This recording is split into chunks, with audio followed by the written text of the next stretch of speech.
Scalp cruise missile and the Hammer bombs at terror headquarters in Pakistan.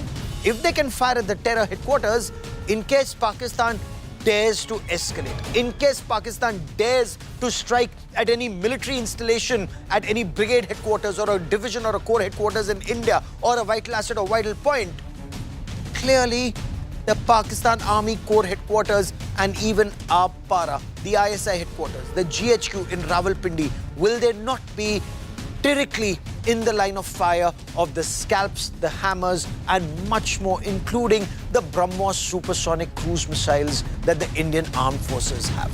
We get to these details. Will Pakistan escalate? What is the meaning of the blackout exercises that are currently underway across multiple districts in our country? We get you all these details. I'm Gaurav Sawant.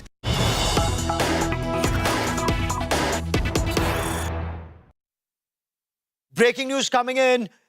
Is Pakistan now gearing up for Operation Sindoor 2.0? Is Operation Sindoor 2.0 on the cards? Top government sources are telling India today New Delhi can take similar and go action if on other terrorist bases in Pakistan in the coming hours and days if Pakistan retaliates. The purpose is to tell Pakistan not to escalate. Should Pakistan continue to escalate, whether it's the use of Pakistan armed forces or the use of terror as an instrument of state policy, there will be a befitting response. During the post-operation briefing, and this was a briefing where the Foreign Secretary of India, Vikram Misri, briefed journalists. There was Colonel Sofia Qureshi, a signals officer of the Indian Army, and Wing Commander Vyomika Singh, who spoke to journalists, giving them details about the targeting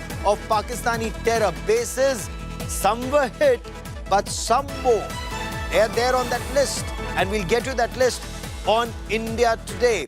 Is there more to the list of Pakistani camps? Now look at that list that we are putting out on your television screen, and we will analyze this list in just a moment from now. Operation Sindoor 2.0. Take a look at that list on your television screen.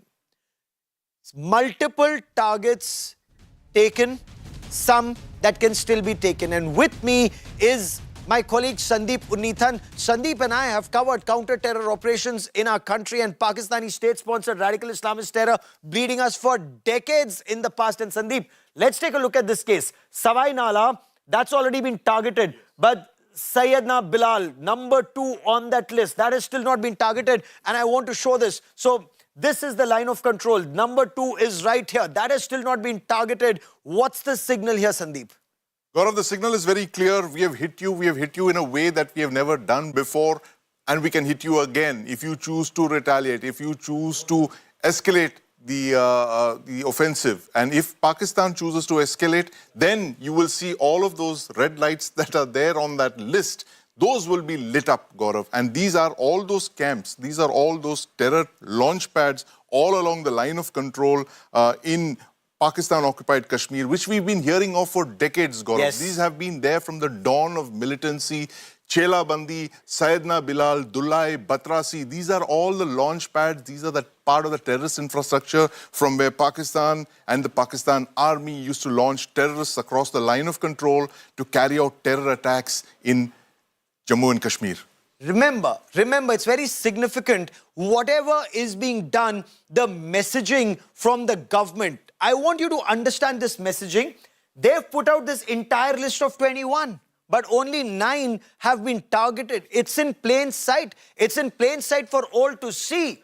Those in the red, number 2, number 4, number 6, Dulai, number 8, Batrasi, number 10, Oghi, number 12, Sensa, number 14, Kotli has already been targeted, number 16, Dungi, Barnala has already been targeted, Memuna Joya has been targeted, Sarjal has been targeted, Muridke has been targeted, Bahawalpur has been targeted, but there are several others that have not been targeted. Is that an indication from Government of India? If Pakistan escalates, these can be targeted, but if Pakistan escalates and targets a military installation, because we have no terrorist launch pads, we have no terrorist training camps, India is not a state sponsor of radical Islamist terror the way Pakistan is, so we're a clean country. Absolutely. If they target any of these points. You know, you have a brigade headquarters, you have a division headquarters, you have a corps headquarters, and you have actually 3 different corps headquarters in Jammu and Kashmir and more.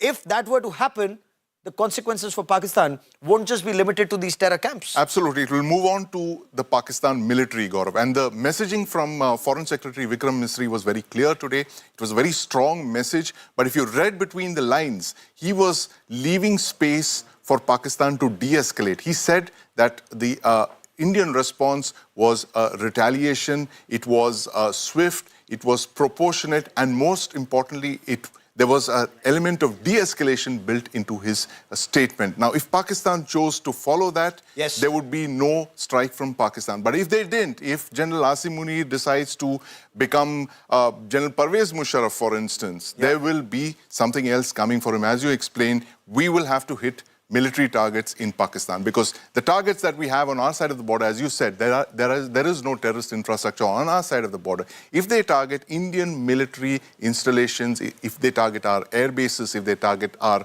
brigade headquarters, corps headquarters, all of that, the response will be this time against the Pakistan military. And the response this time, because just now it was for effect, and the fact that a Lashkar-e-Taiba headquarters has been targeted, a Jaish-e-Mohammed headquarters has been targeted, that was never done before. Remember, we have faced the brunt of Lashkar-e-Taiba and Jaish-e-Mohammed terror in our country for decades.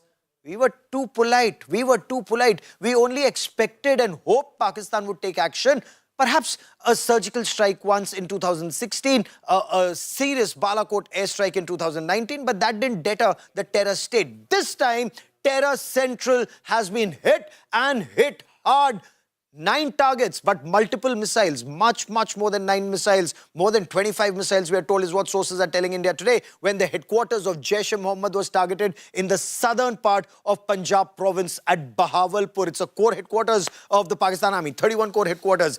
Lashkar-e-Taiba headquarters in Muridke, not very far from the 4 corps headquarters in Lahore. Now, not one, but multiple missile strikes, not just in Pakistan-occupied Jammu and Kashmir, but also in Pakistan's Punjab province. This is what hurts that Pakistani Punjabi Musalman mindset that wants to target India or creates that Kashmir issue, because that's as many argue, it's restricted from Raiwind to Rawalpindi. It's nowhere else in Pakistan. That is what some people say. Only proper Pakistan wants to wage war against India. The others are quite happy.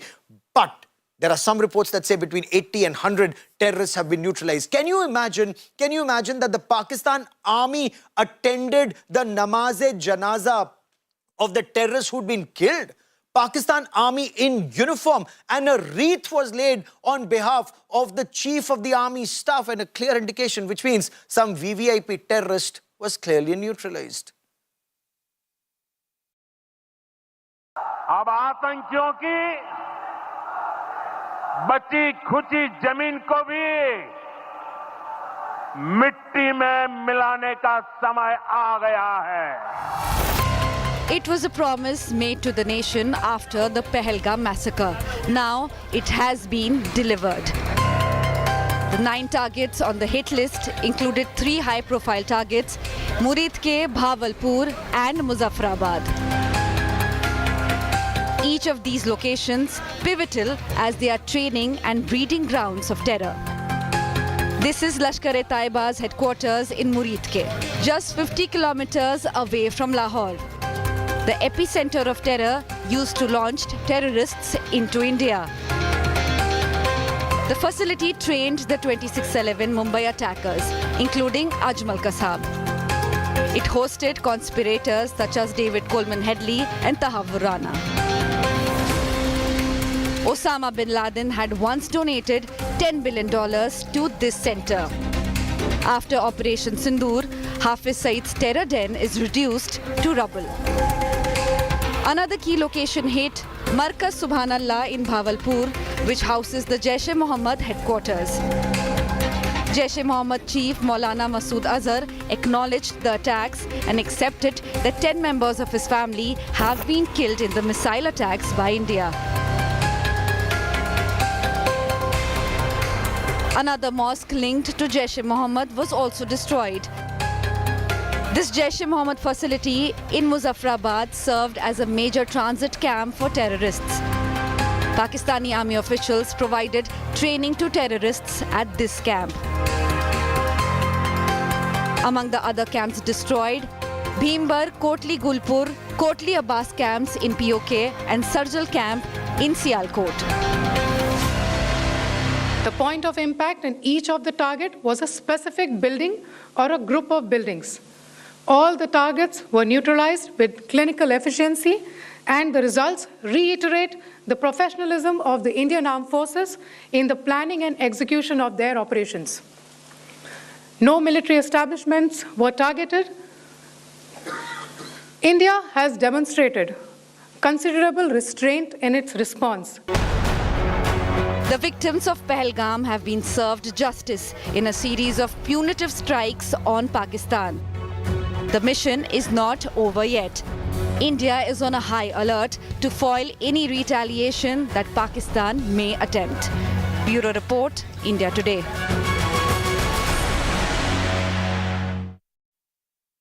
There is clear and present danger. Will Pakistan retaliate? Is that what is on Asim Munir's mind? Joining me now on this India Today special broadcast is Lieutenant General Satish Dua, former Chinar Corps commander. Incidentally, he was the corps commander at the time of the post-Uri surgical strike. Also with me is Air Marshal Anil Khosla, former Vice Chief of Air Staff. These are two men who understand the Pakistani mind well, and especially the mind of the Pakistani military. General Dua, will Pakistan retaliate? Will Pakistan retaliate militarily? And if so, in your appreciation, what's that window of Pakistan's retaliation?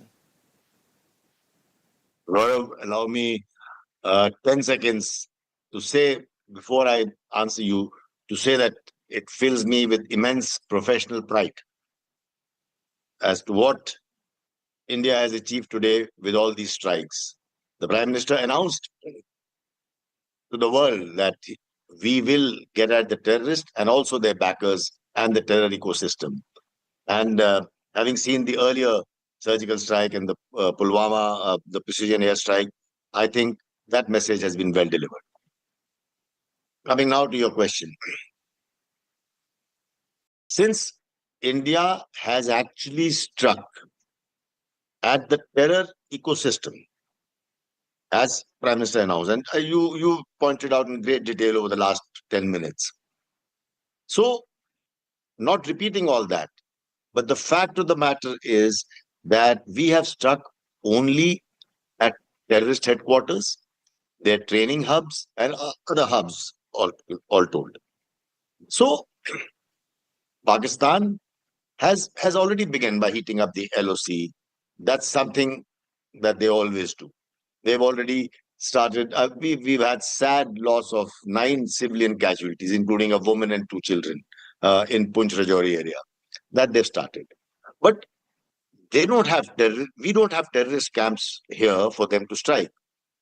So what will they strike at? Surely their only targets will be military installations nearby. That means close to the LOC, as they did after Balakot strikes. However ineffective they were, they tried to target some military installations very close to the LOC. So those are the targets that they are likely to hit at present. But India is very well prepared for such a response. You know, such contingencies are always worked out. Whenever these war rooms, you see these discussions taking place, some of them you don't even see, but some you have been reporting for the last 10 days or more. So all contingencies are being worked out. We always say these are the options, and then what will happen, what can happen, what can be the consequence, and how are we prepared for that. Fair enough. General, give me a moment, because I want our viewers to take a look at some videos that India Today reported from ground zero in Muridke. That's right, the year was 2010. And I want you to look at a video that we're about to put out on your television screens for you, where you will see India Today reporting from the terror central, from the headquarters of Lashkar-e-Taiba in Muridke. That is the Lashkar-e-Taiba headquarters. India Today was right there in 2010, barely 2 years after 26/11 Mumbai terror attacks. This is Terror Central. We were reporting from ground zero. As you get into that lane in Muridke and you enter, that's the Lashkar-e-Taiba headquarters. And 2010, we were reporting from there. The mastermind of 26/11 Mumbai terror attacks. You will see that's behind that red. Look at those armed men who are protecting Hafiz Muhammad Saeed.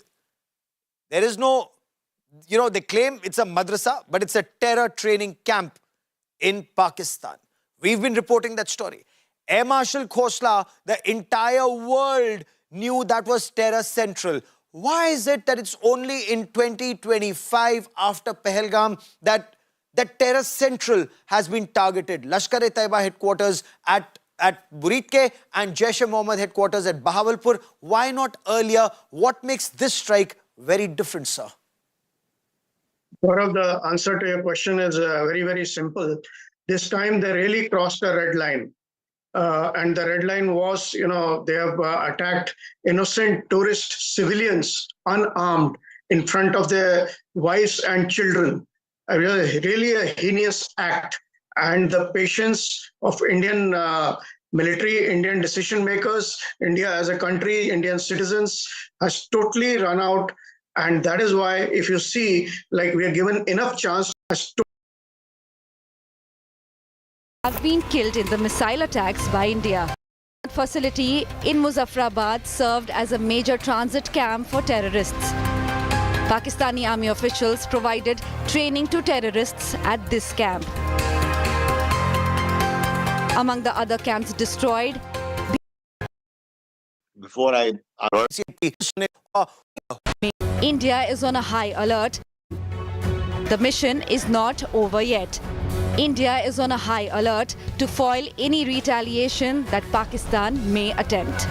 Bureau Report, India Today.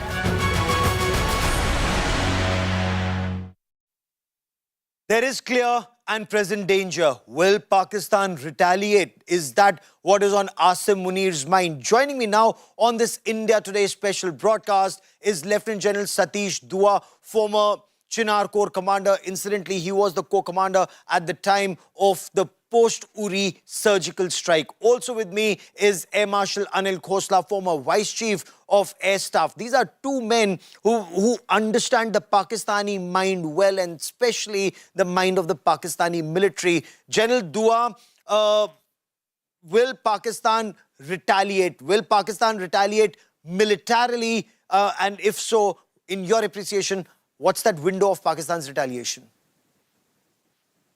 Gaurav, allow me 10 seconds to say, before I answer you, to say that it fills me with immense professional pride as to what India has achieved today with all these strikes. The Prime Minister announced to the world that we will get at the terrorists and also their backers and the terror ecosystem. And having seen the earlier surgical strike and the Pulwama, the precision airstrike, I think that message has been well delivered. Coming now to your question. Since India has actually struck at the terror ecosystem, as Prime Minister announced, and you pointed out in great detail over the last 10 minutes. So, not repeating all that, but the fact of the matter is that we have struck only at terrorist headquarters, their training hubs, and other hubs, all told. So, Pakistan has already begun by heating up the LOC. That's something that they always do. They've already started. We've had sad loss of 9 civilian casualties, including a woman and 2 children in Punch Rajouri area. That they've started. But they don't have we don't have terrorist camps here for them to strike. So what will they strike at? Surely their only targets will be military installations nearby. that means close to the LOC, as they did after Balakot strikes. However ineffective they were, they tried to target some military installations very close to the LOC. So those are the targets that they are likely to hit at present. But India is very well prepared for such a response. You know, such contingencies are always worked out. Whenever these war rooms, you see these discussions taking place. Some of them you don't even see, but some we've been reporting. You have been reporting for the last 10 days or more. So all contingencies are being worked out. We always say these are the options, and then what will happen, what can happen, what can be the consequence, and how are we prepared for that. Fair enough. General, give me a moment, because I want our viewers to take a look at some videos that India Today reported from ground zero in Muridke. That's right, the year was 2010. And I want you to look at a video that we are about to put out on your television screens for you, where you will see India Today reporting from the terror central, from the headquarters of Lashkar-e-Taiba in Muridke. That is the Lashkar-e-Taiba headquarters. India Today was right there in 2010, barely 2 years after 26/11 Mumbai terror attacks. This is Terror Central. We were reporting from ground zero. As you get into that lane in Muridke and you enter, that's the Lashkar-e-Taiba headquarters. And 2010, we were reporting from there. The mastermind of 26/11 Mumbai terror attacks. You will see that's behind that red. Look at those armed men who are protecting Hafiz Muhammad Saeed. There is no, you know, they claim it's a madrasa, but it's a terror training camp in Pakistan. We've been reporting that story.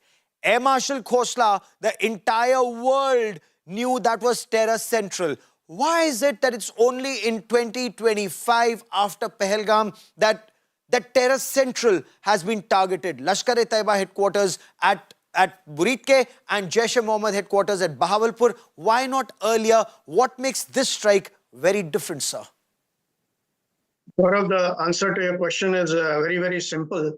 This time they really crossed the red line. And the red line was, you know, they have attacked innocent tourist civilians, unarmed, in front of their wives and children. Really a heinous act. And the patience of Indian military, Indian decision makers, India as a country, Indian citizens has totally run out. And that is why, if you see, like, we are given enough chance to Pakistan to mend its ways. We went escalatory, slowly, after every event. You know, even Balakot, only one target was attacked. In this case, 9 have been attacked, which is a very, very clear-cut message that we have finished now with this cat and mouse game.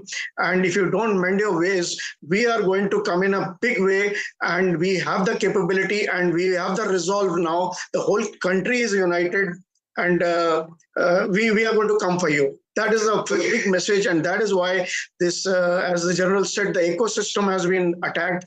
9 targets, out of which 2 are the headquarters. Then quite a few are very, very important training centers for jungle training, survival training, suicide bomber training, and also launch pads, which they vacate in any case after any trigger event. So it's a mix of targets, and the message is very, very clear. Okay. Will this message be read loud and clear by General Asim Munir, Sandeep? You know, if you were to read the jihadi general's mind, a sane general would realize conventionally Indian Army is far superior. This is not a reason to escalate it to a nuclear threshold. Does he have an option to escalate, or he doesn't have an option to escalate? What would Asim Munir be doing? What would those jihadi generals at General Headquarters Rawalpindi be doing? To go into their jihadi mindset, Gaurav, would be to look at a very unpredictable set of military people. And these military officers of Pakistan who basically planned and executed the Pahalgam attack, that massacre, which was one of the stupidest things to do, because for the first time, Gaurav, let's remember, in all these decades of terrorism, Pakistan-sponsored terrorism. This is the first time that the Pakistan military and the Pakistan army chief is being called out for a terror strike. It's never happened before. Yes. Not even in the times of General Pervez Musharraf, the man who planned Kargil and possibly even 26/11 Mumbai. This is the Yes. first time that the Pakistan military is being called out for a terror strike. So that is another red line that's been crossed, Gaurav. And to go into his mind, Gaurav, unpredictable as ever. It remains to be seen whether he has the ammunition, he has the resolve to take that escalation ladder that we have shown him. Or We have does shown he him. realize that we are now more unpredictable than he is? Not even in his wildest dreams would he have thought that India will hit 9 targets across POJK and Bahawalpur and Muridke. Terra Central. 400 kilometers 400 across kilometers. Pakistan. Gaurav. Absolutely. POK And it could have been to southern wider. Punjab. You're looking at a full swath of territory that has been targeted. So, like you said, the unpredictability is on our side as well. So he must be deeply psyched by what he's been seeing Because he over the doesn't last know couple what of we can hours. do next. Exactly. He doesn't know what the we next can do stage, next. And next steps some of the escalation ladder. And next step, because we are on top of that escalation ladder and I have 2 military experts who will tell us that, because the Indian Navy ships are already in the North Arabian Sea. And then there are a couple of aces up India's sleeve, which he does not know about. And he is no longer friends with his other neighbor across either Afghanistan or Iran. But unlike in the past, why is this counter-terror measure taken by India unprecedented? I want you to take a look at that. Operation Sindoor was technologically extremely robust, expansive, over 400 kilometers from north to south. The mission was an air-to-ground operation involving the deployment of all assets, multi-domain operation, air, sea, land-based assets. For air, fully equipped Rafale Omni-Role fighter jets of the Indian Air Force operating from deep within the Indian territory. They didn't cross the LC like in Balakot, as in the Mirage 2000s did. Then we didn't have the Rafales in 2019, sadly, but supported by the Su-30 MKIs, the air dominance fighters, the Mirage 2000 multi-role fighters, the mid-air refuelers, the airborne early warning systems, the UAVs, all deployed and vigilant. And I want you to look at these images. These are AI-generated images to give you a fair idea about how this was done. And Air Marshal Khosla, in your appreciation, unprecedented, but the disinformation warfare that Pakistan is waging, from their Defense Minister Khwaja Asif to their DG ISPR to their leadership, when they talk about the alleged losses on the Indian side, how would you respond to that disinformation campaign, sir? Yeah, so disinformation campaign is and propaganda is a part of warfare these days. And DSPR has been very, very active in earlier cases also. And but the only issue is, like they say, nakal ke liye akal chahiye. They've been doing it without, applying their mind and then keep backtracking. Balakot, it happened in one day. They backtracked their 3 of their statements. This time also, if you see, they have been backtracking, making some statements and backtracking. And people realize that, they're just making a fool out of themselves and them. So this is a part of this thing. Gaurav, just allow me 1 minute to, the earlier issue, which was a very, very important issue, which you covered, the mindset of the army chief. To my mind, it's a desperate man trying, is in a desperate situation in the country, and that is why he's taking desperate measure. The country is economically in ruins. Militarily, the country is running on borrowed money, but the same money is being spent on the military. Military is not cut down their expenditure. Actually, it has gone up.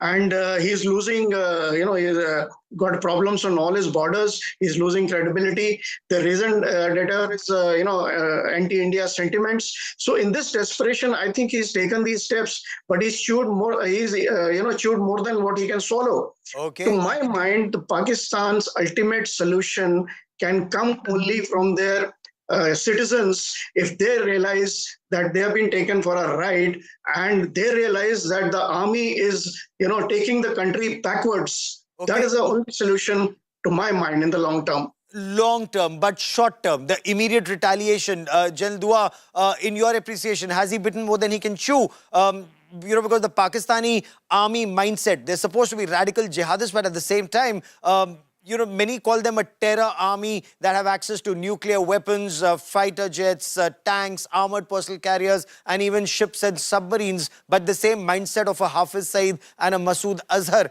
Would he be reacting as if his brothers have been killed? Because what would you make of the wreath laying at a body at Murid Ke, at the mortal remains at Murid Ke, a military guard of honor for the person who was in that coffin, and a wreath laid on behalf of the Chief of the Army Staff of Pakistan?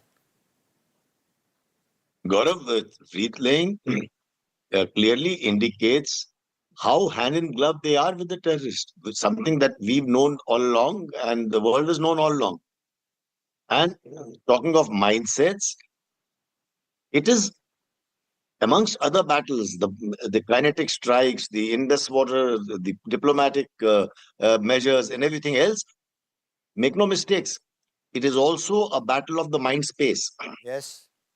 You see, the kind of my phone, my handle has been not hacked. I mean, there is a fake handle going around passing on vile information from Pakistan side. I will put it that.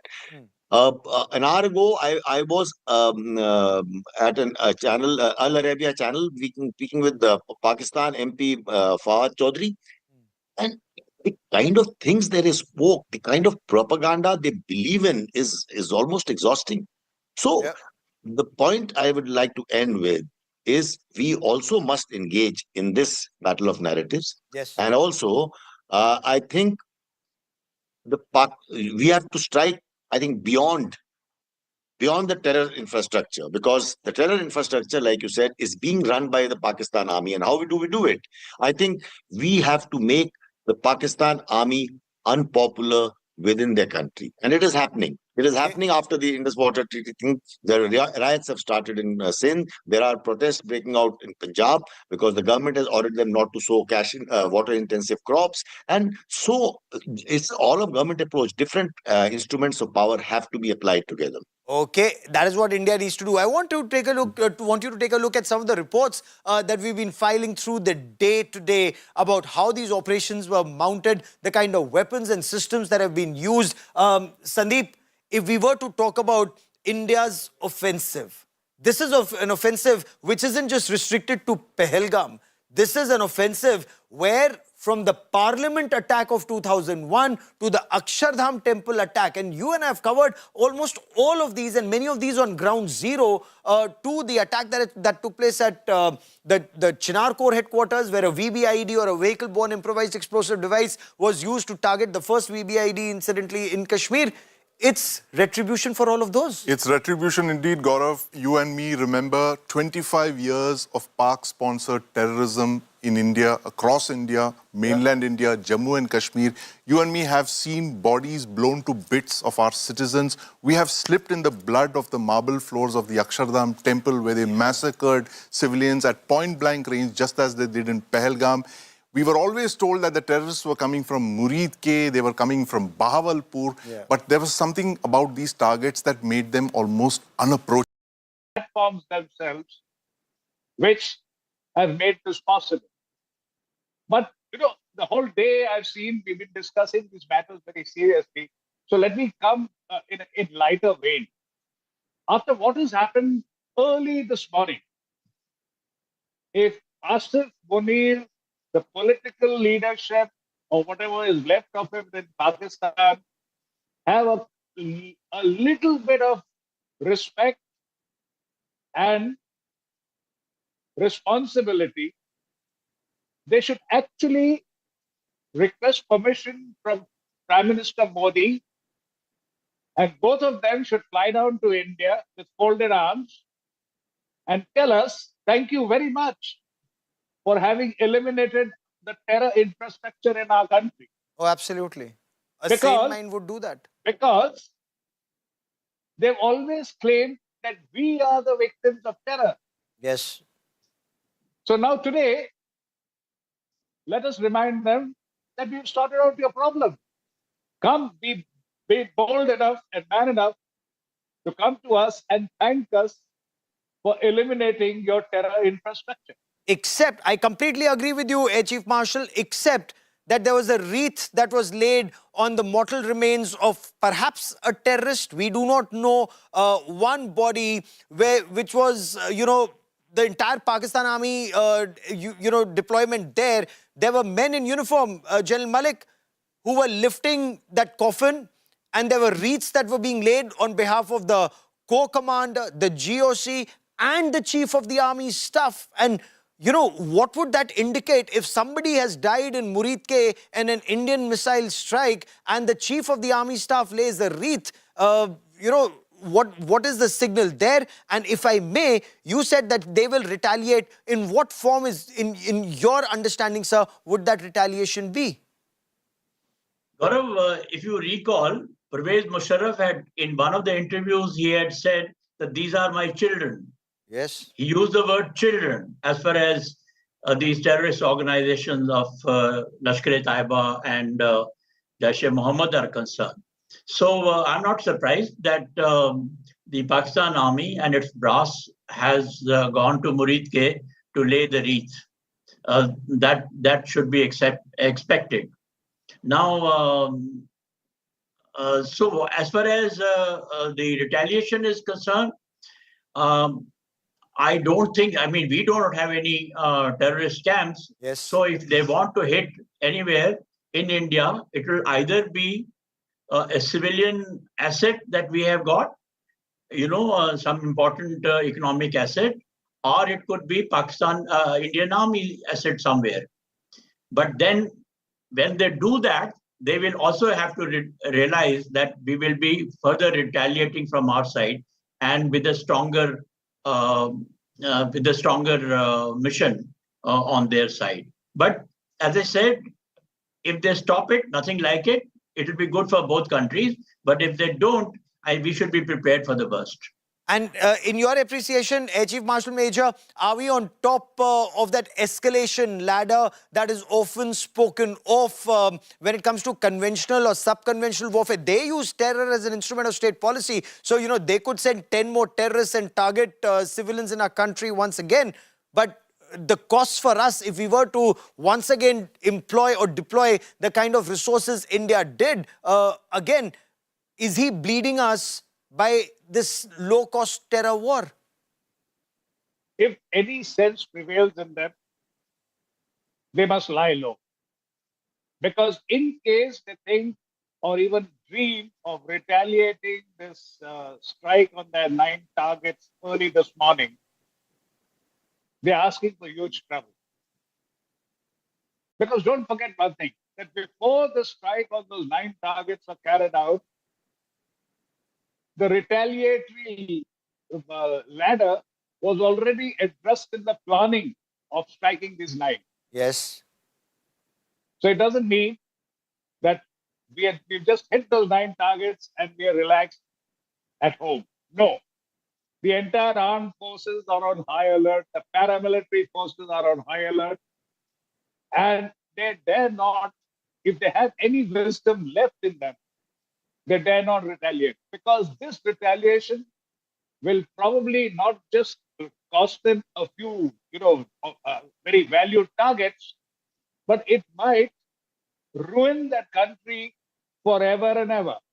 Forever and ever, you say. I mean, those are very strong words. General Malik, would the Pakistani retaliation, since all your lives you wargame this, would it be restricted to cross-border or cross-LC hotting up of the line of control, use of medium artillery, 155mm howitzers? And if I may, before the Ramzan ceasefire and after Kargil war, you had carried out punitive strikes against the Pakistani army along the LC. And if I remember correctly, that time even in the Leh-Ladakh sector, doesn't that bleed Pakistan even more?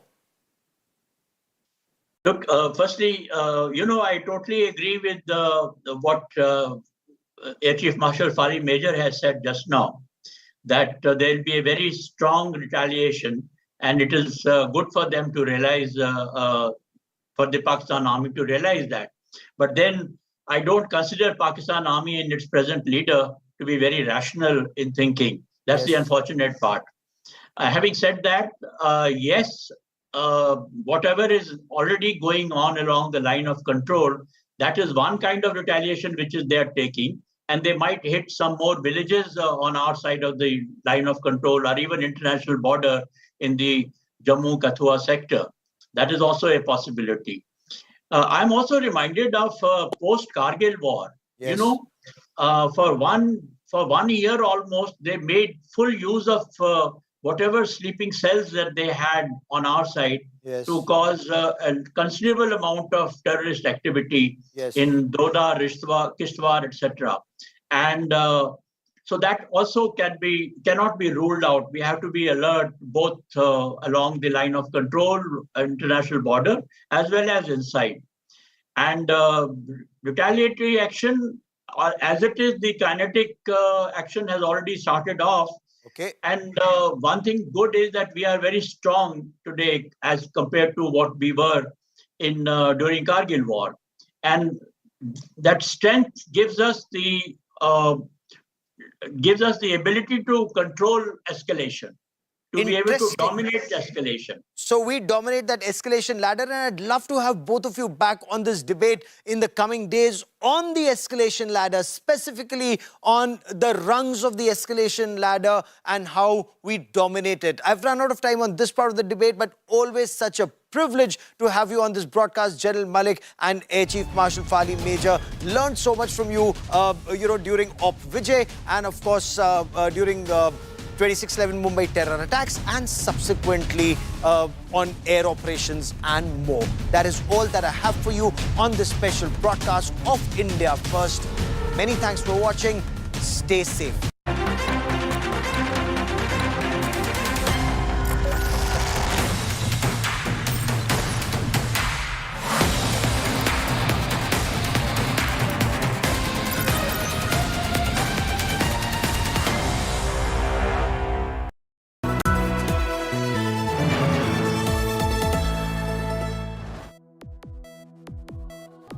Detox teas cleanse your organs. Microwaving destroys nutrients. Cracking knuckles causes arthritis. Well, your feed is full of myths and your kitchen's a lab of unproven remedies. But what's the fact? What is fiction? We'll break it down for you. Myth busting with science, evidence and expert insights. Because your body deserves better than viral health hacks. This is L360. With me, Sneha Murdani.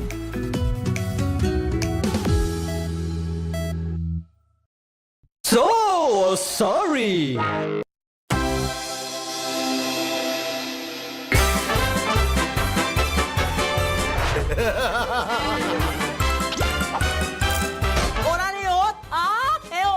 Ui, ada.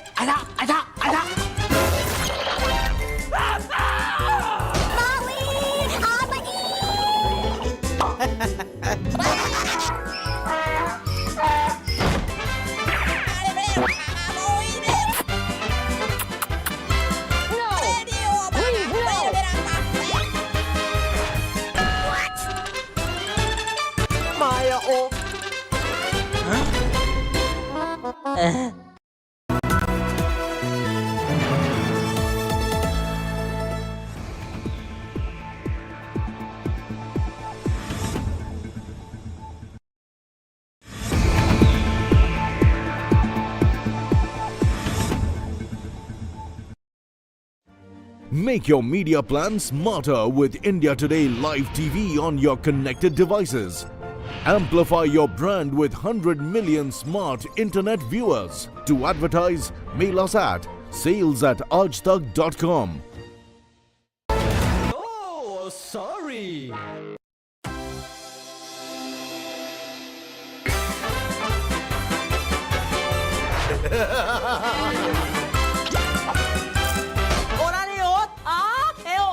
Ui, ada.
A group calling itself the Resistance Front has claimed responsibility for the attack.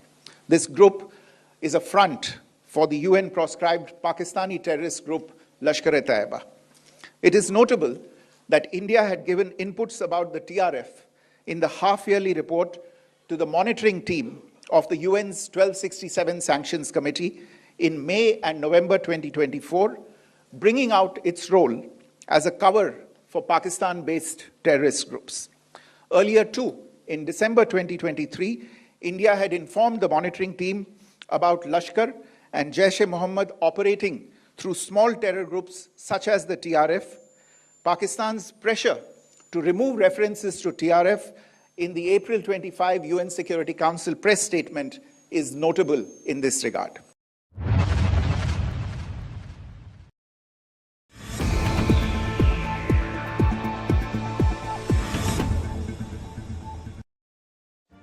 Make your media plan smarter with India Today Live TV on your connected devices. Amplify your brand with 100 million smart internet viewers. To advertise, mail us at sales@aajtak.com.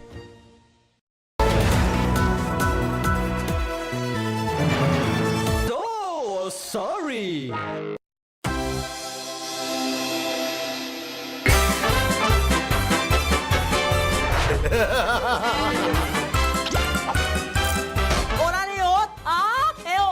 Ui,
so sorry.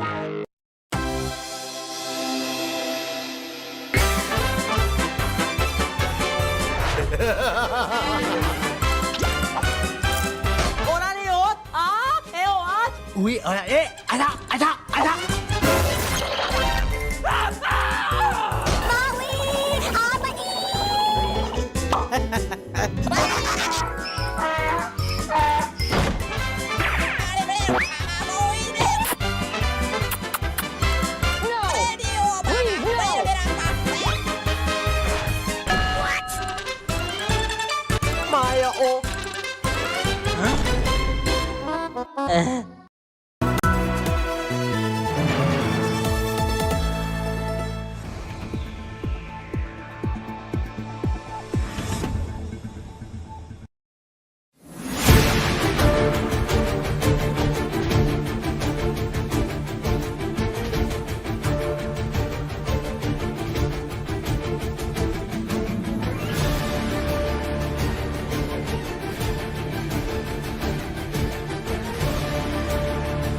evening. Hello and welcome. You're with the news today on this big news day where India's mission to crush Pakistan-based terror has taken a major step forward. Operation Sindoor has targeted the headquarters of the Jaish-e-Mohammed and the Lashkar-e-Toiba. And that in itself has sent a powerful message to Rawalpindi and the Pakistan headquarters. How is this all going to play up? Will we see a de-escalation? What's the message sent out by India's Operation Sindoor?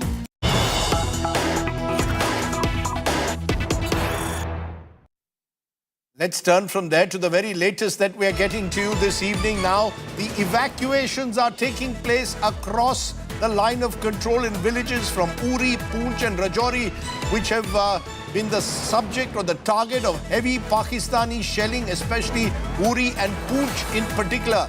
In fact, Poonch is where at least a dozen casualties have been reported.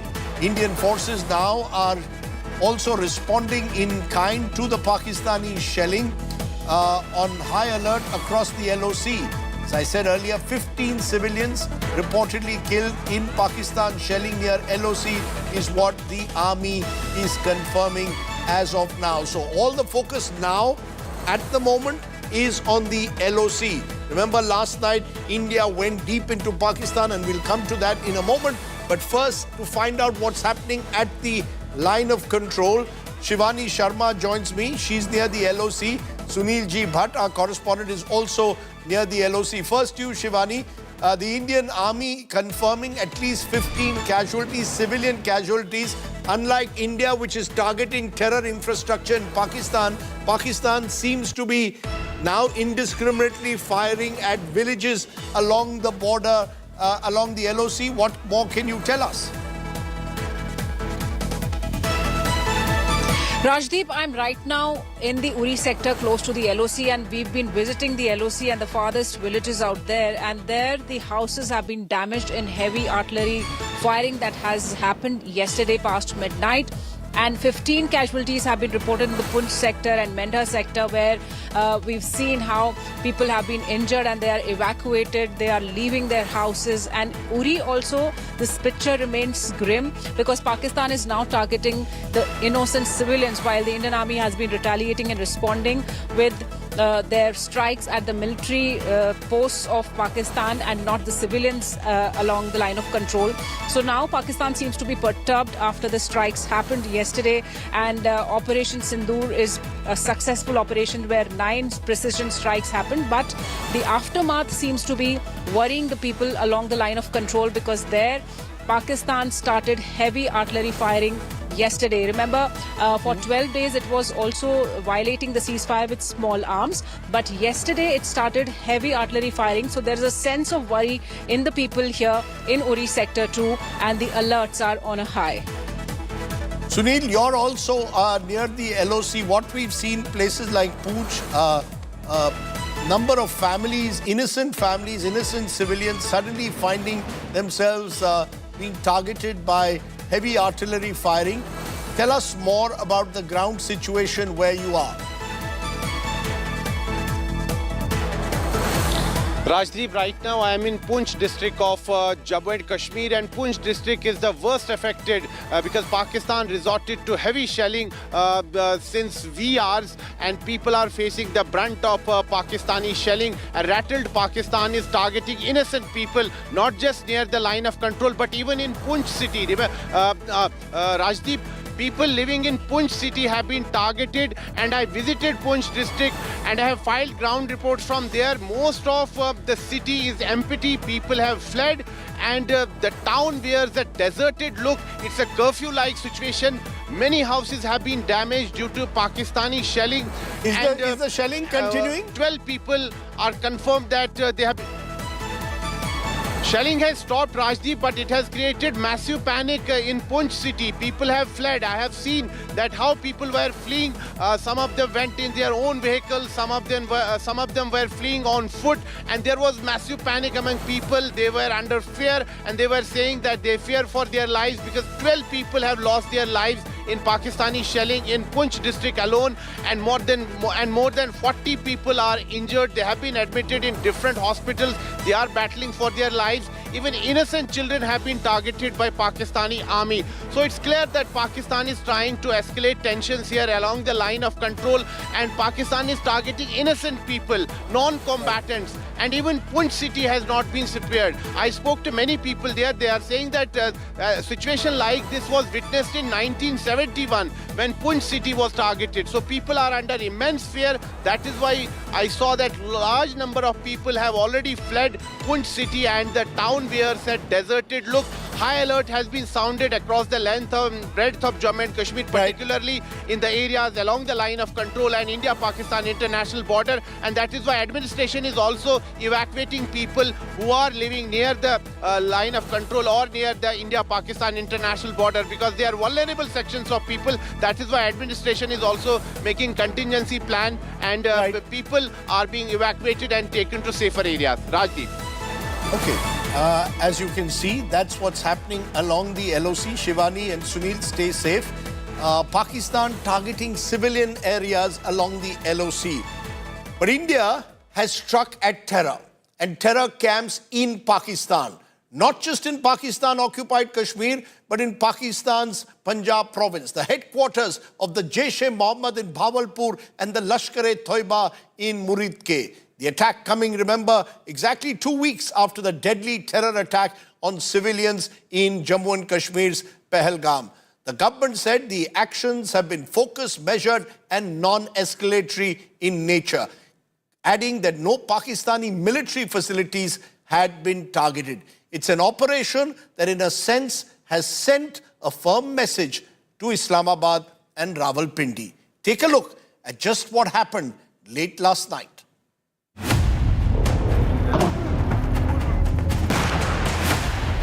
India avenges terror. At around 1:05 a.m. in an operation involving the Indian Army and the Indian Air Force, fighter jets and drones rained missiles and bombs at multiple terror camps at 9 locations, 5 in Pakistan-occupied Kashmir and 4 in Pakistan. In terms of scale and significance, the mission, codenamed Operation Sindoor, was the biggest since 1971 war. Much higher in the escalatory ladder compared with 2019 Balakot bombing. Operation Sindoor targeted terror outfits that were behind Parliament attack, 26/11 Mumbai attacks, and the most recent Pahalgam massacre.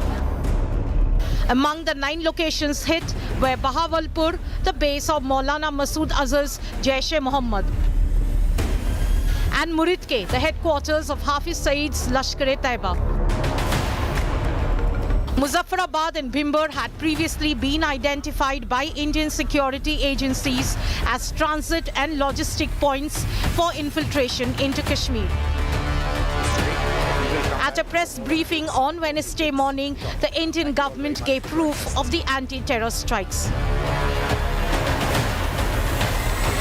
Operation Sindoor 22 अप्रैल को पहलगाम में हुए विभत्स आतंकवादी हमले के शिकार मासूम नागरिकों व उनके परिवारों को न्याय देने के लिए लॉन्च किया गया था। इस कार्रवाई में 9 टेररिस्ट कैंप्स को टारगेट किया गया और पूरी तरह से इसे बर्बाद किया गया। No military establishments were targeted. India has demonstrated considerable restraint in its response. However, it must be said that the Indian armed forces are fully prepared. The operation that started around 1:05 a.m. ended at 1:30 a.m., lasting 25 minutes. At 1:57 a.m., Pakistan confirmed the Indian attack. By 2:40 a.m., Pakistan began its retaliation, violating the ceasefire on the line of control. While the operation was extensive, no Pakistani military installations were targeted. India exercised its right to respond and preempt, as well as deter more such cross-border attacks. These actions were measured, non-escalatory, proportionate, and responsible. India has sent out a strong message. terror will not go unpunished. The ball is now in Pakistan's court. Will they learn their lesson or attempt another misadventure? Bureau Report, India Today.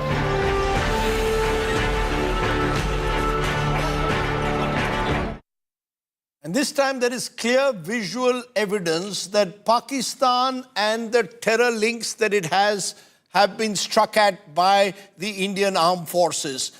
There is a video which has now emerged of Pakistani army honoring the killed terrorists in Murudke. Murudke is the Lashkar-e-Toiba headquarters. Pakistan army generals can be seen at the terrorist funeral.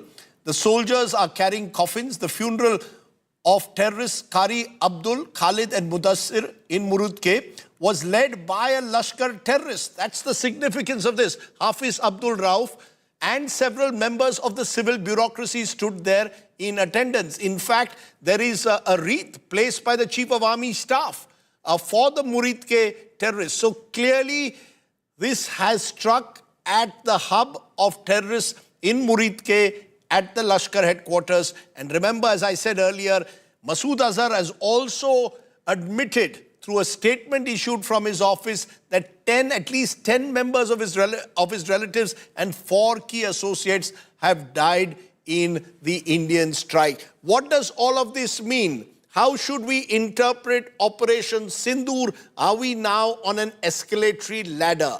Those are the questions I want to pose. Joining me now, Colonel Ajay Shukla, Consulting Editor, Strategic Affairs and a Strategic Affairs Analyst. Lieutenant General Rakesh Sharma joins me, former Adjutant General. KC Singh, former Secretary, Ministry of External Affairs. Air Marshal BPS Rana is with us as well. And we'll be joined by other guests right through, including former Chiefs of Staff. I appreciate all of you joining us on the show today. I want to come to you, Lieutenant General Rakesh Sharma.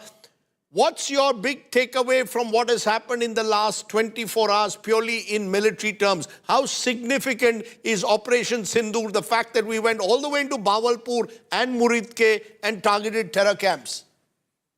Thank you, Rajdeep, for inviting me. The first and foremost is that we broke the glass ceiling. We crossed the Rubicon of hitting Punjab for the first time from 1971.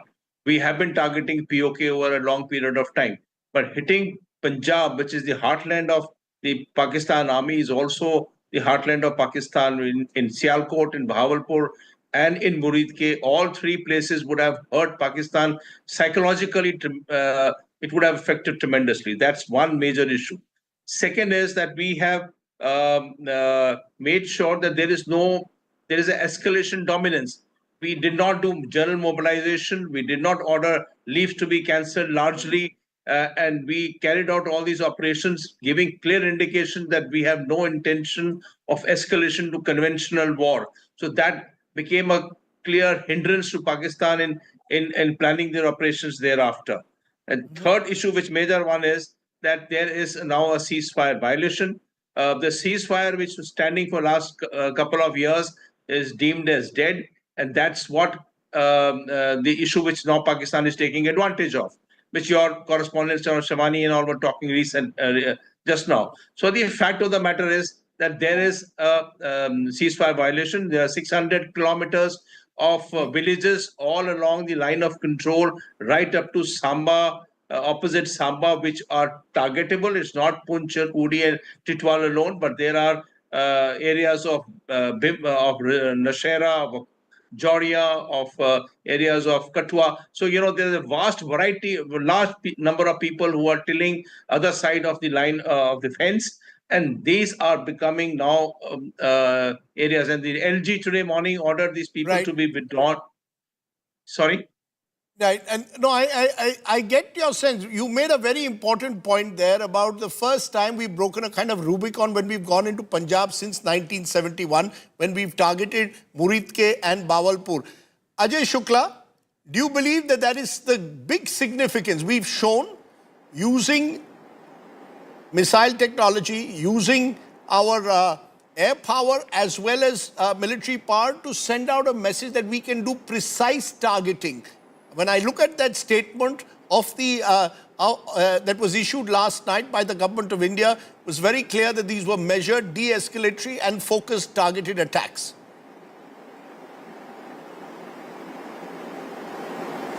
Yes, there is no doubt about that. The entire planning of this current sort of trans-border incident has been done with a lot more sense and a lot more effort and a lot more sort of thought than had been done in the last two times when the surgical strikes were there and then followed by the Pulwama sort of truck attack.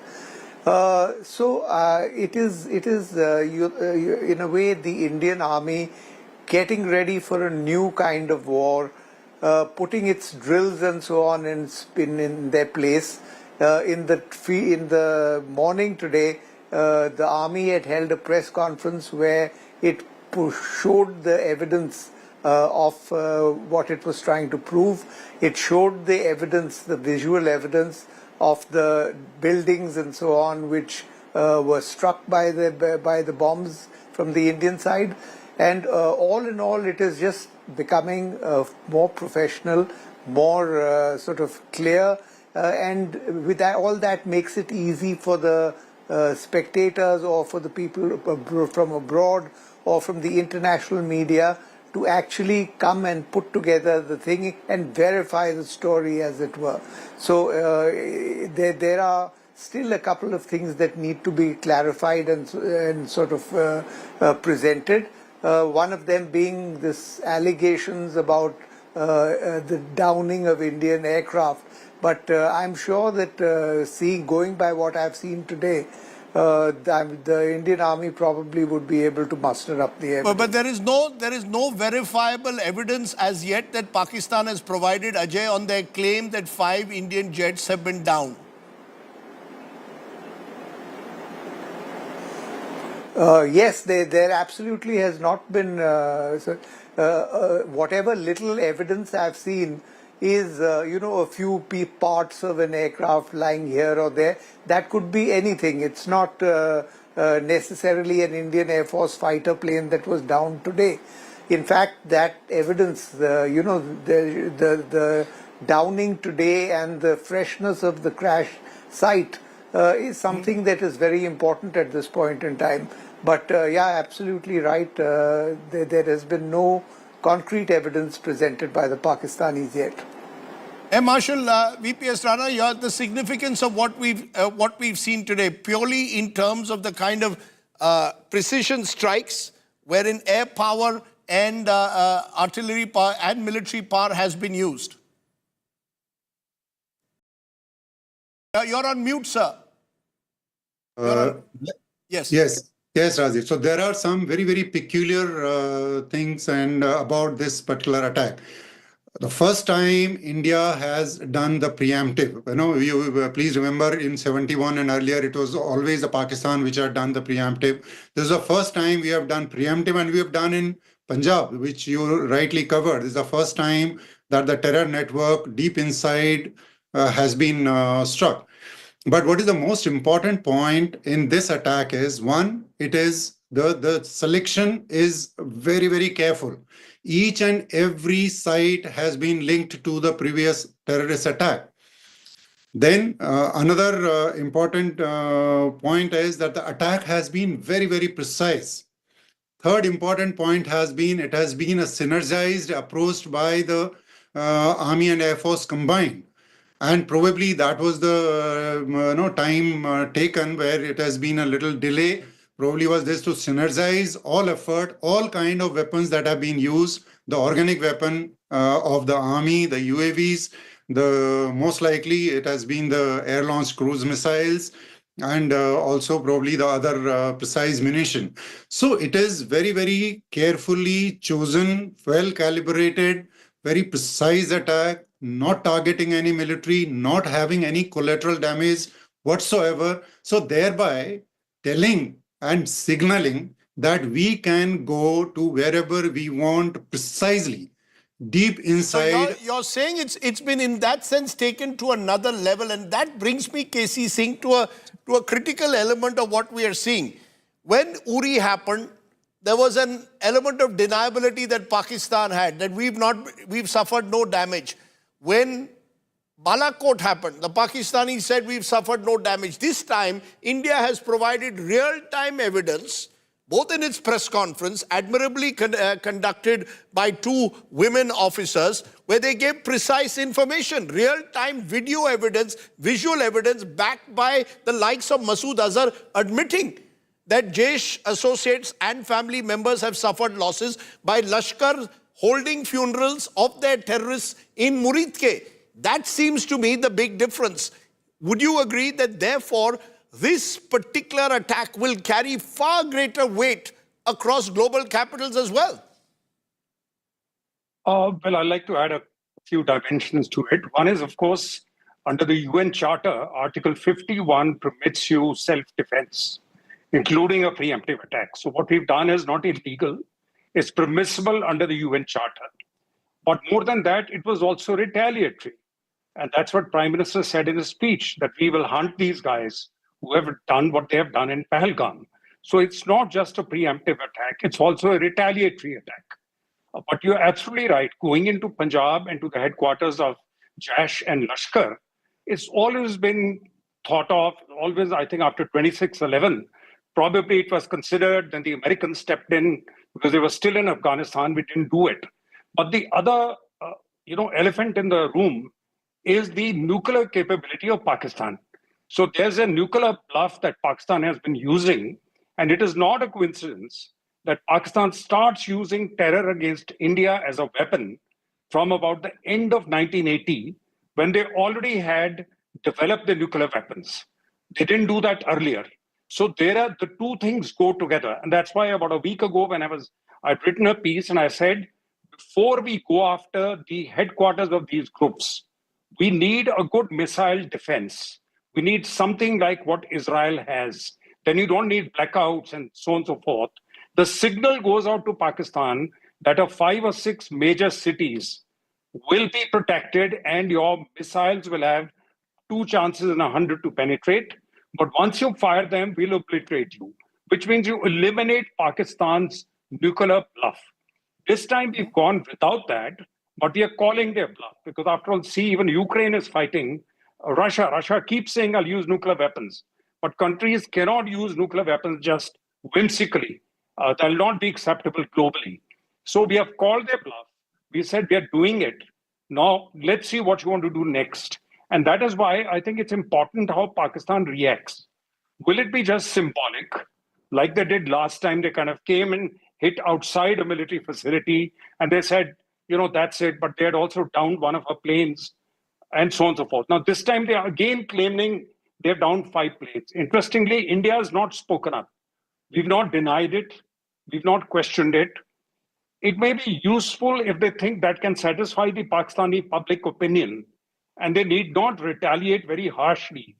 Then we can probably come to some kind of an understanding. But the problem that still remains is the use of water. Because we've said the Indus Water Treaty is in abeyance. We started stopping and releasing water and therefore showing that water can be a weapon. That'll also be in the Pakistani minds. And therefore, what is interesting is, do they do a symbolic attack or do they choose specific targets? I'm worried about one thing. One of the MPs said, you've gone after our mosques, we'll go after your temples. Now, if they start going after some prime temples in the Jammu area, that can worsen the polarization in India. And the second is, if they come after, just one point, if they come after the dams that we have in Jhelum and Chenab and say, because India is stopping the water, we are taking it out, that'll be very popular in Pakistan, but that would escalate it. So I don't know where Pakistan wants to stop. With due regard, Casey, let's not speculate, because we could speculate endlessly about what Pakistan does. I look at Shahbaz Sharif's statement. He's trying to, in some way, it appears, try to clutch at straws. You've got the military in Pakistan, which clearly has been taken aback, I think, by the skill with which this operation has been carried out, the seamless skill with which it has been carried out. So we don't know what Pakistan will do next. But General Sharma, you want to quickly come in on that? What are the possibilities of the kind of retaliation that Pakistan will do? A quick comment on that. Thank you. See, the first point is that Pakistan has a short window. They don't have a window of 2 weeks like what we had to target, because they'll come under international pressure. They have a whole lot of money packed up to come back to Pakistan, so they can strike tonight or tomorrow night. Beyond that, the window will close. So the Pakistan's timing is very short. Now, what can they do? Can they, like you rightly pointed out, can they take saying whatever we have done is enough? So bask into the glory of the villages being hit and also aircraft downed, and then they say some brigade headquarters have been hit as what's being stated in Pakistan. Is that sufficient? But that's all propaganda. There are no brigade headquarters. You see, the problem is Pakistan at the moment is thriving on propaganda just to satisfy a domestic constituency. The truth of the matter is what Operation Sindoor has done, General Sharma, is expose the terror links. When I see terrorists with the army generals in Muridke at the funeral of terrorists. The point is kinetic response. Yes. So the other part of the story is that they try and do a kinetic response, something beyond it. Like Ambassador K.C. Singh has said about the water, we have cut 11 times less water has reached Marala headworks in Chenab in 24 hours. So, you know, the total water supply in Marala headworks in Chenab has gone down nearly to zilch. So there is a great amount of damage which is happening on the water supply in the Kharif crop, which is May and June. So that also is an issue around here. I would just say in the end is that where can they hit? They have no terrorist camps to hit in India. Can they hit in a infrastructure? If they hit an infrastructure, they will get a debilitating attack back into their infrastructure. Would they hit into some kind of military establishment or airfields? Well, that can be an option of taking an odd thing. Or lastly, do a choreographed response, what they did after Balakot. Hit somewhere vacant land ground and say, look, we didn't hit your camp or we didn't hit your airfields, but we hit close to it and we have the capability of hitting it. So they have multiple options here. Before we go into what options Pakistan has, let's focus on what's happened today once again. Because I think today is significant in more ways than one in the manner in which the messaging has taken place. Javed Ashraf, former Indian ambassador to France and someone who's worked closely with the National Security Advisor's office, is also joining me. Javed, what is the significance, you believe, of what's happened in the last 24 hours?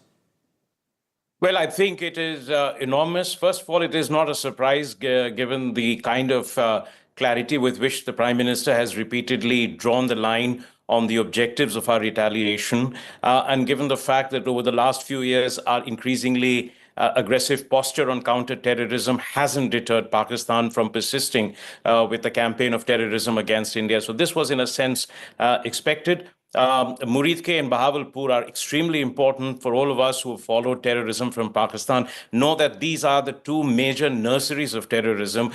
Even the United States couldn't get them to dismantle these when they were trying to condition assistance and specifically mention these establishments.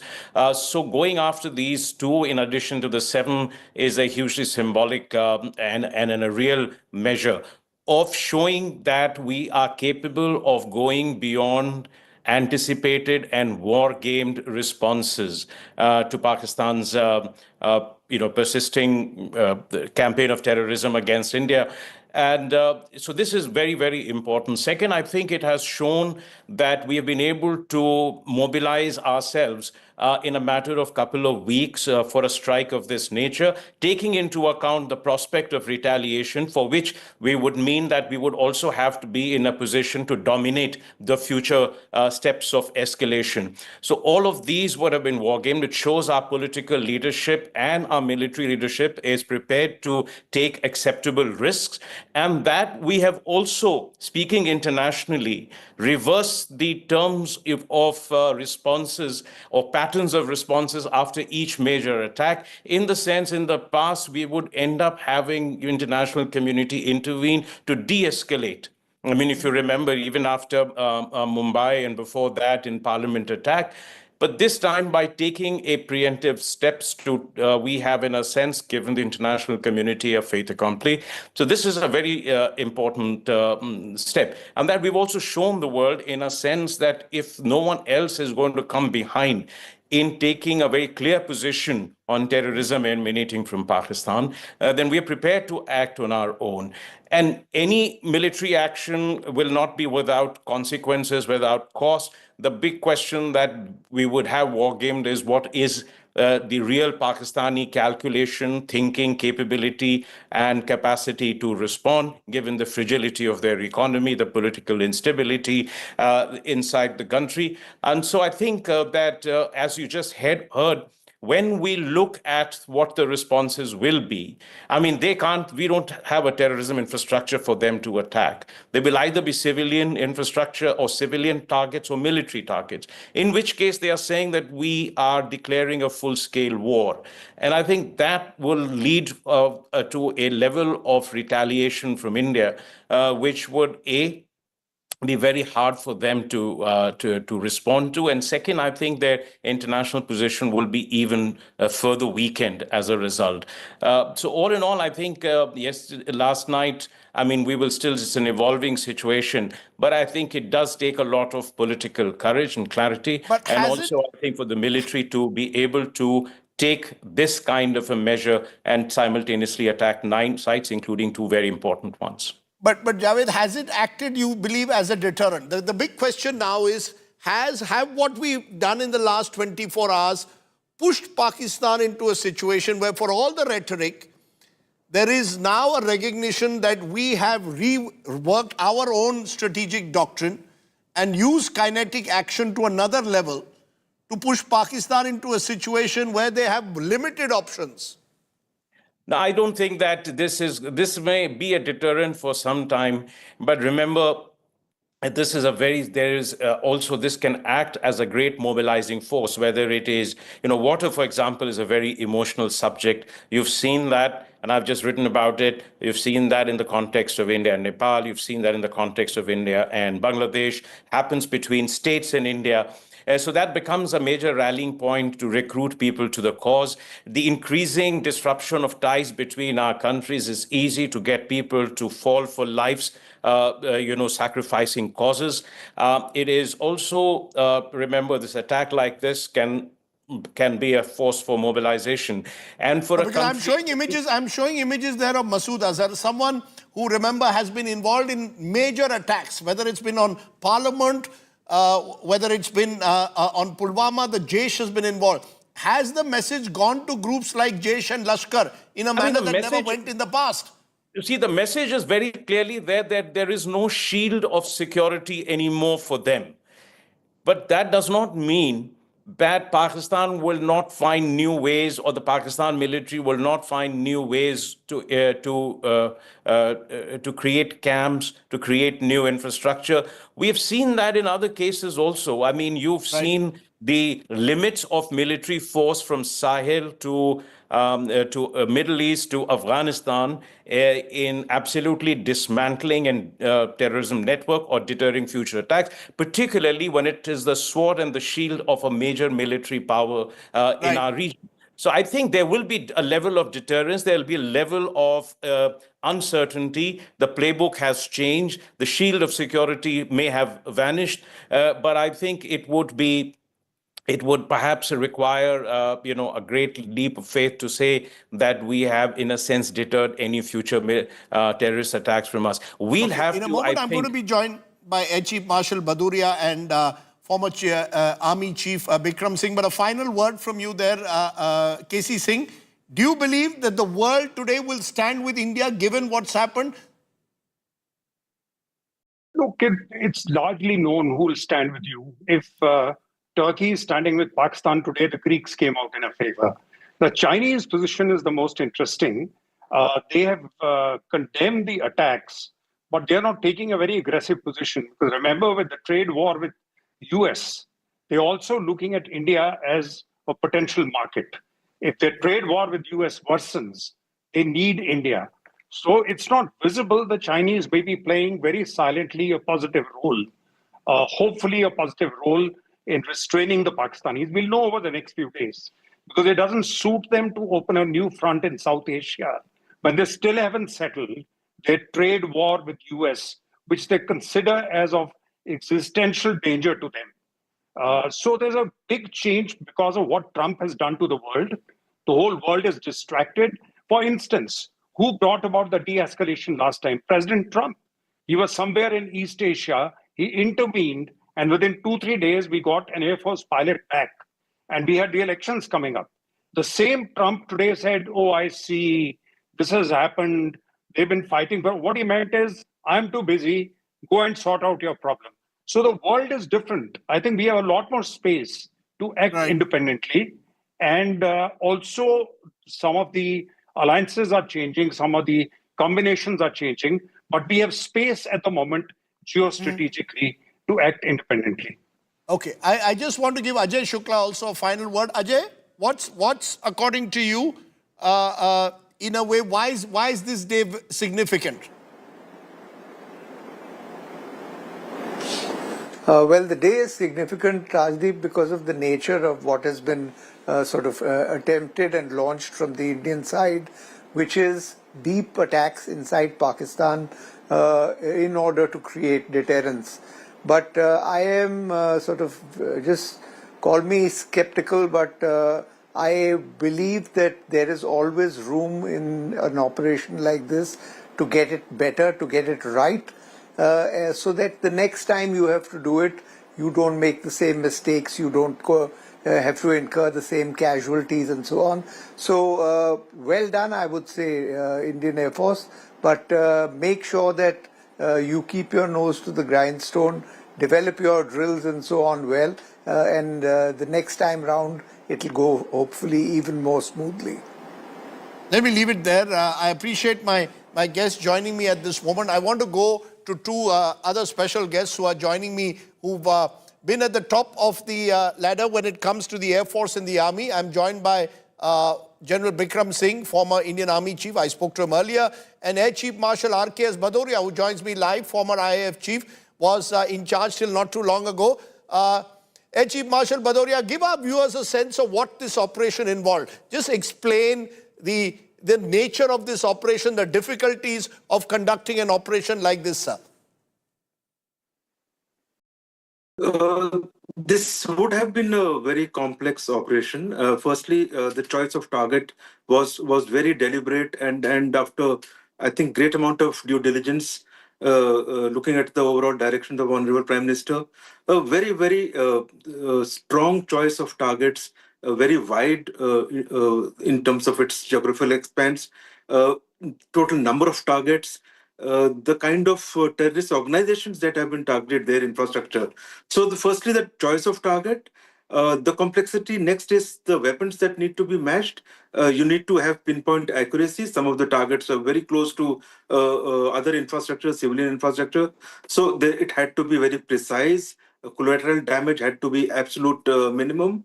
The entire target system had to be struck in a very compressed time frame. And whenever you have so many targets and this kind of nature of attack, there are complexities in terms of, especially when the adversary is fully on alert and fully deployed operationally, there are complexities in terms of its execution, so that it goes through well. So overall, it would have been a complex. And this is without entering a Pakistani airspace. Unlike in Balakot, where we entered Pakistan, this has been done without entering Pakistani airspace. We've used the latest technology and the aircrafts to do this pinpoint targeting. Am I correct?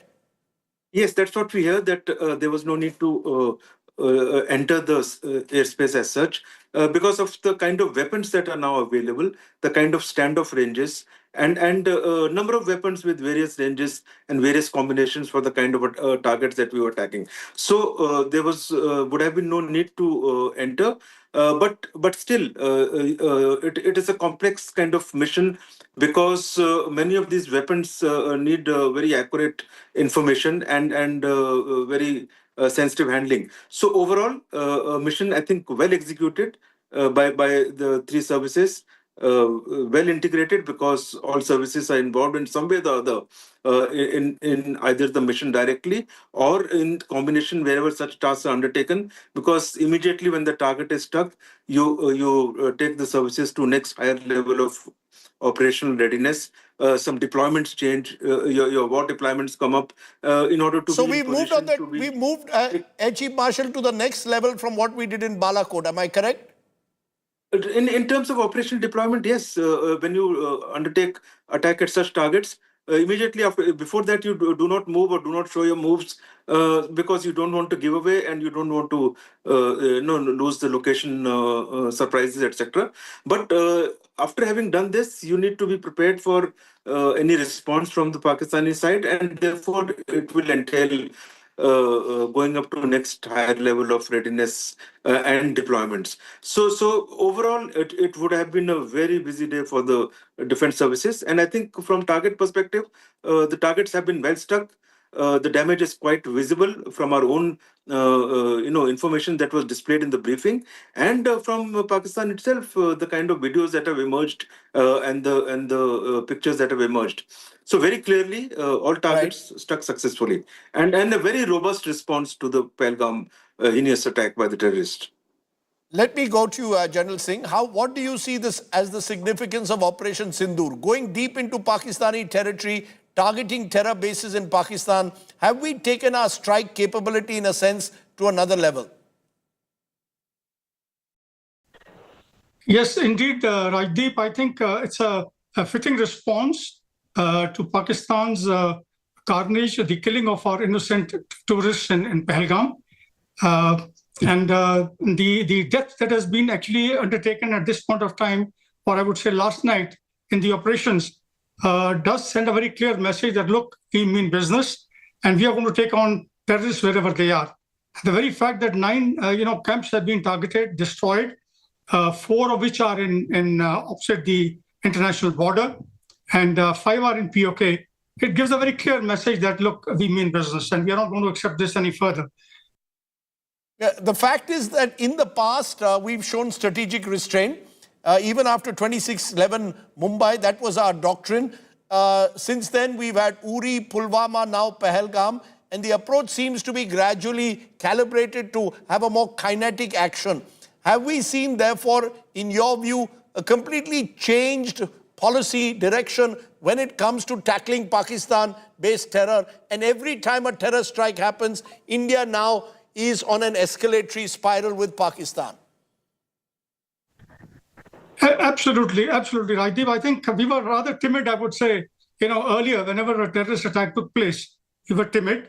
But come Mr. Modi and his government and the directions that they have given to the military, I think we mean business. We've done it in the past at Balakot, we've done it now.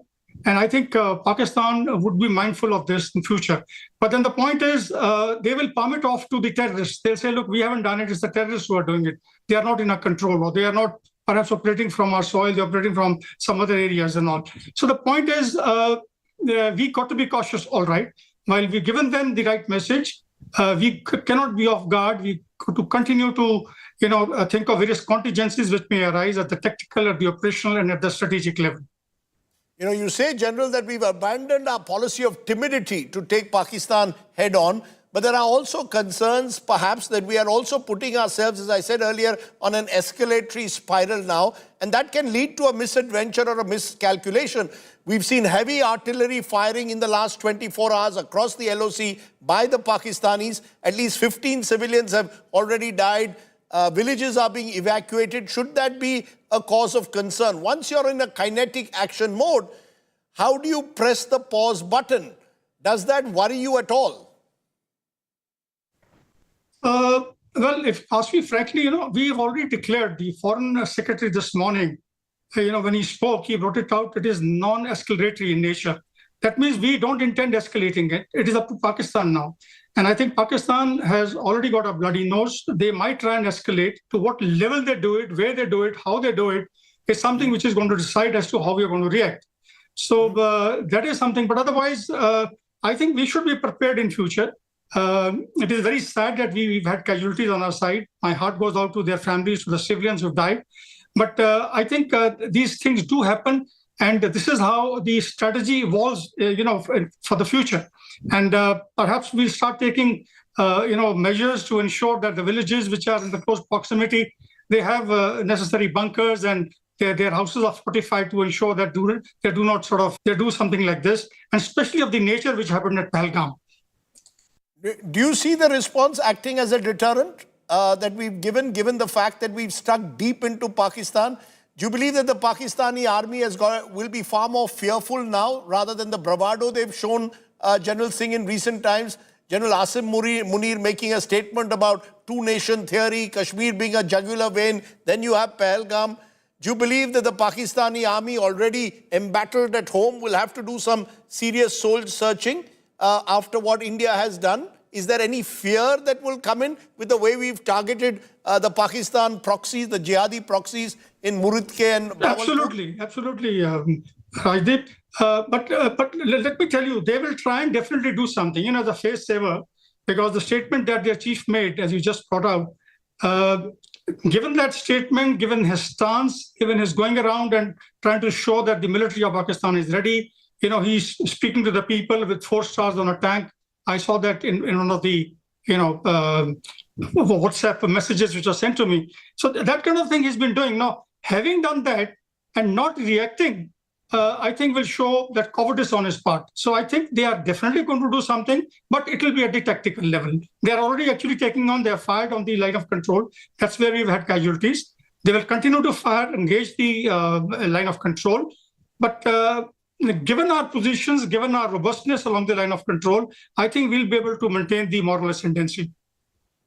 Chief Marshal Bhadoria, do you believe also that what we've done will act as a deterrent to Pakistan, or do you believe that the Pakistani army is desperate enough, the armed forces and the army chief, General Asim Munir, desperate enough to carry on some kind of an escalatory spiral? Is that a genuine fear? In the immediate aftermath of this attack that we have done, I think they would be desperate enough, and he will not stop here. They would act irrationally in all probability, and there would be, like General Bikram Singh said, an element of response from their side. If there is some sense of rationality, the response should be measured, reasonably calibrated, but they would respond for sure. And on our side, we need to be prepared for such an action and ensure that we defend effectively. So I'm sure our defense forces are well prepared to do that. But in the long run, I think, Rajdeep, for an act like Pahalgam, it was really important to do this kind of action and a very robust response, because a very clear message needed to go, which has gone, that it cannot be accepted. Apart from zero acceptance of terror, which is the policy of Government of India, the nature of this barbaric attack was such that it had to be responded, and it is time we call out. Second issue, I think, is that it is not only the terrorists who were struck. I think Pakistan Army's support to terror and ISI's direct involvement, the direct kind of green light or direct support, covert and overt, from Pakistan Army chief in this case, the world has seen through their narrative that they are not involved, it is not in their control, they are not behind it, is nobody is buying it. Internationally, they need to be isolated. World needs to ask them questions. Right. In the long run, I think pragmatism will prevail, and there would be effect. So the deterrence that you talk about would come in with such kind of action, but it will take a little while. I think in the immediate that we are talking, we should be prepared for some action, and we should be prepared to respond. Should they inflict some damage, and if it is a military target, our military is not going to stop. They would respond. Of course, our response would be measured and rational, and de-escalation would be the underlying thought behind any of these actions from our side. Let me leave it there. Air Chief Marshal Bhadoria, General Singh, I appreciate both of you joining me and sharing your wisdom. As you can see, what we are trying to do is, in our own way, try and ensure that we get a wide variety of views from our top people who've served at the very top of our armed forces to get a sense of where they stand. Today, in fact, was a day when at the heart of the Indian Army's media briefing on Operation Sindoor, itself a name that was poignant and reflective of what had happened in Pahalgam, where a number of innocent people were suddenly widowed by the horrific attack perpetrated by Pakistani-based terrorists. At that army briefing stood not just officers, but a message. 2 women, 2 faiths, 1 purpose, 1 nation. Take a look of how in that moment, perhaps Nari Shakti was truly reflected and in a way, silence its enemies with the symbolism of that moment. Take a look.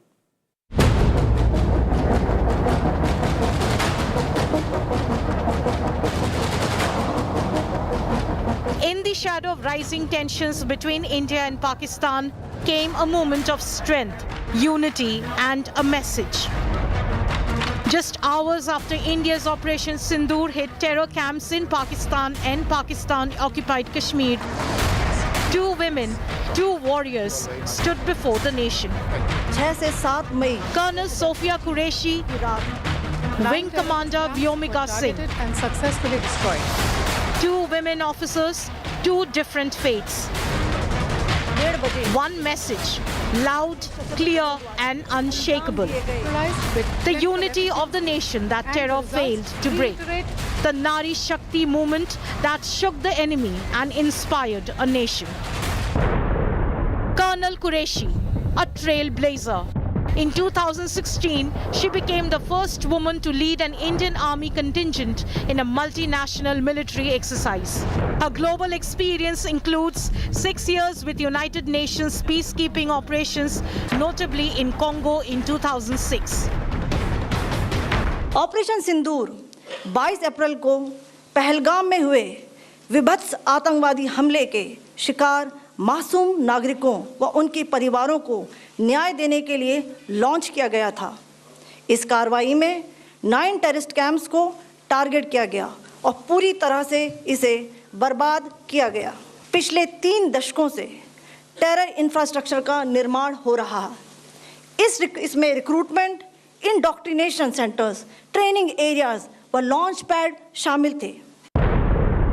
Wing Commander Vyomika Singh, a fighter in the skies, a high-altitude rescue hero in Arunachal, a permanent commission in the flying branch. A niche technology weapons with careful selection of warheads was ensured so that there will be no collateral damage. The point of impact in each of the target was a specific building or a group of buildings.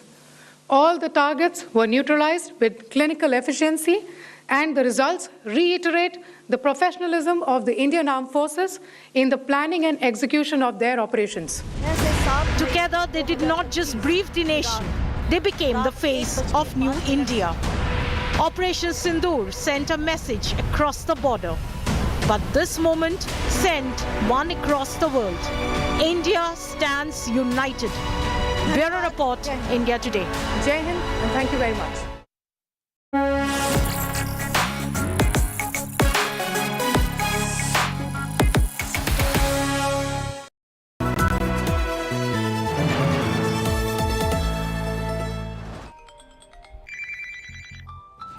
Hello? You must be tired like me of hearing countless broadcasts like these. Cyber frauds are the new age white-collared crime. They don't break into your home, but they break into your bank account directly. Project Shield is an India Today initiative to expose their dirty tricks And help you outsmart the scammers. Come join us and be 2 steps ahead of fraudsters. Because better safe than sorry.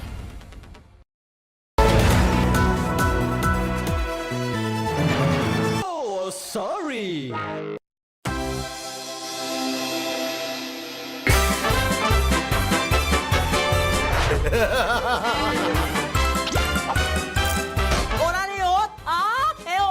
We are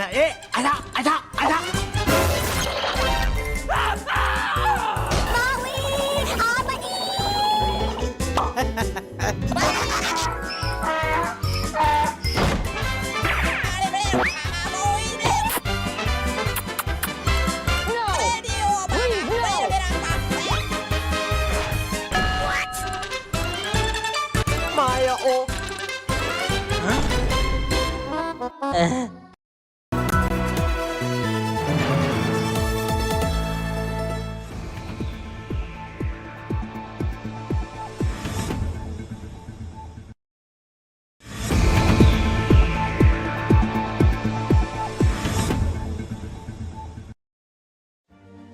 your media plan smarter with India Today Live TV on your connected devices. Amplify your brand with 100 million smart internet viewers. To advertise, mail us at sales@aajtak.com. So sorry.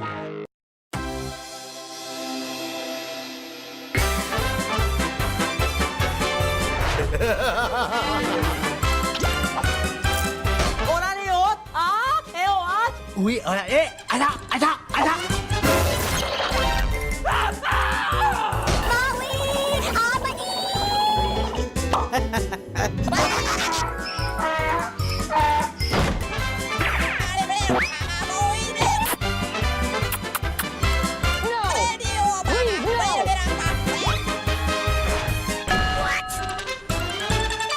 Maya, oh.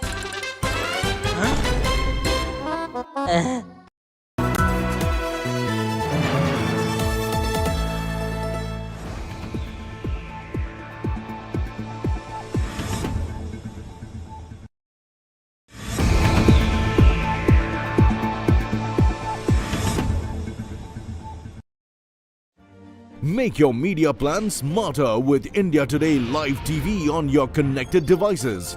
Amplify your brand with 100 million smart internet viewers. To advertise, mail us at sales@aajtak.com. Oh, sorry.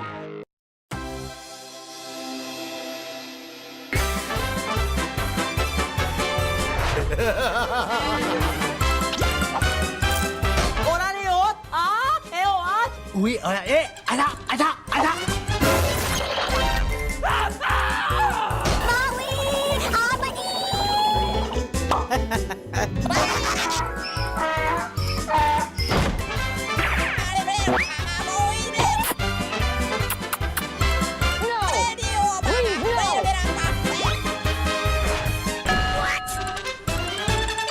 Maya, oh.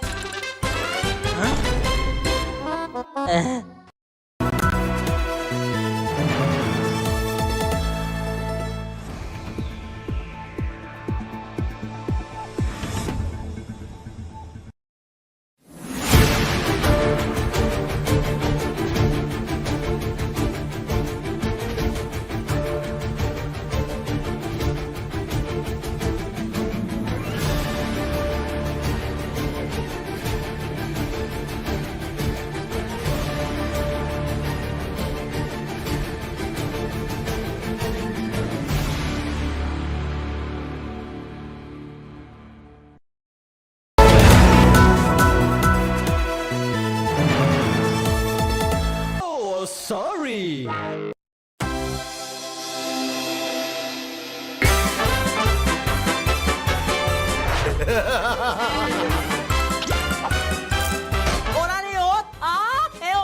Ui, ada.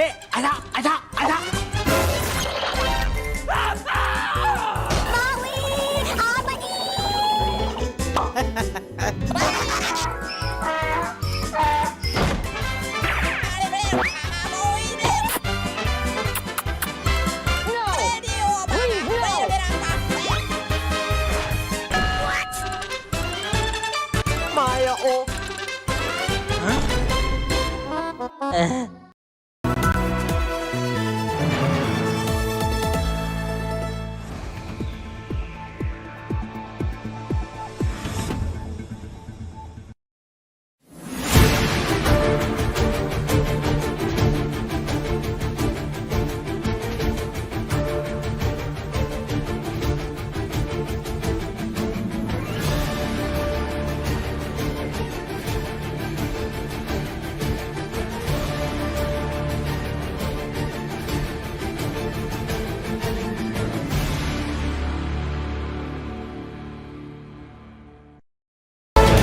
So sorry.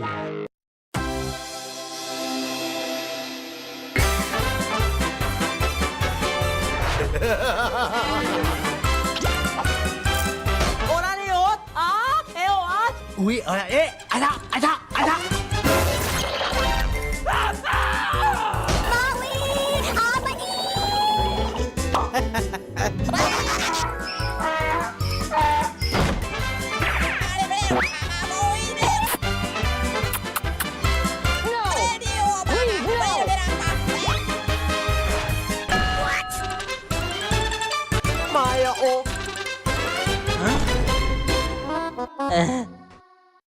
Jio watch free cricket mutual funds सही है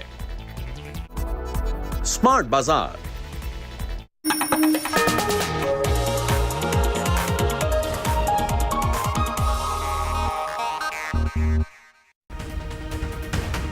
Good morning and welcome. Thank you for tuning in this morning to India Today Television. I'm Pooja Shali. What happened late into the night? What's happened in the last 24 hours? What about the war clouds between India and Pakistan? All that and more. First, the headlines. This is India's fight to stop promoting, harboring cross-border terrorism that Pakistan has been known for. Sources within the government tell India Today, India can take similar actions on other terror bases too in Pakistan in the coming days if required. But do we think that Pakistan will back down, or will this still not prove to be a deterrent? After India's calibrated approach, reports say escalation appears unlikely, but Pakistan is under pressure, tensions are running high, and the world is watching closely. But this cowardly Pakistan is targeting innocent Indian civilians along the line of control.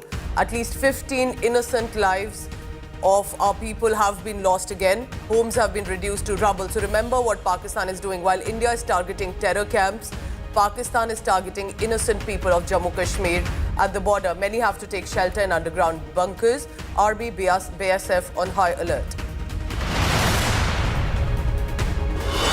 Pakistan Prime Minister Shehbaz Sharif threatens India. Provocative remarks. India will have to pay, says Shehbaz Sharif. Pakistan resorting to the nuke threat again. But Islamabad is on the edge. Security heightened. Pak Air Base is on alert. Amid all this news, on the sidelines in sports news, Rohit Sharma calls time on his test career. Senior India batter has represented his country in 67 test matches. ODIs continue, but the test cricket, it's time up for Rohit Sharma.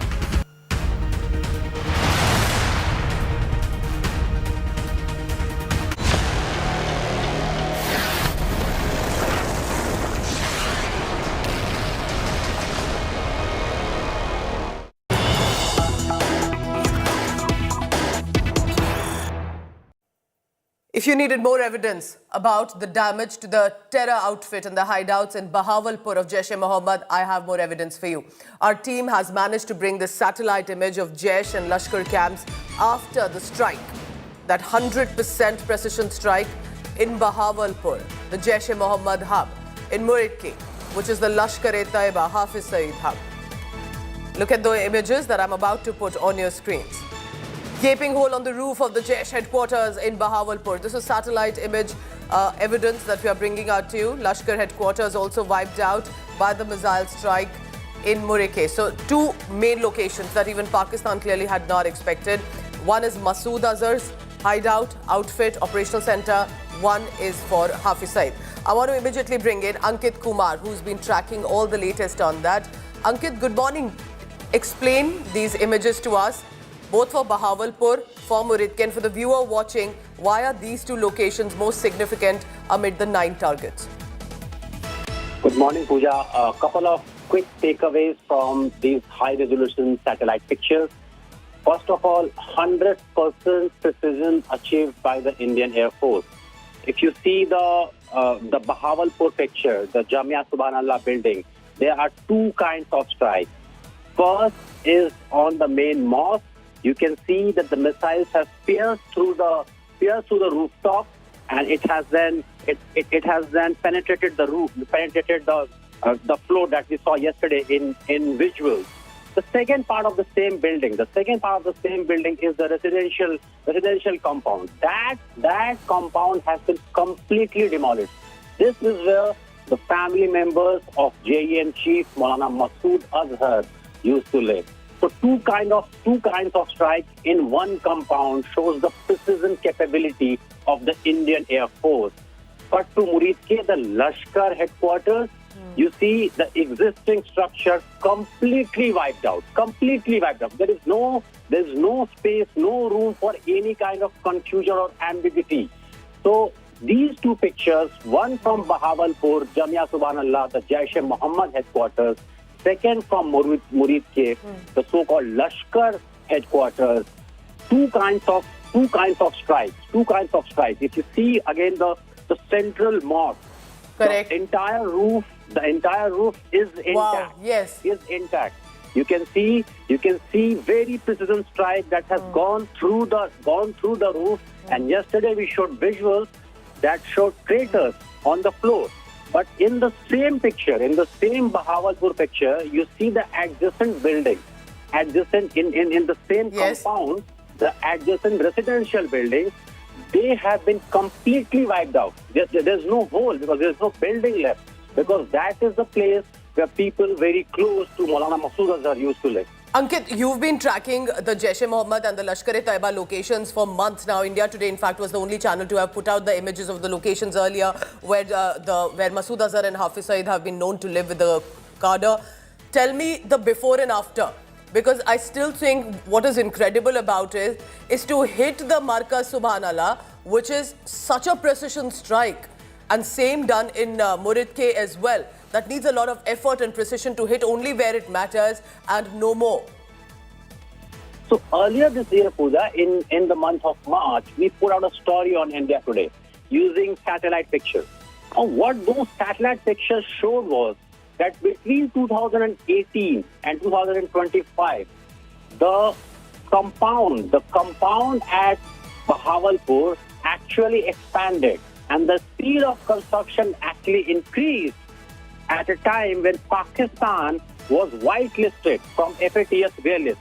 So that was a visual evidence of terror flourishing under Pakistan since it has been whitelisted by the Financial Action Task Force.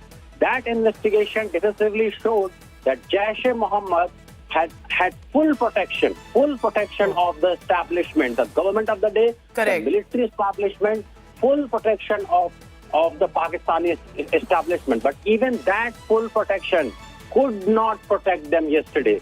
Yesterday, Indian Air Force strikes, the missiles managed to pierce through that protection, that umbrella provided by the Ankit, this just corroborates the satellite images that you're bringing to us, and we'll put out those images, corroborates the visual evidence that have come from the ground as well.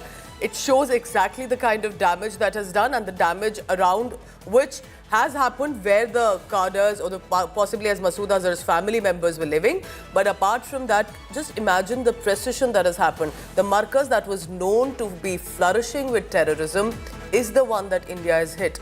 Look at the restraint and the effort of the Indian Armed Forces. As Ankit says, Pakistan said Jaish-e-Mohammed, Lashkar-e-Taiba banned. We are taking action against them. Instead, they had been flourishing on the same soil. Remember that, viewer. Ankit, thank you very much for getting us this big exclusive.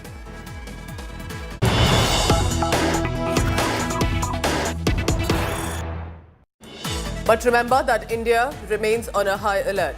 All air defense units have been activated all along the India-Pakistan border to tackle any eventuality, according to sources in the Ministry of Defense. I'm joined by Shivani Sharma, my colleague. Shivani closely tracks the defense forces, and I'm sure you've been speaking to a lot of senior officials, Shivani. What do we make of when we say air defense units have been activated? Because the strike has happened from India. Are we expecting possibly a response from Pakistan? Certainly, Pooja. See, even before when we were going to conduct the Operation Sindoor, the forces were well aware that we need to enhance our air defense system. They are already in place there even before the Pahalgam attack. But certainly when we were planning these strategic strikes, the precision strikes on these terror outfits in Pakistan, we made sure that any retaliatory action from Pakistan can be dealt with befittingly and with full force. So that is why all the air defense systems that are there on the borders, they are activated, fully alert, and the defense forces are keeping a vigil with the high alertness and deployments at place, because there have been a number of fake narrative that has been circulated by Pakistan about Indian assets being damaged and hit.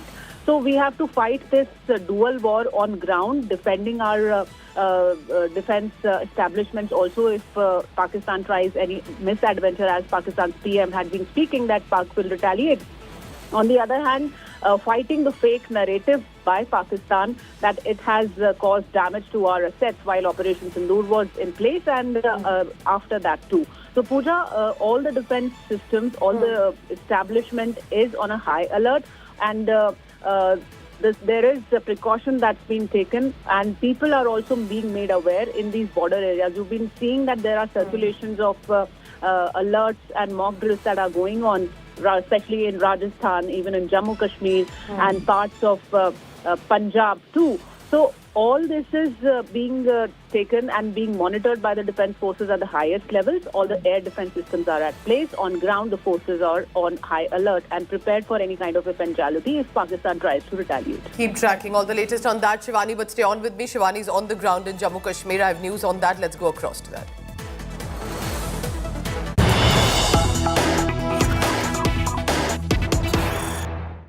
Pakistan Army posts continue to resort to unprovoked fires using small arms artillery guns across LOC, Kupwara, Baramulla, Uri, Akhnur, across JNK, where Indian Army is responding proportionately. Remember, some of these sectors are in the Jammu region, but look at this, viewer. Pakistan does not have terror outfits or hideouts in India to attack, because obviously we don't sponsor and encourage terrorism, which Pakistan does. So who does Pakistan retaliate against? Innocent civilians of Jammu Kashmir. Otherwise, it so passionately claims to say it stands with, but it's people across JNK who are being targeted, and also at the border. Shivani is right now in those locations, and I will not reveal exactly where. But Shivani, tell me, you've been sending us ground reports from Uri. I hear a lot of news reports coming in from Poonch. What is happening? Civilians being targeted by Pakistan military. Can you confirm that for us? Pooja, 15 lives have already been lost yesterday alone in Poonch area, in Tangdhar area, where heavy artillery firing has been going on from Pakistan's side. And this is the second consecutive day when Pakistan has resorted to heavy artillery shelling, along with the small arms firing that has been happening since last 14 days now after the Pahalgam attack. And India's preparedness is high. India has been responding befittingly and proportionately to these ceasefire violations by Pakistan. But certainly this time Pakistan is so agitated. It has been hitting the villagers, the innocent civilians out here, Pooja. We've been showing those pictures of the houses that have been gutted into fire, totally damaged. People lost their lives, and there are injured people. More than 50 people are injured in Poonch area alone. And here also, we are close to the northern Uri sector. There also there are people who have been injured, properties damaged. They are in worries, and Pakistan resorts to unprovoked ceasefire violations, not only with small arms but artillery shelling also post Operation Sindoor. Shivani Sharma is tracking all the latest on this. Just imagine, viewers, these innocent civilians living across the border. So after Pahalgam, if you needed more evidence, just in case you had a doubt, they're targeting innocent civilians. And I can tell you, women, children, men along the line of control in Uri, Poonch, in even areas like Kupwara, other areas like Akhnur. That is what innocent civilians of India have to bear and brace because of Pakistan military this time directly. Remember that, viewer. But is it over, or are there going to be more strikes from India? India has struck 9 terror hubs in Pakistan and Pakistan-occupied Jammu Kashmir to avenge the deaths of 26 innocent victims and as many families in Pahalgam. Sources within the government have told India today that India can take similar actions if required, because there are quite a few other terror bases too in Pakistan in the coming days if required. Now, the operation is described as ongoing, which means a possibility of escalation if Pakistan retaliates, and especially against civilians. India aims at teaching Pakistan a strong lesson this time. Till when are we expected to continue to face these terror attacks and jihadist attacks by Pakistan? During the post-operation briefing held by Foreign Secretary Vikram Misri, Colonel Sophia Qureshi, Wing Commander Vyomika Singh, that clearly became a big highlight, the symbolic messaging of it. India put out this list of Pakistan terror bases. This is, remember, the fact that India is prepared. India knows where the terror bases are, not attacking civilians, the terror hideouts that Pakistan knows and that India also knows about. Some were hit. What about others? Are we looking at possibly more terror camps that will be hit? हमारी यह कार्रवाई बेहद सोच समझकर सधे हुए तरीके से की गई है। आतंकियों के हौसले पस्त करने के उद्देश्य से यह कार्रवाई महज उनके कैंप्स और इंफ्रास्ट्रक्चर तक ही सीमित रखी गई है। मैं पुनः हमारे आर्म्ड फोर्सेस के शौर्य को मैं नमन करता हूं। साथियों, प्रधानमंत्री श्री नरेंद्र मोदी के नेतृत्व में हमारी सेनाओं ने ऑपरेशन सिंदूर लॉन्च करके पहले की तरह ही इस बार भी आतंकियों को ट्रेनिंग देने वाले कैंप्स को तबाह करके करारा जवाब दिया है। भारत ने अपनी सरजमी पर हुए हमले का जवाब देने के लिए अपने राइट टू रेस्पॉन्ड का इस्तेमाल किया है। साथियों, जैसी कि आप सबको जानकारी है कि कल रात हमारी भारतीय सेनाओं ने अपने अद्भुत शौर्य और पराक्रम का परिचय देते हुए एक नया इतिहास रच दिया है। साथियों, भारत की सेना ने सटीकता, सतर्कता और संवेदनशीलता के साथ कार्रवाई की है। हमने जो लक्ष्य तय किए थे उन्हें ठीक समय तय योजना के अनुसार सटीकता से उन्होंने ध्वस्त किया है और किसी भी नागरिक ठिकाने, सिविलियन पॉपुलेशन को जरा भी प्रभावित न होने देने की संवेदनशीलता भी हमारी सेना ने दिखाई है। तो हम कह सकते हैं एक तरीके की सटीकता, सतर्कता और मानवीयता यह हमारी भारत की सेना के जवानों ने दिखाई है, जिसके लिए मैं हमारे सेना के जवानों और अधिकारियों को पूरे देश की ओर से मैं साधुवाद देता हूं और सेना को संपूर्ण संबल प्रदान करने के लिए अपने प्रधानमंत्री माननीय नरेंद्र मोदी जी को भी मैं साधुवाद देता हूं।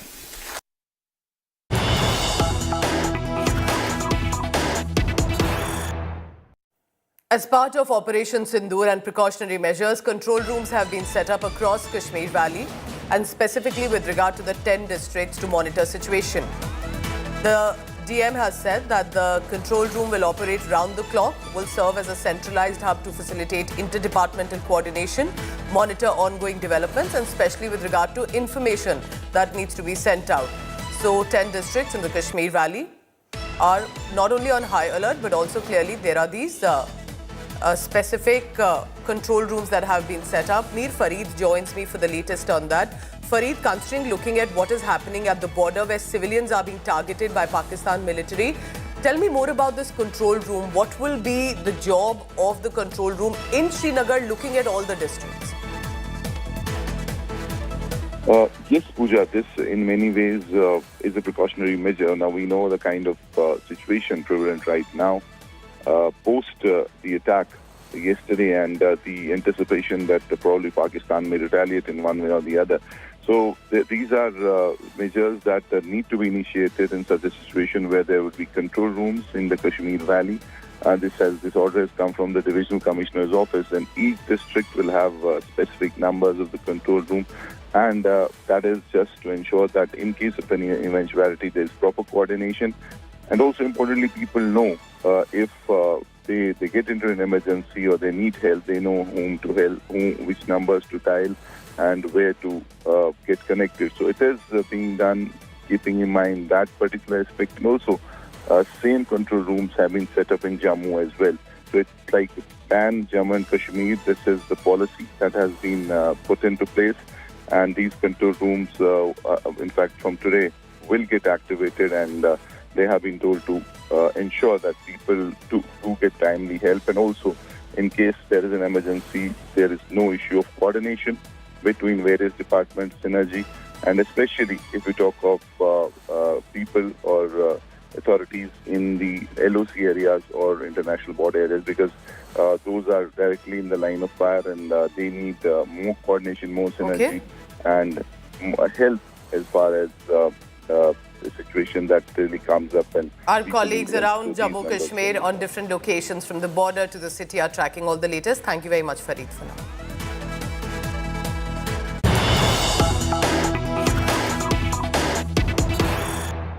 Pakistan troops continue with shelling at the borders. Cross-border shelling along the line of control in Kupwara in Jammu Kashmir. This is the second consecutive day. Remember that this means while Indian armed forces targeted terror infrastructure in Pakistan as part of Operation Sindoor, what are the Pakistanis doing? They are targeting civilian areas. And I can tell you disturbing visuals. Look at that on your screen. Disturbing visuals coming in from Jammu and Kashmir. People of all faith areas from Kashmir Valley to Jammu region at the border are facing this shelling from Pakistan military. Remember, Indian armed forces have retaliated effectively against the unprovoked firing. Evacuations have taken place in several areas. We are told most of the civilian population in Karna have moved to safer areas after Pakistani troops resorted to shelling. Imagine hitting at innocent civilians at the border as more and more people are rushing to hospitals. This is in Kupwara, from where we are receiving information. But there are different locations, I can tell you, across JNK, from Poonch, Uri and other areas. Sunil Ji Bhatt joins me. In fact, he also got us a ground report from the Jammu region's borders in Poonch. Tell us about the kind of targets Pakistan is openly, blatantly attacking. These are innocent civilians. Pooja, rattled and frustrated Pakistan is resorting to heavy shelling along the line of control, and Pakistan is targeting innocent people, innocent villagers living near the line of control. And yesterday also we saw that how many people were targeted due to by Pakistan along the line of control in Poonch district as well as in Rajouri district. Innocent people have been targeted, non-combatants have been targeted, and this has triggered an exodus of people from Poonch city and the adjoining areas. People are in panic. They are leaving their homes and they are going to safer areas. Administration has also taken many measures and people are being evacuated and taken to safer areas. But the way Pakistan has resorted to heavy shelling, it has created panic in the border areas. And yesterday, Pakistan logged heavy mortars even in Poonch city. So most of the city is empty. The city wears a deserted look. And late last night also Pakistan once again violated ceasefire, this time in North Kashmir, Kupwara, Baramulla, Uri and in Akhnur sector of Jammu region.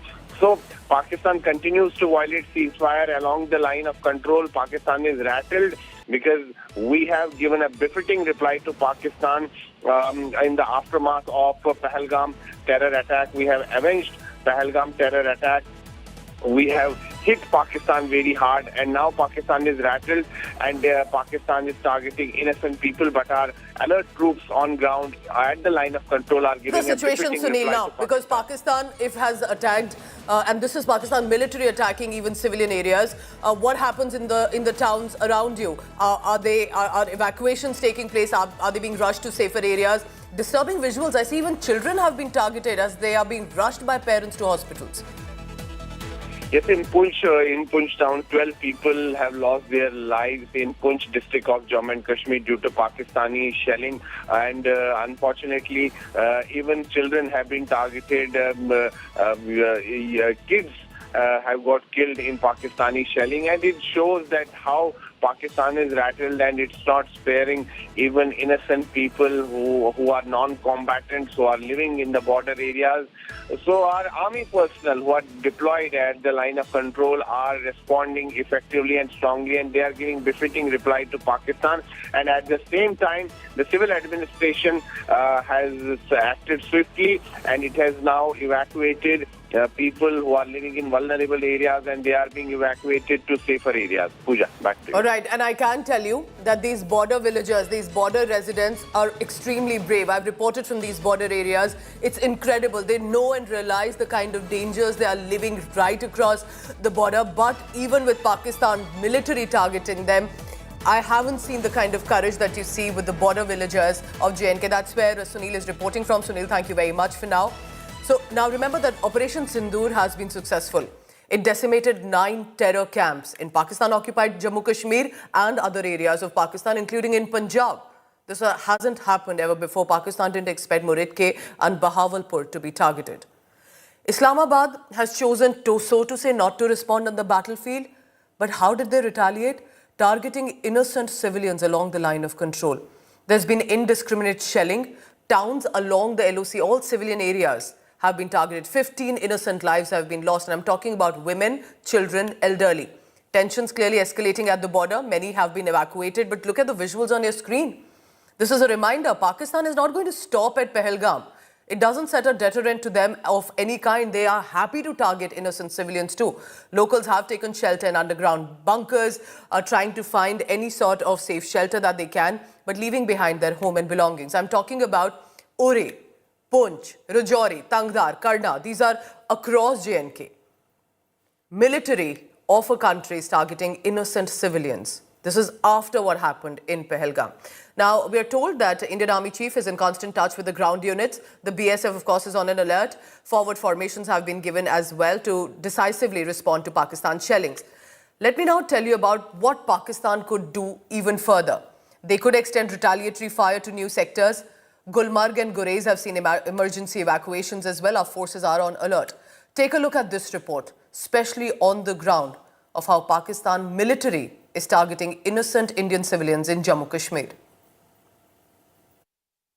After the biggest ever strike in Pakistan on the terror outfits, we are now at the LOC.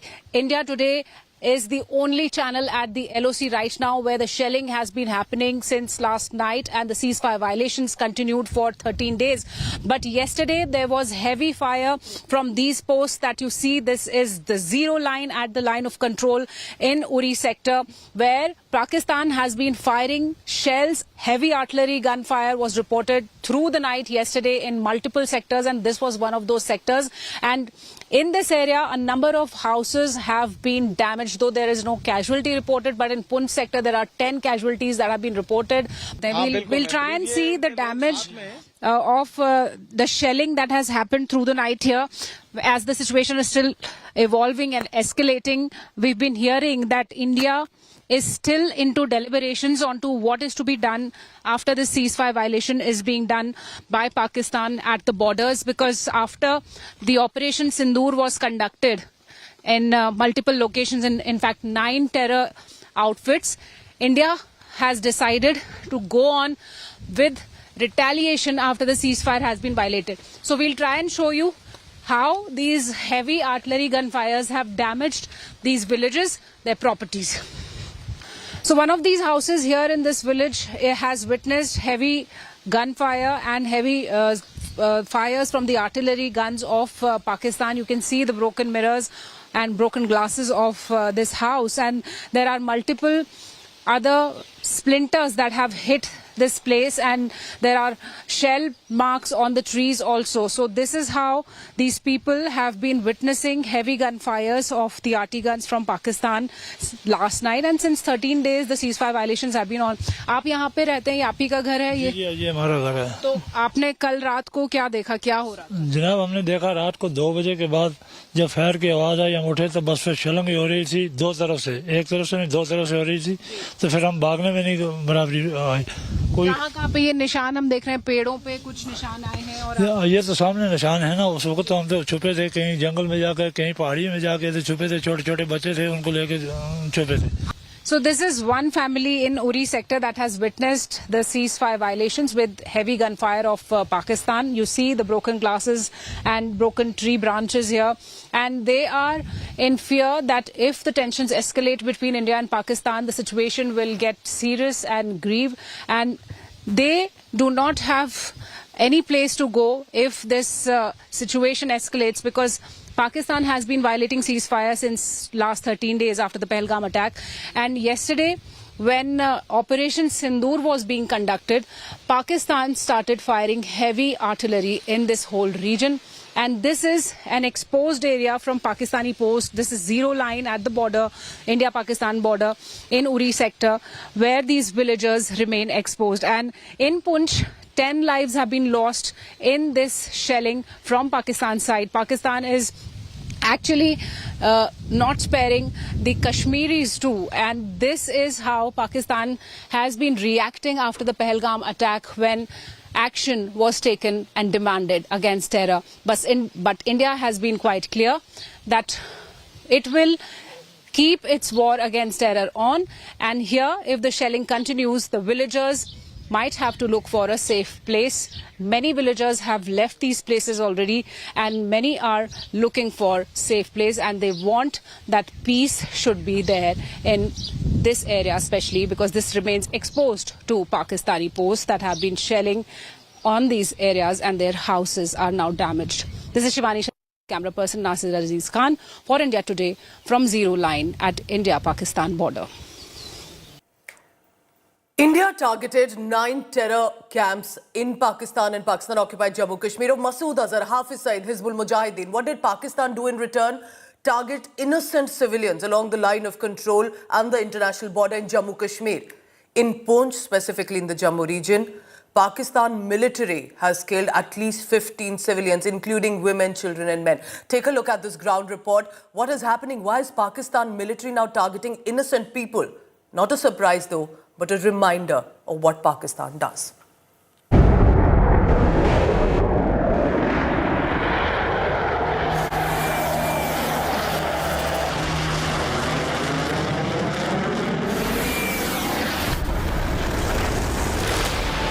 Operation Sindoor, a high-precision anti-terror strike by Indian forces successfully dismantled 9 terror camps across the line of control.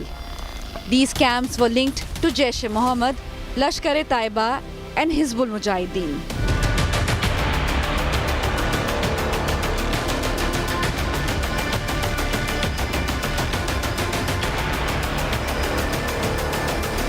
But hours later, Pakistan hit back not at the military but at the innocent. In what can only be described as a cowardly act, they unleashed indiscriminate shelling across the LOC.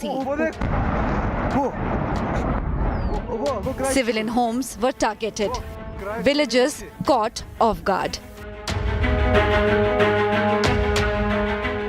We are at a house here in Jammu and Kashmir's Poonch city, and behind me you can see the extent of damage that has taken place here due to Pakistani shelling.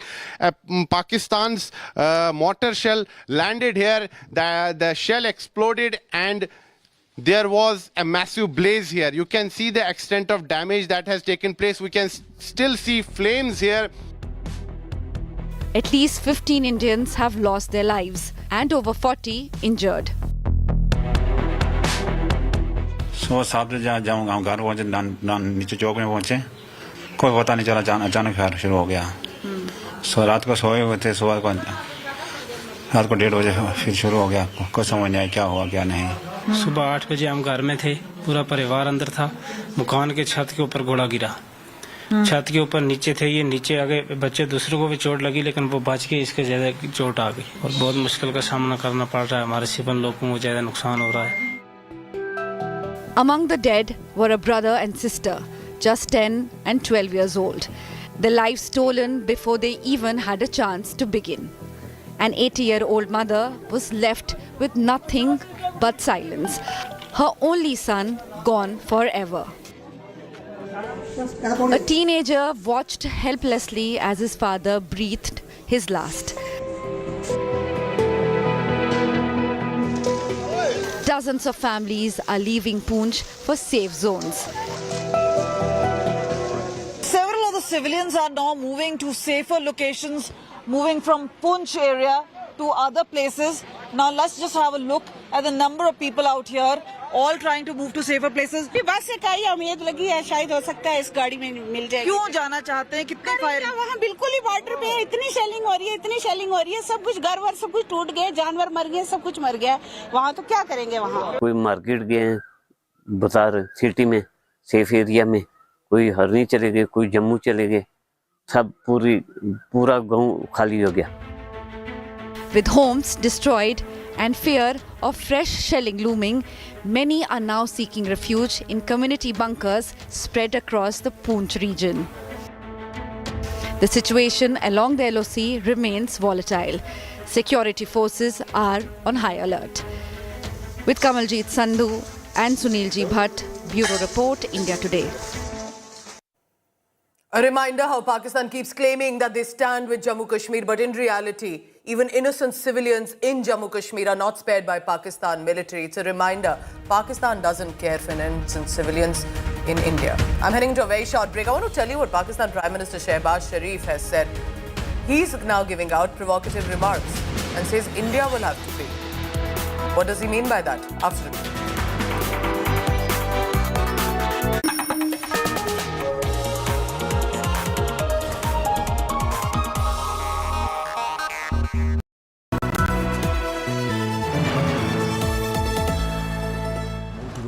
Edge 60 Pro, the edge of excellence.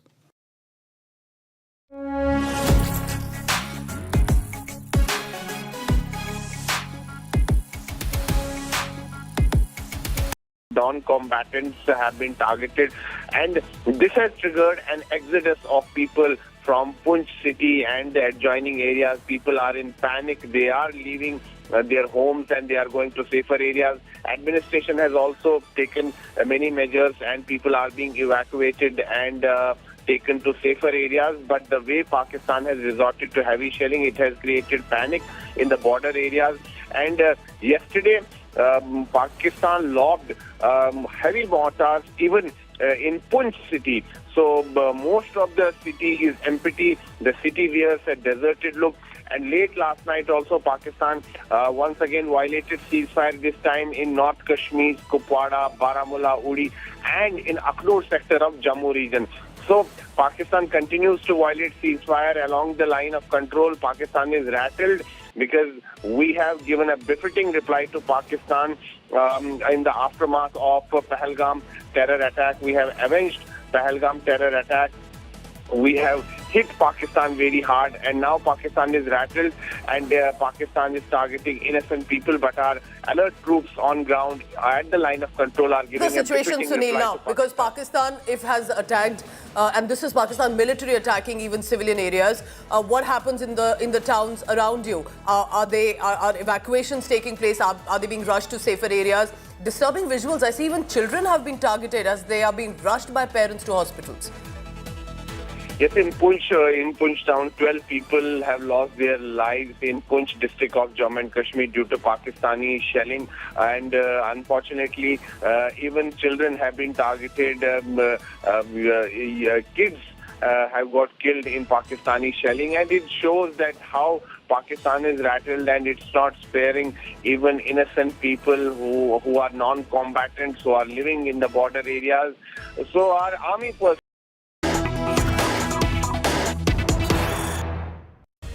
Big news coming in from Pakistan. Baloch Liberation Army's Special Tactical Operations Squad have targeted a Pakistan Army vehicle in a remote control IED attack in Bolan area.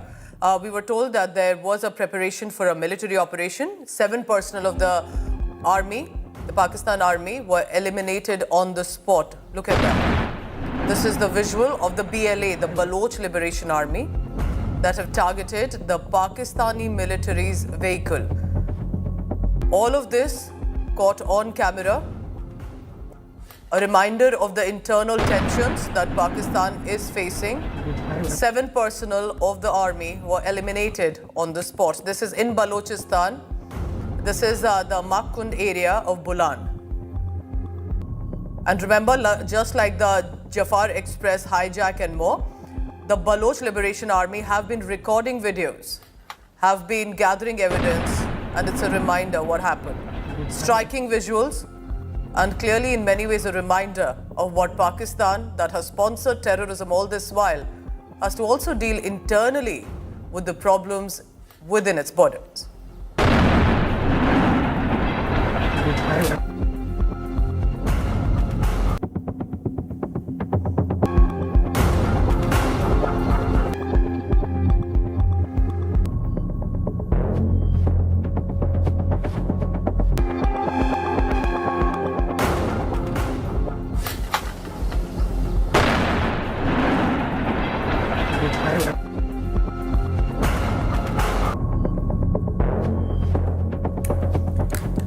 right, so that's the big news coming in. Just look at these visuals. It's a reminder, whether it's the Afghan-Pakistan border, whether it's Balochistan, whether there are protests in Gilgit-Baltistan.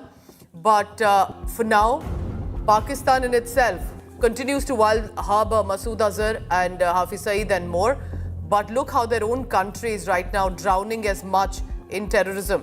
This is also, remember, in many ways, hours after Operation Sindoor's targeted strikes, the BLA has taken credit for 2 separate assaults that have led to deaths of Pakistani military personnel. This is Bolan area specifically, where we are receiving these visuals from. So, this was their BLA Special Tactical Operations Squad using a remote-controlled improvised explosive device. So the big news, meanwhile, remember, has been about in the aftermath of Pahalgam terror massacre. A precise, powerful strike. 25 minutes, 9 targets, 9 terror hubs inside Pakistan cities and especially Pakistan-occupied Jammu Kashmir, which has now become a hub for Pakistan with regard to sponsoring terror. Pakistan also clearly is in a panic mode. But remember, at a time like this, not even trying to de-escalate, Shehbaz Sharif, the Pakistan Prime Minister, says India will have to pay. Defense Minister Khwaja Asif doubles down, playing the nuke threat card again, warning of a possible nuclear war if India strikes again. Islamabad remains on the edge. An emergency has been declared across the capital city. Security has been tightened. Pakistan air bases have been put on high alert. Here are the details coming in from Pakistan and especially the statements from Pakistan's Prime Minister. Bharat के बुज़दिलाना हमलों में 26 मासूम शहरी शहीद और 46 ज़ख्मी हुए, इनमें बच्चे और ख़वातीन शामिल। कौम खराजे अक़ीदत पेश करती है और पूरा पाकिस्तान इन शोहदा के ख़ानदानों के साथ है और ज़ख्मियों की सेहत याबी के लिए दुआ गो है। बहुत हाई हैं और किसी वक्त भी कुछ हो सकता है, लेकिन आज जो नेशनल सिक्योरिटी कमेटी की मीटिंग हुई है उसमें पाकिस्तानी अफवाज को जो है ये इख्तियार दिया गया है कि वो जो भी अगर कोई हरकत होती है और जो रात को जो कुछ हुआ है उसके कोई रिस्पॉन्स जो है वो तरतीब जो है वो पाकिस्तान की अफवाज करेंगे, लीडरशिप करेंगी। तो अल्लाह ताला खैर करेगा इंशाल्लाह। कोई ऐसी बात नहीं है। रात को भी हमने उनको मुंह तोड़ जवाब दिया, मुझे पहले कुछ नहीं रह गया। तो अब हो सकता है वो फिर कोई ऐसी बात करे जो रात को जो सब कुछ गंवा बैठा है उसको रिकवर करने के लिए वो कोई फिर कोई ऐसी हरकत करे। इंशाल्लाह ताला ये पाकिस्तान के बहादुर और गयूर अवाम इनके आंखें खोलेंगे और इनको दिखाएंगे कि हम जंग के हामी नहीं हैं, ना हम जंग के हामी रहे हैं, लेकिन अब आपने हमला किया है। आपने पाकिस्तान के बेगुनाह शहरियों पे, हमारा बेगुनाह बच्चों पे हमला किया है, हमारे सरजमीन पे हमला किया है। अब उनको तैयारी और हौसला रखना पड़ेगा, इसलिए पाकिस्तान का जवाब अब आना है। Remember, at a juncture like this, it's the world watching. And most of the nations have directly come out in support of India. India has answered, especially when it comes to the Pahalgam terror carnage. Not the first attack that we've had to face from Pakistan-sponsored jihadists, but this time, with precision and resolve, also putting out a message that Pakistan will need to know consequences. More in this report about the international support. Is Pakistan feeling isolated this time?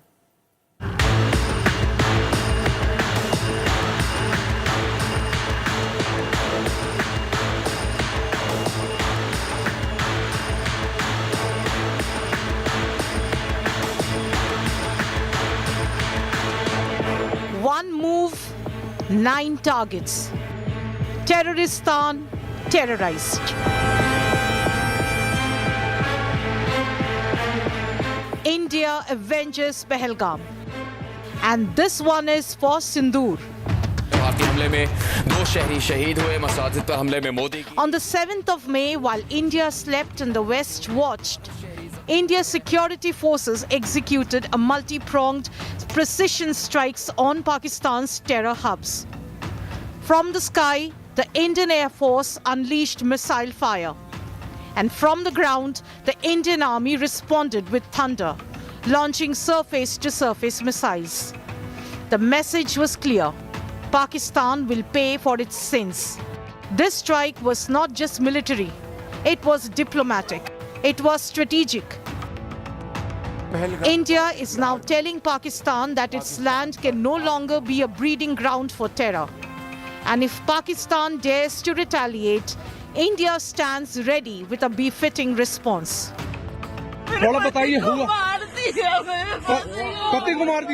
This wasn't an escalation. It was a response, a calculated and measured one, to what happened on April 22nd in Pahalgam.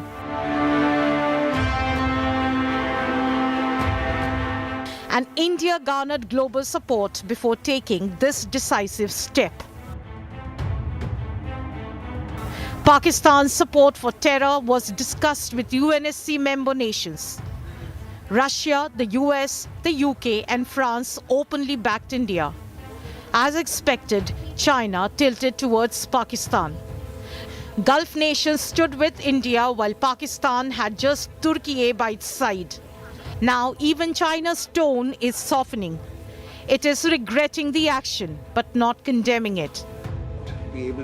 Post-strike, India has briefed 13 foreign envoys, reaffirming that this is a war on terror. Earlier, US Secretary of State Marco Rubio was given a detailed briefing. Among the global leaders, Donald Trump was the first to react. He said he saw it coming, but he also called for caution from both sides. My position is I get along with both. I know both very well, and I want to see them work it out. I want to see them stop. And hopefully they can stop now. They've gone tit for tat, so hopefully they can stop now. But I know both. We get along with both countries very well, good relationships with both, and I want to see it stop. And if I can do anything to help, I will be there. So now that the world is watching, has India's message on terror landed? Has New Delhi struck the right diplomatic chords and isolated Pakistan? Bureau Report, India Today. You also need to understand, with the Operation Sindoor, with the precise strike that took place, Army and Air Force, with their combined effort in 25 minutes, how did they pull off? With what kind of weapons? The 9 targets that were hit. Here's a special explainer about especially the ammunition and the arms used. Managing editor of India Today, Gaurav Sawant, explaining for you, leaving you with this special report.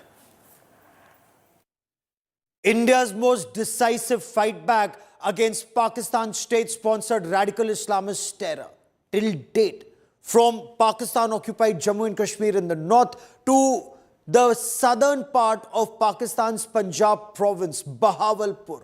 This is how vast was the expanse, almost 400 kilometers plus, where Indian Army used its superior air power and missile power to punish Pakistan's state-sponsored radical Islamist terror. There have been counter-terror operations in the past, but this, unlike in the past, was not limited either in scale or scope. Operation Sindoor was also technologically the most robust and expansive.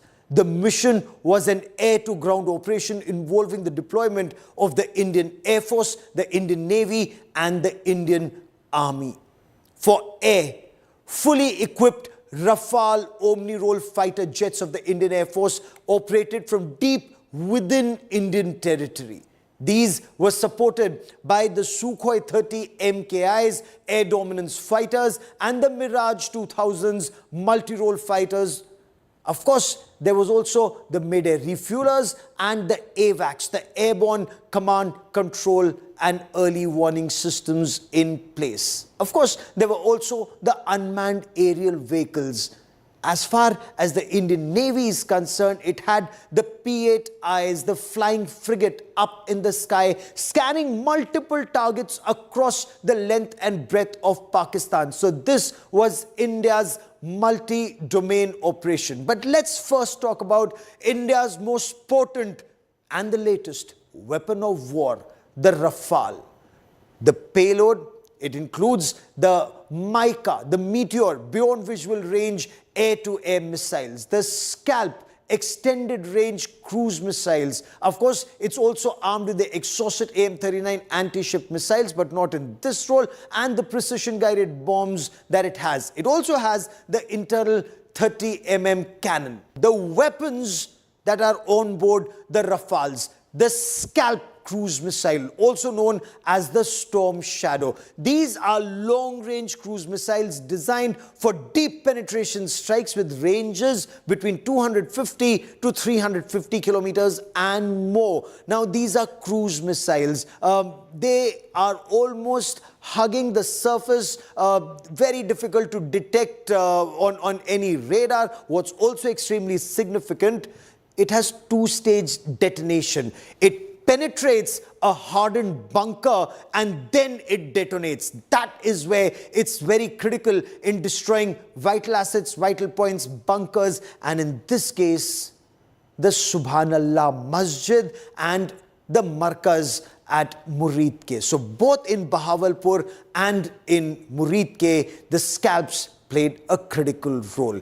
Let me also tell you about this long-range air-launched cruise missile with a range of, in some instances, close to 500 kilometers range. The warhead is a gigantic, a massive 450 kilogram Broch warhead. The launch platform, of course, is the Rafale. Now, the fact about this is the ability to penetrate even the hardened underground bunkers. Stealth features immense. It tremendously has the capability to avoid radar detection. And it's not just the Scalps that we're talking about. We're also talking about the Hammer, which is the highly agile modular munition extended range, as the name suggests. Now, these are bombs that are fired off the Rafale. So that's a kit that's fitted onto the 250 kilograms, 500 kilograms, and 1,000 kilograms bombs that can be then guided using either GPS or infrared or even a laser designator. Now, these were used against multi-storied buildings. They've been used extensively in the past in Libya, in Syria, and now, of course, in Pakistan. So when we talk about the Hammer guided bomb kit, it can be fitted onto that standard bomb, like I said, between 250 kgs to 500 to up to 1000 kgs. The range extremely critical, between 60 and 70 kilograms. Again, the guidance system is either GPS or infrared imaging or even laser guidance. The launch platform, once again, remains the Rafale. What's extremely critical about the Hammers and the Scalps? During the Galwan standoff with China in 2020, Indian Armed Forces, the Air Force, speeded up the acquisition of the Hammer and the Scalps. High precision, all-weather capability, again stealth features. But what's also an added feature is the ability to correct its trajectory mid-flight. So extremely difficult to detect on a radar and almost impossible to stop when it takes down its target. Let me also now talk about the kamikaze or suicide drones. Completing the strike triad was the loitering munition, also known as the kamikaze drones. These drones hover over the target area, they transmit real-time data, and then they can either strike autonomously or can be detonated via remote control. And you saw them in action in Pakistan-occupied Jammu and Kashmir. These are unmanned combat aerial vehicles used very extensively in Operation Sindoor, developed by the Israel Aerospace Industries, known as the kamikaze or the suicide drones. They have an operational range of about 200 kilometers and can stay in the air for up to 9 hours. And that is why they are known as loitering munition. They can loiter over the target, see the target, acquire it, and then detonate. Launched from a vehicle-mounted device, and that is why these are weapons of choice in operations. Now, the operation was to strike 9 locations across Pakistan-occupied Jammu and Kashmir, but not limited to POJK, also in Pakistan, or as some in Pakistani Punjab say, proper Pakistan. Murid Ke and Bahawalpur is as proper as it gets. And these include, right from the top, the Savai Nala camp. This is in Muzaffarabad in Pakistan occupied Jammu and Kashmir.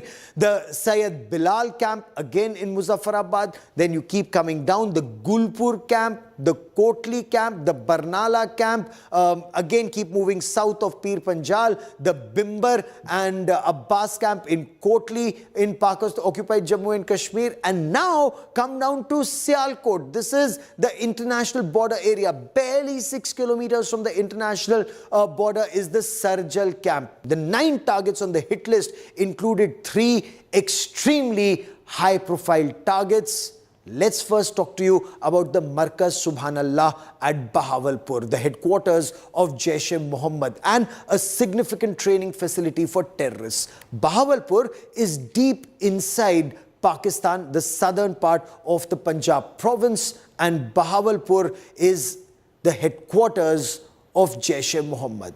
They have a swimming pool, horse riding facilities. This Masjid Subhanallah was used to indoctrinate youngsters to become radical Islamist terrorists, like the ones who attacked the Indian Air Force base at Pathankot, like the ones who have attacked India in Pulwama, which led to an attack on Balakot. And yet this radical Islamist terrorist organization continued to operate. And of course, it's now been set on fire. But that's not the only one. It's also the Jamaat Dawa or Lashkar-e-Taiba headquarters at Murid Ke. The professor of terror, Hafiz Muhammad Saeed, operated from here. India today has reported from this place. Now, Hafiz Muhammad Saeed is wanted in India for a series of terror attacks, from the Parliament attack to 26/11 Mumbai terror attacks. And this is one of the biggest terrorist organizations in the world. David Coleman Headley was a Lashkar-e-Taiba sleeper cell in the United States of America. That Captain Tahawwur Hussain Rana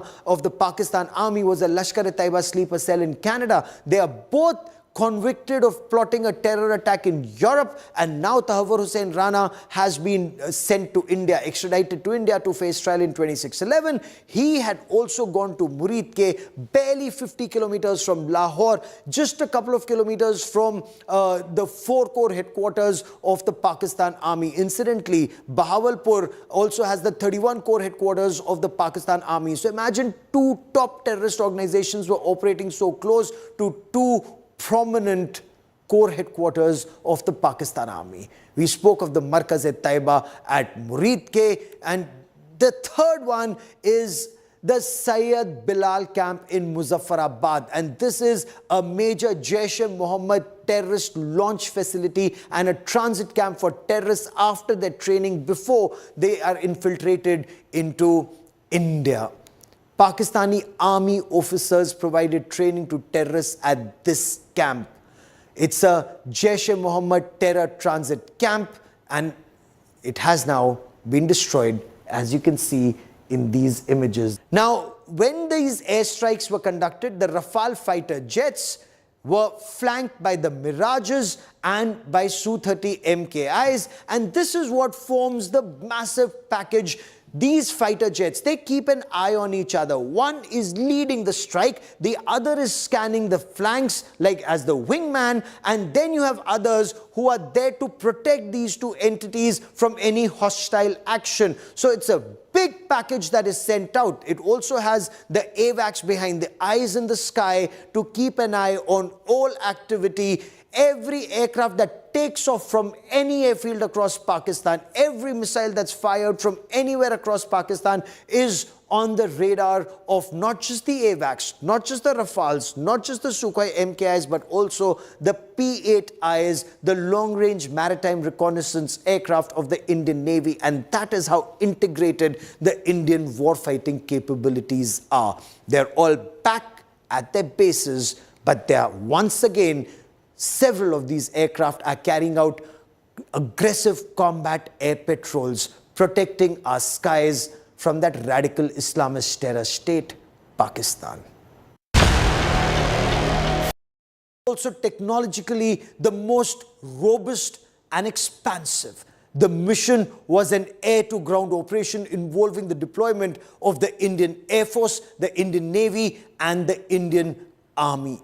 For air, fully equipped Rafale Omni-Role fighter jets of the Indian Air Force operated from deep within Indian territory. These were supported by the Sukhoi 30 MKIs, air dominance fighters, and the Mirage 2000s multi-role fighters. Of course, there was also the mid-air refuelers and the AVACs, the airborne command, control and early warning systems in place. Of course, there were also the unmanned aerial vehicles. As far as the Indian Navy is concerned, it had the P-8Is, the flying frigate up in the sky, scanning multiple targets across the length and breadth of Pakistan. So this was India's multi-domain operation. But let's first talk about India's most potent and the latest weapon of war, the Rafale. The payload, it includes the Mica, the Meteor, beyond visual range air-to-air missiles, the Scalp, extended range cruise missiles. Of course, it's also armed with the Exocet AIM-39 anti-ship missiles, but not in this role, and the precision-guided bombs that it has. It also has the internal 30mm cannon. The weapons that are on board the Rafales, the Scalp cruise missile, also known as the Storm Shadow. These are long-range cruise missiles designed for deep penetration strikes with ranges between 250 to 350 kilometers and more. Now, these are cruise missiles. They are almost hugging the surface, very difficult to detect on any radar. What's also extremely significant, it has two-stage detonation. It penetrates a hardened bunker and then it detonates. That is where it's very critical in destroying vital assets, vital points, bunkers, and in this case, the Subhanallah Masjid and the Markaz at Murid Ke. So both in Bahawalpur and in Murid Ke, the Scalps played a critical role. Let me also tell you about this long-range air-launched cruise missile with a range of, in some instances, close to 500 kilometers range. The warhead is a gigantic, a massive 450 kilogram Broch warhead. The launch platform, of course, is the Rafale.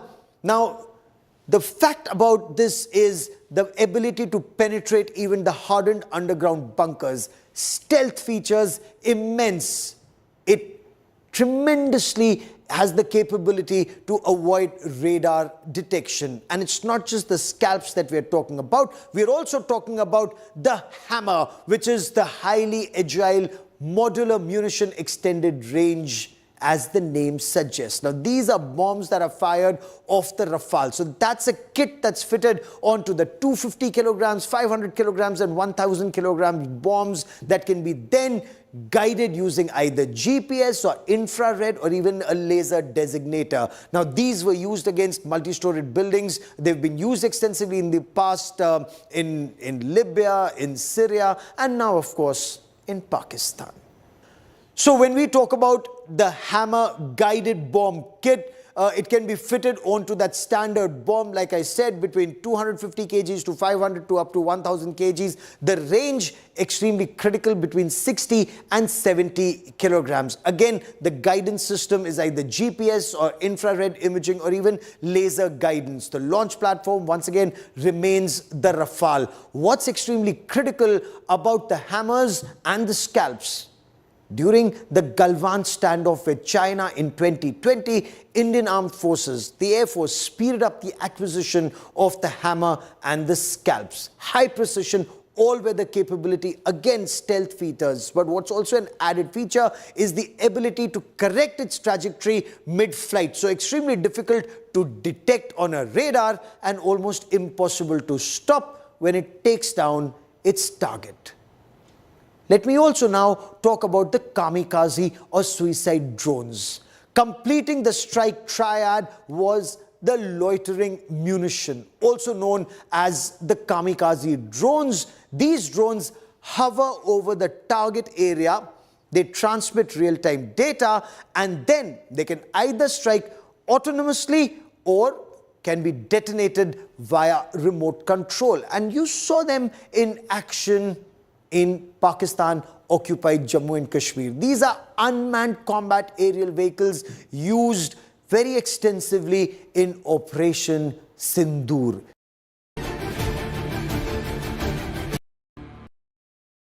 In Pakistan.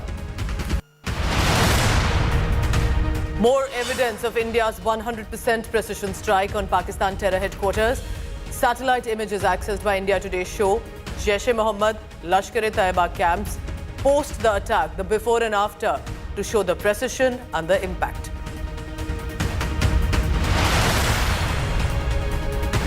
Will Pakistan back down? Will it decide to not support terrorism anymore? Or will there be a response that could prove heavy for Pakistan? After India's calibrated approach, reports say the escalation appears unlikely. Pakistan but feels the pressure. Tensions are running high. The world is watching. But look at Pakistan. It doesn't have terror outfits in India to target, so it's targeting innocent civilians along line of control. 15 innocent lives at least have been lost for now. Homes reduced to rubble along LOC. Innocent civilians rushing to the hospitals. Locals have taken shelter in underground bunkers. BSF and Indian Army are on high alert. Evacuations have taken place. But remember what Pakistan does, targeting innocent civilians of Jammu Kashmir.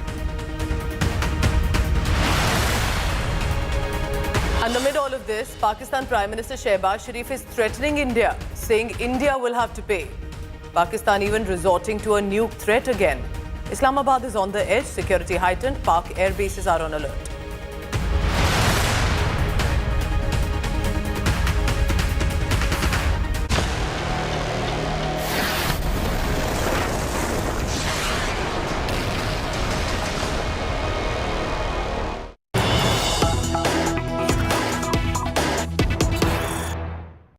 To ensure that you have more exclusive evidence of what is it looking like with the Jaish and Lashkar camps after the attack, you've seen the images that have been provided by the armed forces yesterday during the press conference. Then came in visuals from the ground as well. And now, look at this. India Today has accessed satellite images of Jaish and Lashkar camp to prove 100% precision strike, not at civilian areas, but in Bahawalpur and Muridke, where Jaish-e-Mohammed, Masood Azhar, Muridke, Lashkar-e-Taiba, Hafiz Saeed's terror camps were working. Look at these images. Lashkar headquarter wiped out by the missile strike. Gaping hole on the roof of the Jaish headquarter in Bahawalpur. So two different areas. And something that Pakistan never expected all these years, since 2000, especially after the release of Masood Azhar and him organizing these attacks. Let's go across immediately to Ankit Kumar. He's joining me from India Today newsroom. Ankit, good morning. You've accessed these images. Explain this to us, and for the benefit of the viewer, how this corroborates in itself what we have already from the ground. So what we have, Pooja, is commercial high-resolution satellite pictures provided by US-based space tech company Maxar Technologies. So this is not provided by the Indian Army. This is commercially available satellite pictures. Now, it shows some minute details that were probably not reported yesterday. It also shows you the extent of damage caused and the excess of precision. So this picture is Jamia Subhanallah, the Jaish-e-Mohammed headquarters. Now there are two parts of this building. This is the central mosque. This is also used to be the gathering hall. Now, if you can stay with this picture, stay with the earlier picture. The precision of the strikes is visible in those pictures. Remember, two kinds of weapon systems were likely used. There were hammer munition and scalp missiles. We can show if you focus on this part. If you focus on this part, you can see only some part of the roof was damaged. As opposed to this is again part of the same Bahawalpur building. If you can ask the producers to stay on one picture so that I can explain. So this is from Muridke. This shows a very heavy damage. Now this is a before picture. This is a before. This is the after picture. This shows 100% precision achieved by probably probably the hammer munition. You can see the rest of the rooftop was intact, as opposed to this picture. In this picture, the entire compound has been destroyed. This is again Murid K. This is the after of the Murid K. The entire compound has been destroyed. So this is likely caused by a missile system, as opposed to what we see in Bahawalpur. So at one compound, Pooja, we see two kind of precision strikes. One probably for symbolism. Second, to cause extensive damage. Remember, to be able to pinpoint which part of the compound the associates of Masood Azhar lived is based on intelligence.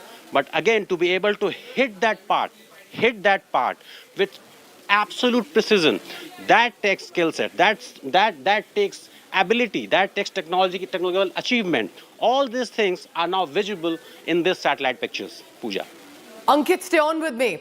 As we look at these visuals that Ankit Kumar has brought us, remember the ground visual of Markaz-e-Subhanallah, for example, which shows craters, which shows gaping hole on the roof. That's what now Ankit Kumar, through satellite images, are confirming to us about how there are similar craters and holes, and then how adjacent buildings, where even Masood Azhar has now accepted that his family members have been killed. But think of the family members whom Masood Azhar's attacks have led to when it came to Indian civilian deaths, whether it was the IC-814 hijack, whether it was the later Parliament attack, the Pulwama attack, the family lost because of Masood Azhar. Stay on with me, Ankit. This is only reflective of the impact that India has decided to put forth, not targeting innocent civilians, but those who have been supportive of Jaish-e-Mohammed, who've been associated with Jaish-e-Mohammed and Lashkar-e-Taiba. Lashkar headquarters wiped out in this missile strike. Just think of the precision. The Research and Analysis Wing, RAW, and other agencies, intelligence agencies, provided exact locations, coordinations, helped the armed forces that then, with their courage and valor, carried out these missile strikes right where Jaish-e-Mohammed headquarters, as the agencies say, is called the Operational Terror Hub in Bahawalpur, and then Murike, which is in fact very close to Lahore, where that attack has happened, which is Lashkar-e-Taiba, Hafiz Saeed's operational centers. And as Ankit continues to tell us, Ankit, I'm looking at all the reports that you've been bringing all these months. What do you think this really explains? Because officially Pakistan said, we have banned these organizations, but this doesn't look like the structures of banned groups.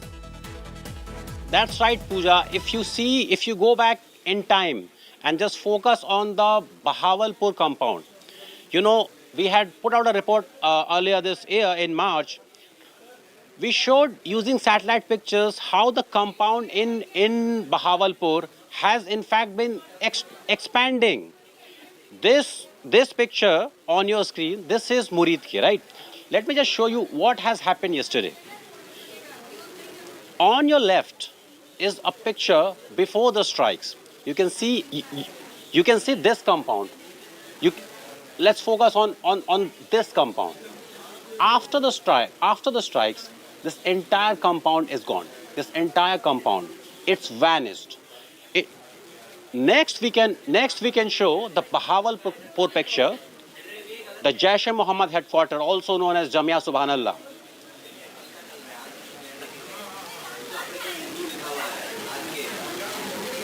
So on your left is the before picture of the Bahawalpur mosque. This is the main part of the mosque. On your right, you can see precision strikes on the rooftop of this mosque. On the left, this is the before picture. On the right, you have clear evidence of precision strike at the rooftop of the Bahawalpur mosque. If you focus on other parts of this same compound, there's also evidence of entire building that has been wiped out. So two kind of weapon systems at play, visible signs of two kind of weapon systems used by Indian Air Force at Jaish-e-Mohammed headquarters in Bahawalpur through these satellite pictures. Question I have for you here, because you've been tracking these images, for the viewer watching who may not be associated with the defense forces, how difficult is it to really be able to have this level of precision to ensure to hit where it needs to hurt, but not really any more around it? Well, we witnessed in Balakot, Pooja, didn't we? There were a lot of questions about the accuracy of Indian Air Force to hit with precision, with 100% precision. You know, the satellite pictures that came after Balakot strike that showed the building that was intact, right? In this point, in this case, the one side, if you see this part of the compound, which is a very large compound, there are two kind of structures. First is the main building, which is used as a central hall for gatherings, etc. There's also a residential part where associates of Masood Azhar used to live. The two patterns that we keep talking about, the central building is intact. There, you can see visible roofs. You can also see, yesterday we saw through visuals that there were large craters on the floor. But the residential part from where the casualties have been reported, those have been completely wiped out. So to answer your question, you need intelligence. Intelligence was there even in Balakot. This time around, the intelligence, we believe, is even more sharper. But this time, the ability to hit those precise points with two different kinds of system, missiles, munitions, that makes this particular operation very, very, very special, Pooja. Ankit, thank you for getting us these updates, and it's a reminder of the effort that has gone in and the restraint shown by India that we will hit, but only the terror camps, even though Pakistan has been consistently harming our civilians, whether in Pahalgam or now at the border. Ankit, thank you very much for now. We have more news coming in. Let's take a look at that.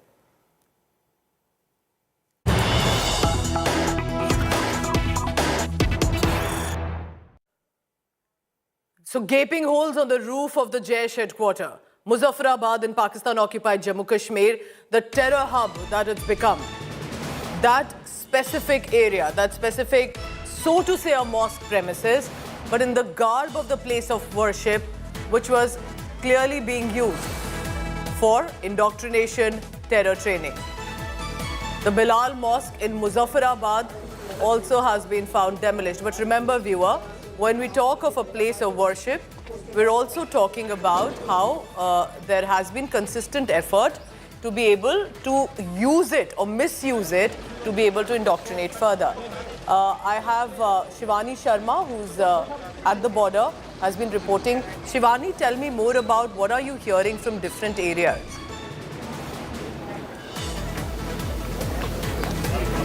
Pooja, see, we've been getting these videos now from Pakistan's devastation that has been caused after the strike of Operation Sindoor. And yesterday, the armed forces themselves had released the videos of the attack. But the devastation on ground is now very much evident and visual, though the casualty figure has not been given out officially.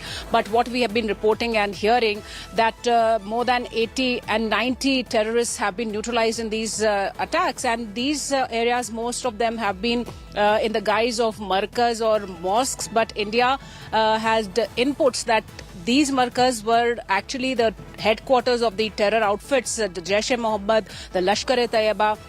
And we've seen that how big terrorists like Hafiz Saeed, they have been given a shelter in Pakistan and they have been endorsed in Pakistan, and they were also running training camps out there. They were radicalizing and they were running a campaign of terror, and especially against India. So Pooja, now we see how these buildings have been totally devastated. They are broken. There are deaths that have been reported. We've been seeing how the funerals have been happening yesterday of these terrorists inside Pakistan's territory. And India has brought out the visual evidence evidently of all these 9 targets that were neutralized in Operation Sindoor, the devastation on ground, and the facility that was running inside these buildings is very much clear to show that how they were being given a VIP treatment with swimming pools inside, Pooja, with the kind of buildings they were living in. They were running these headquarters in the name of markaz, and they were actually running these terror outfits, and they were being endorsed and sheltered by the government in Pakistan, despite the fact that they've been connected to a number of attacks in India, not only 26/11, the parliament attack, the attack in Pulwama, the latest Pahalgam attack. So all these terror organizations, they were operating from inside of these terror outfits, and they have been neutralized, and we can see evidently the pictures of devastation, not only in terms of the deaths that have happened, but the buildings and infrastructure that has been completely destroyed out there. Remember that, and it's a matter of pride, I must reiterate how India decided to hit precision strikes with regard to terror hubs, even though fully realizing that Pakistan only intends to harm innocent civilians in India, which it continues to do. Thank you very much for now. Shivani Sharma is tracking all the latest from on the ground. 9 terror hubs in Pakistan cities and Pakistan-occupied Jammu Kashmir. 25 minutes when all these targets, one after another, every minute was achieved. Sources within government, however, have told India Today that India can take similar action on other terror bases if required in the coming days. The operation has been described as ongoing, possibility of escalation if Pakistan decides to retaliate. India aims at teaching Pakistan a strong lesson. Till when are we supposed to, one after another, face terror attacks against our innocent civilians by Pakistan-sponsored jihadist activities? During the post-operation briefing held by Foreign Secretary Vikram Misri, Colonel Sophia Qureshi and Wing Commander Vyomika Singh, a symbolic message in itself, India put out a list of Pakistan terror bases. The details have always been with India. Pakistan, of course, has been sheltering and harboring this. But in today's in the strike that happened about a day ago, some of these targets were hit. What about other targets? Are we looking at possibly more strikes by India? हमारी यह कार्रवाई बेहद सोच समझकर सधे हुए तरीके से की गई है। आतंकियों के हौसले पस्त करने के उद्देश्य से यह कार्रवाई महज उनके कैंप्स और इंफ्रास्ट्रक्चर तक ही सीमित रखी गई है। मैं पुनः हमारे आर्म्ड फोर्सेस के शौर्य को मैं नमन करता हूं। साथियों, प्रधानमंत्री श्री नरेंद्र मोदी के नेतृत्व में हमारी सेनाओं ने ऑपरेशन सिंदूर लॉन्च करके पहले की तरह ही इस बार भी आतंकियों को ट्रेनिंग देने वाले कैंप्स को तबाह करके करारा जवाब दिया है। भारत ने अपनी सरजमी पर हुए हमले का जवाब देने के लिए अपने राइट टू रेस्पॉन्ड का इस्तेमाल किया है। साथियों, जैसी कि आप सबको जानकारी है कि कल रात हमारी भारतीय सेनाओं ने अपने अद्भुत शौर्य और पराक्रम का परिचय देते हुए एक नया इतिहास रच दिया है। साथियों, भारत की सेना ने सटीकता, सतर्कता और संवेदनशीलता के साथ कार्रवाई की है। हमने जो लक्ष्य तय किए थे उन्हें ठीक समय तय योजना के अनुसार सटीकता से उन्होंने ध्वस्त किया है और किसी भी नागरिक ठिकाने, सिविलियन पॉपुलेशन को जरा भी प्रभावित न होने देने की संवेदनशीलता भी हमारी सेना ने दिखाई है। तो हम कह सकते हैं एक तरीके की सटीकता, सतर्कता और मानवीयता यह हमारी भारत की सेना के जवानों ने दिखाई है, जिसके लिए मैं हमारे सेना के जवानों और अधिकारियों को पूरे देश की ओर से मैं साधुवाद देता हूं और सेना को संपूर्ण संबल प्रदान करने के लिए अपने प्रधानमंत्री माननीय नरेंद्र मोदी जी को भी मैं साधुवाद देता हूं। Piyush Mishra is joining me this morning on the First Up. Piyush, good morning. Tell me more about what are you picking up from your sources in the government about the strategy at play, because the strikes have happened at prominent locations. Is India looking at Operation Sindoor 2.0? How is Pakistan responding? Tell us the details. Good morning, Pooja, and to all our viewers. And as far as this operation is concerned, the Indian armed forces have carried out Operation Sindoor successfully. And as far as Sindoor 2.0 is concerned, on that there is no clarity coming in from the government as of now. But one thing is clear, that if there is any kind of misadventure shown by Pakistan, then befitting reply will be given to Pakistan. Yesterday, Rajnath Singh also said that we do not attack anyone, and if anyone dares to cast an evil eye on our country, then we will respond them in our strongest manner, and befitting reply will be given. And that's what the armed forces are also doing. So the armed forces are in fact, Pooja, are very much alert on the borders, and they are keeping a tight watch on each and every development. In fact, airspace is also being monitored closely by all the officials. We'll have to see what kind of steps Pakistan is now further going to take, and then it's very much certain that if Pakistan shows any kind of misadventure, then certainly escalation will take place and country will respond accordingly. You should keep tracking all the latest, and possibly if you're looking at more huddles and meetings through the day today as well. India has decided to hit back and 9 terror hubs. Global powers are watching this too. Pakistan at this juncture does find itself increasingly isolated. But in many ways, remember, this is as much about India's precision as resolve as well. What happens then? How will the world react? Is this the turning point when possibly world powers will decide once and for all to stand with India in this fight against terror?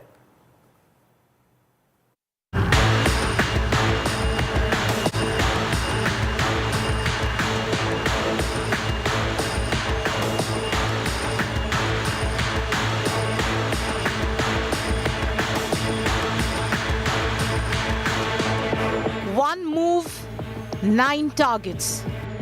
Terroristan terrorized.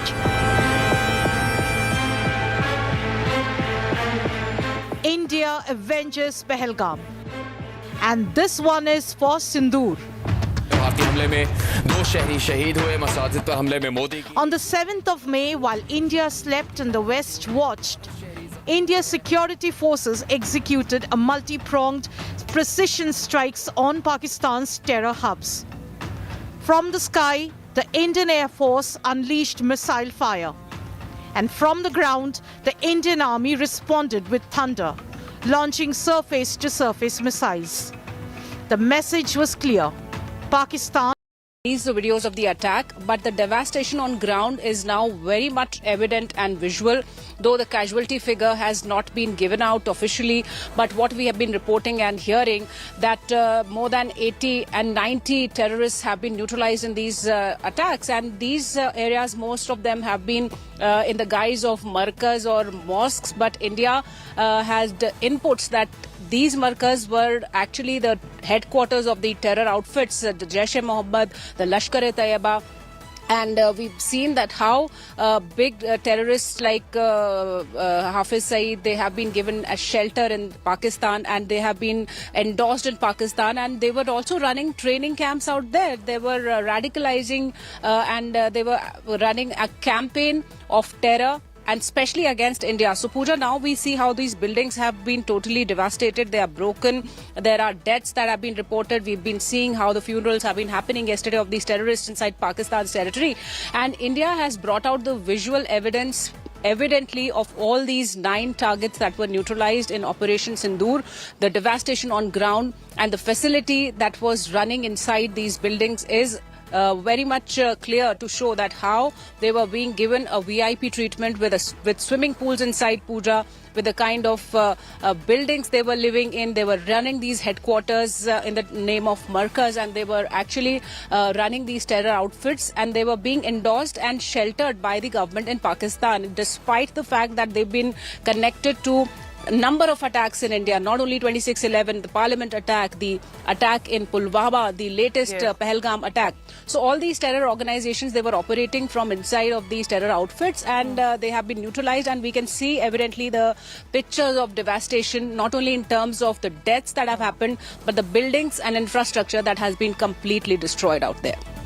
Remember that, and it's a matter of pride, I must reiterate how India decided to hit precision strikes with regard to terror hubs, even though fully realizing that Pakistan only intends to harm innocent civilians in India, which it continues to do. Thank you very much for now.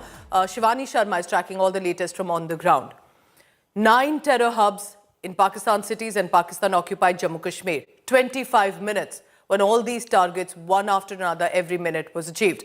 Sources within government, however, have told India today that India can take similar action on other terror bases if required in the coming days. The operation has been described as ongoing, possibility of escalation if Pakistan decides to retaliate. India aims at teaching Pakistan a strong lesson. Till when are we supposed to, one after another, face terror attacks against our innocent civilians by Pakistan-sponsored jihadist activities? During the post-operation briefing held by Foreign Secretary Vikram Misri, Colonel Sophia Qureshi and Wing Commander Vyomika Singh, a symbolic message in itself, India put out a list of Pakistan terror bases. The details have always been with India. Pakistan, of course, has been sheltering and harboring this. But in today's in the strike that happened about a day ago, some of these targets were hit. What about other targets? Are we looking at possibly more strikes by India?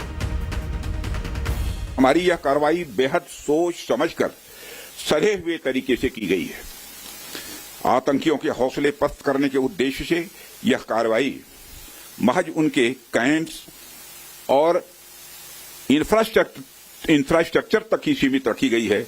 मैं पुनः हमारे armed forces के शौर्य को मैं नमन करता हूं। साथियों, प्रधानमंत्री श्री नरेंद्र मोदी के नेतृत्व में हमारी सेनाओं ने ऑपरेशन सिंदूर लॉन्च करके पहले की तरह ही इस बार भी आतंकियों को ट्रेनिंग देने वाले कैंप्स को तबाह करके करारा जवाब दिया है। भारत ने अपनी सरजमी पर हुए हमले का जवाब देने के लिए अपने राइट टू रेस्पॉन्ड का इस्तेमाल किया है। साथियों, जैसी कि आप सबको जानकारी है कि कल रात हमारी भारतीय सेनाओं ने अपने अद्भुत शौर्य और पराक्रम का परिचय देते हुए एक नया इतिहास रच दिया है। साथियों, भारत की सेना ने सटीकता, सतर्कता और संवेदनशीलता के साथ कार्रवाई की है। हमने जो लक्ष्य तय किए थे उन्हें ठीक समय तय योजना के अनुसार सटीकता से उन्होंने ध्वस्त किया है और किसी भी नागरिक ठिकाने, सिविलियन पॉपुलेशन को जरा भी प्रभावित न होने देने की संवेदनशीलता भी हमारी सेना ने दिखाई है। तो हम कह सकते हैं एक तरीके की सटीकता, सतर्कता और मानवीयता यह हमारी भारत की सेना के जवानों ने दिखाई है।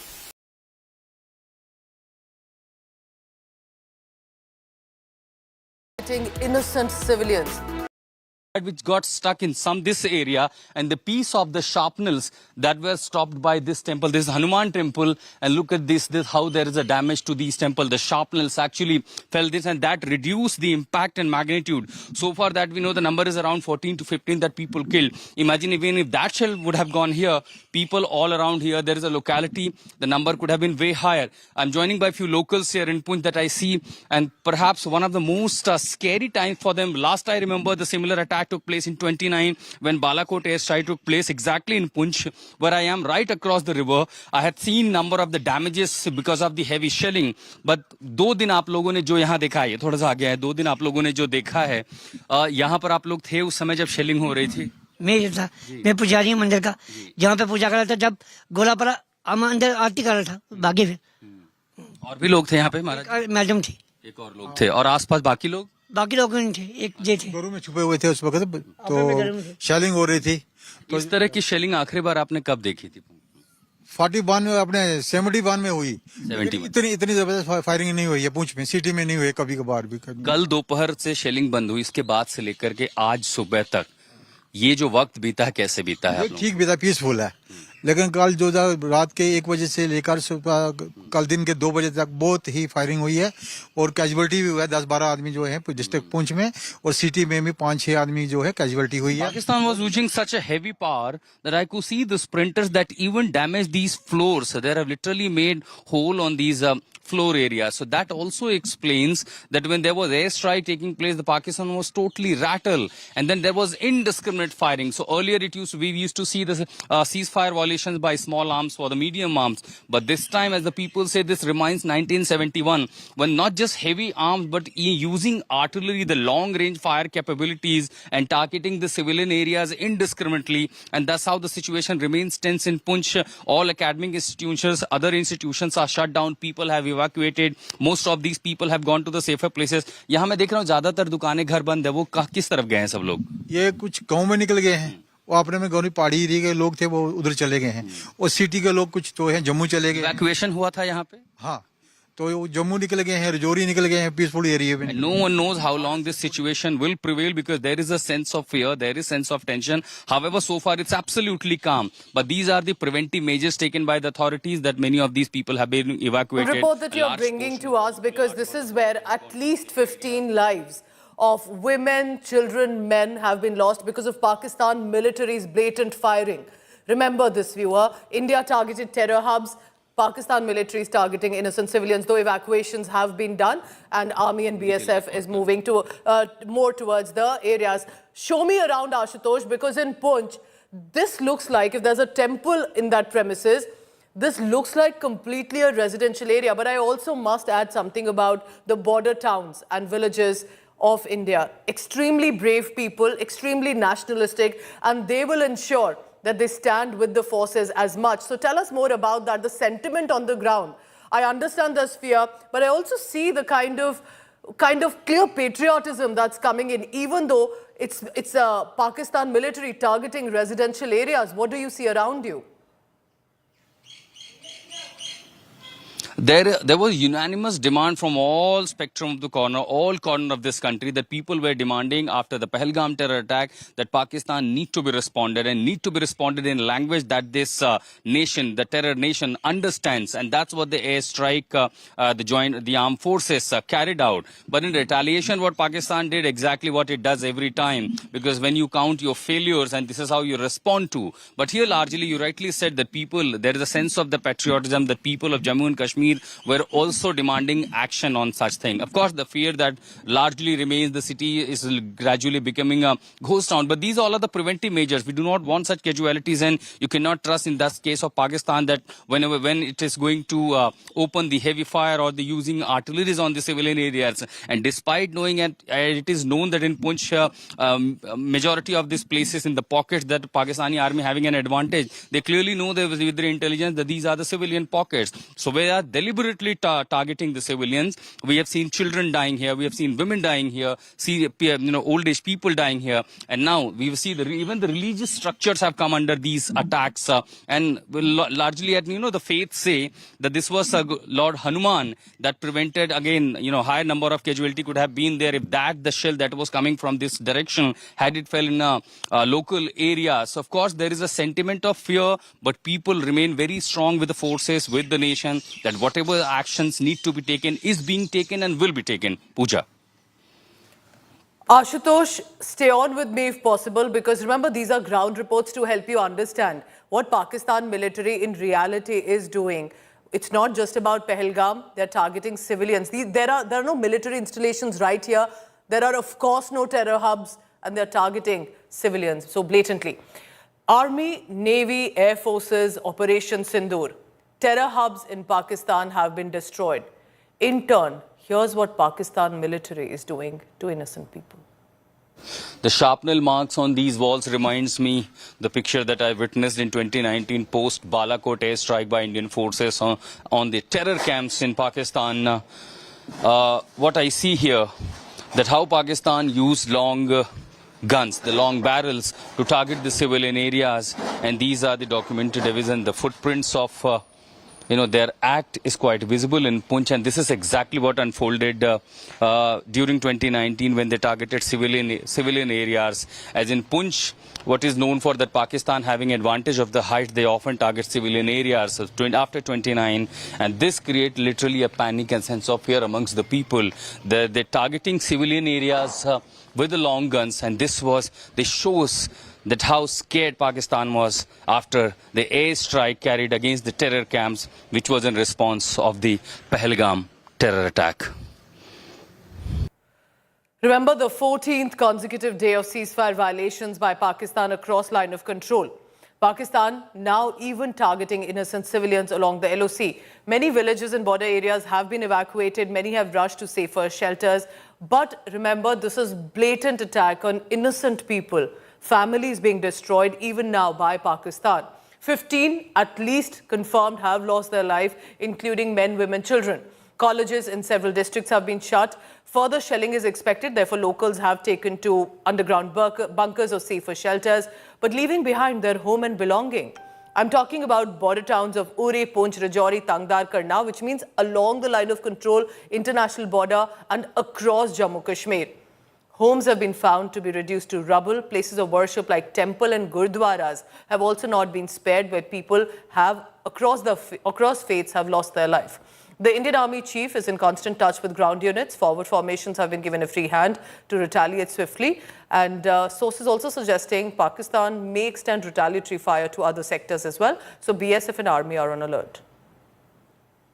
After the biggest ever strike in Pakistan on the terror outfits, we are now at the LOC. India Today is the only channel at the LOC right now where the shelling has been happening since last night, and the ceasefire violations continued for 13 days.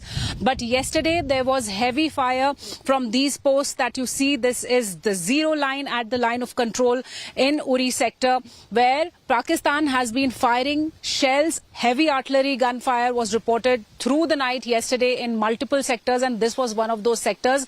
And in this area, a number of houses have been damaged, though there is no casualty reported. But in Punch sector, there are 10 casualties that have been reported. We'll try and see the damage of the shelling that has happened through the night here.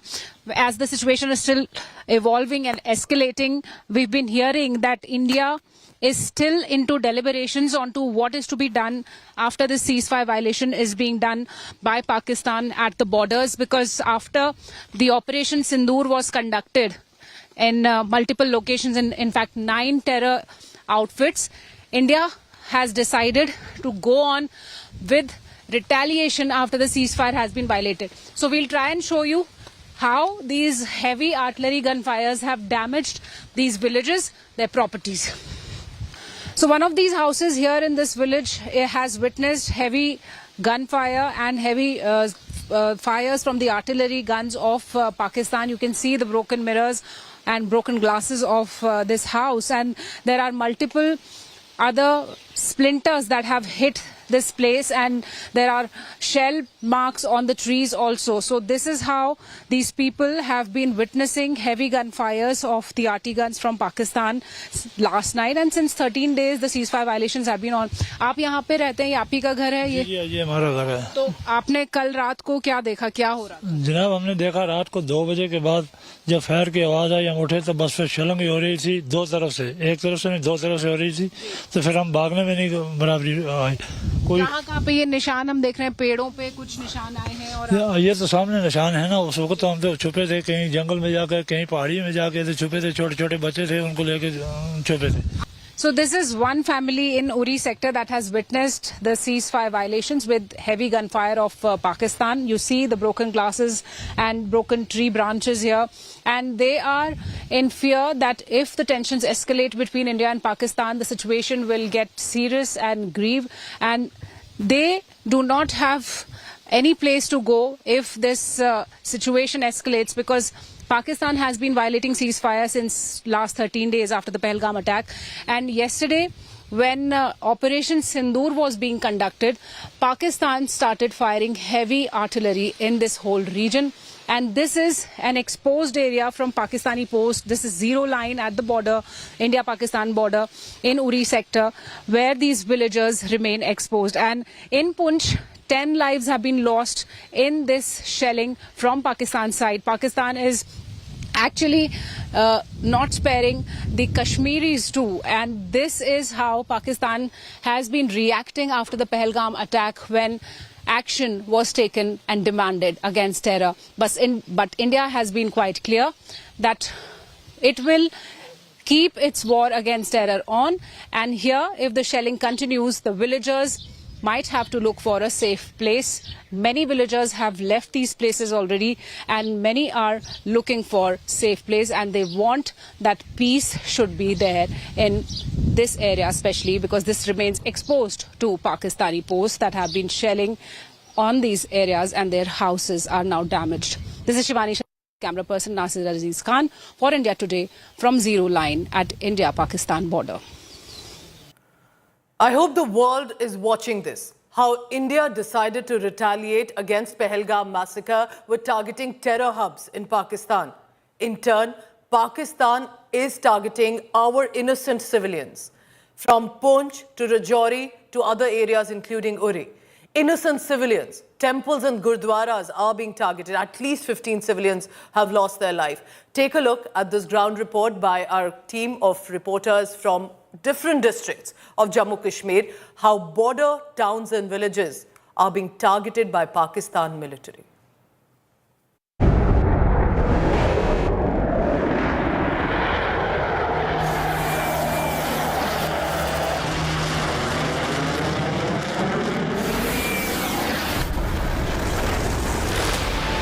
Operation Sindoor, a high-precision anti-terror strike by Indian forces successfully dismantled 9 terror camps across the line of control. These camps were linked to Jaish-e-Mohammed, Lashkar-e-Taiba and Hizbul Mujahideen.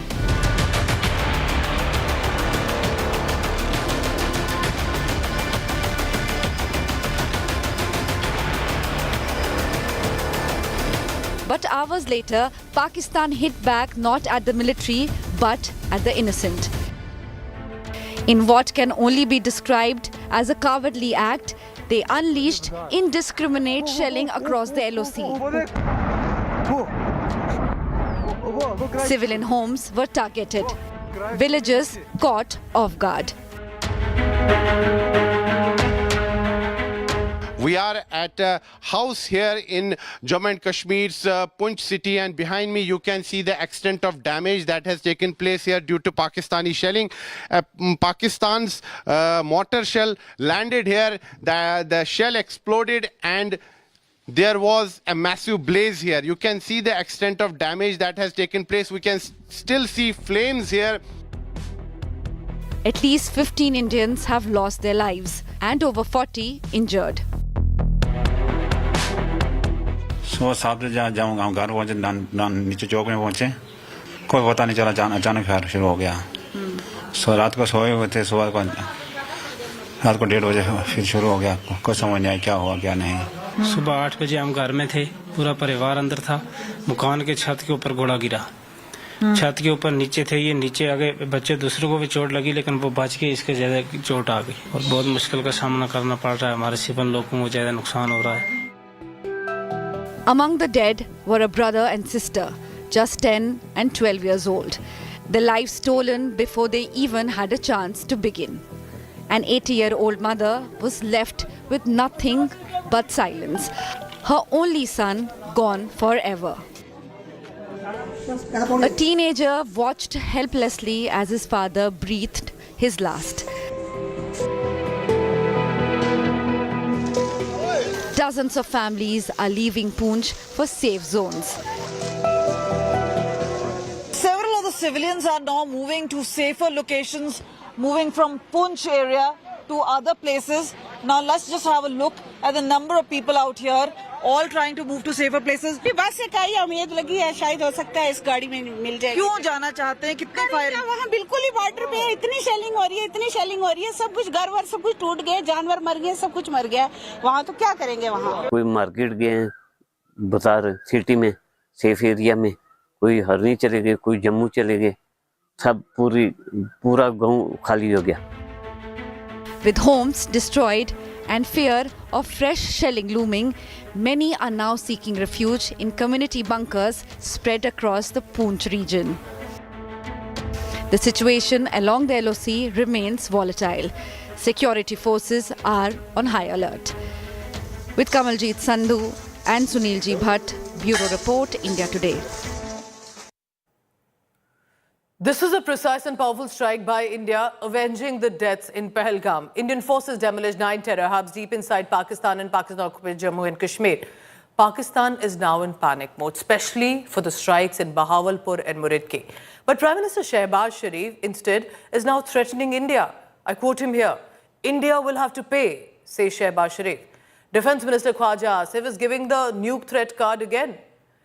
Islamabad, meanwhile, is on the edge. An emergency has been declared across the capital city. Security has been heightened. Pakistan air bases are on alert. Bharat के बुज़दिलाना हमलों में 26 मासूम शहरी शहीद और 46 ज़ख्मी हुए इनमें बच्चे और ख़वातीन शामिल कौम खराजे अकीदत पेश करती है और पूरा पाकिस्तान इन शोहदा के ख़ानदानों के साथ है और ज़ख्मियों की सेहत याबी के लिए दुआ गो है बहुत हाई और किसी वक्त भी कुछ हो सकता है लेकिन आज जो नेशनल सिक्योरिटी कमेटी की मीटिंग हुई है इसमें पाकिस्तानी अफवाज को जो है ये इख्तियार दिया गया है कि जो भी अगर कोई हरकत होती है और जो रात को जो कुछ जो है उसके कोई रिस्पॉन्स जो है वो तरतीब जो है वो पाकिस्तान की अफवाज करेंगे शेयर करेंगे तो अल्लाह ताला खैर करेगा इंशाल्लाह कोई ऐसी बात नहीं है रात को भी हमने उनको मुँह तोड़ जवाब दिया मुझे पहले कुछ नहीं रह गया तो अब हो सकता है वो फिर कोई ऐसी बात करे जो रात को जो सब कुछ गंवा बैठा है उसको रिकवर करने के लिए वो कोई फिर कोई ऐसी हरकत करे। इंशाल्लाह ताला ये पाकिस्तान के बहादुर और गयूर अवाम इनके आंखें खोलेंगे और इनको दिखाएंगे कि हम जंग के हामी नहीं हैं, ना हम जंग के हामी रहे हैं, लेकिन अब आपने हमला किया है। आपने पाकिस्तान के बेगुनाह शहरियों पे, हमारा बेगुनाह बच्चों पे हमला किया है, हमारे सरजमीन पे हमला किया है। अब उनको तैयारी और हौसला रखना पड़ेगा, इसलिए पाकिस्तान का जवाब अब आना है। Remember, for Pakistan, it's been chaos and confusion, especially covering the face after India launched anti-terror strikes in pitch dark at midnight. Fireballs floating across the 9 terror centers and Indian forces ensuring the precision strikes with it. There have been, of course, meetings that are happening in Pakistan. Shivani Sharma joins me for the latest on what exactly is happening. Remember, at a juncture like this, Shivani, as you're getting us ground reports from what's happening at the border, along the line of control and international border, but tell me how Pakistan possibly is responding to have been hit in Bahawalpur, Jaish-e-Mohammed Masood Azhar's operational terror hub, or Murid K, the Hafiz Saeed Lashkar-e-Taiba center. They clearly did not expect at least these 2 locations to be hit. Certainly, Pooja, this was a surprise that came for Pakistan, and the way it is saying that the people have been killed and they are saying that the terrorists, they're calling the terrorists as martyrs, that shows their association with the terror organizations, these terror outfits that were harboring inside Pakistan.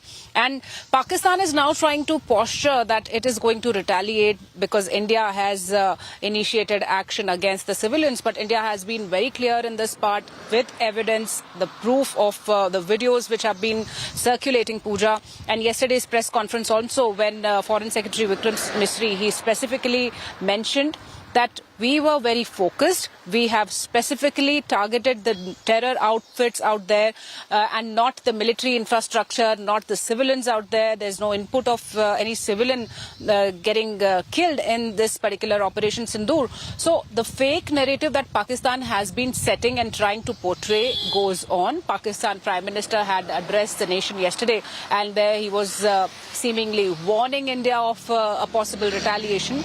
But Indian forces, let me tell you, they are on a high alert, not right now, but they've been on a high alert since they were preparing for Operation Sindoor, where this strategic strike took place inside Pakistan. So the air defense systems are at place, the deployments are at place, the security forces are on a alert, and coordinated efforts are going on to see and secure the region, especially in the border areas. We've been also seeing the ceasefire violations that have been going on, the artillery gunfires that have been reported, where 15 civilians have lost their lives in Poonch and Tangdhar region. This was the second time when this shelling continues, but Pakistan is trying to, it is continuing, in fact, to give that fake and false narrative that it has been hit by India. But India is very clear that we've just hit the terror outfits out there, to which we have enough evidence in terms of the videos and the devastation on ground of these terror organizations. Shivani, keep tracking the latest on that, and remember that the Pakistani military officials were seen at the funeral of Jaish-e-Mohammed terrorists when the last rites were being done. It's all reflection of how Pakistan is only exposing itself, and our colleagues on the ground will keep updating us and more. Take a look now at this ground report. A reminder for you. What happened at midnight from 1 a.m. in 25 minutes, 9 targets. How Pakistan decided to respond to it.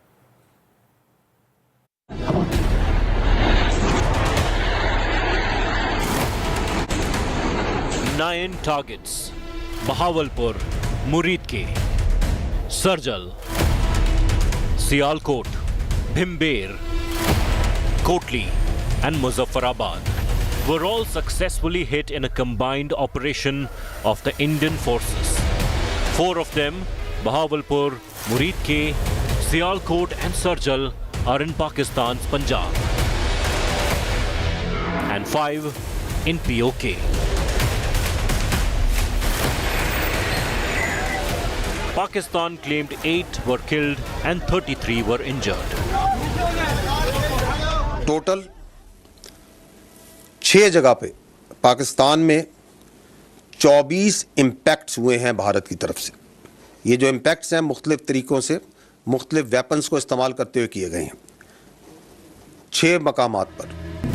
Which must come to Pakistan Prime Minister Shehbaz Sharif tweeted saying India has struck in 5 locations and that Pakistan has every right to give robust response to act of war from India. One by one, nearly 2 hours after the Operation Sindoor strike, Deputy Prime Minister of Pakistan Ishaq Dar and Information Minister Ataullah Tarar also posted on social media vowing revenge.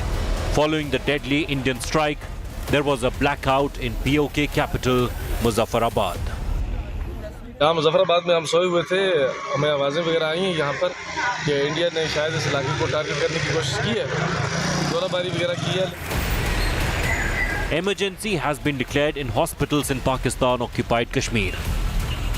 All flights to Islamabad and Lahore airports have been cancelled, while both Lahore and Sialkot airports have been closed for the next 48 hours. Continuing with heavy shelling across the line of control, Pakistan scrambles to put together its response to India's Operation Sindoor. Bureau Report, India Today.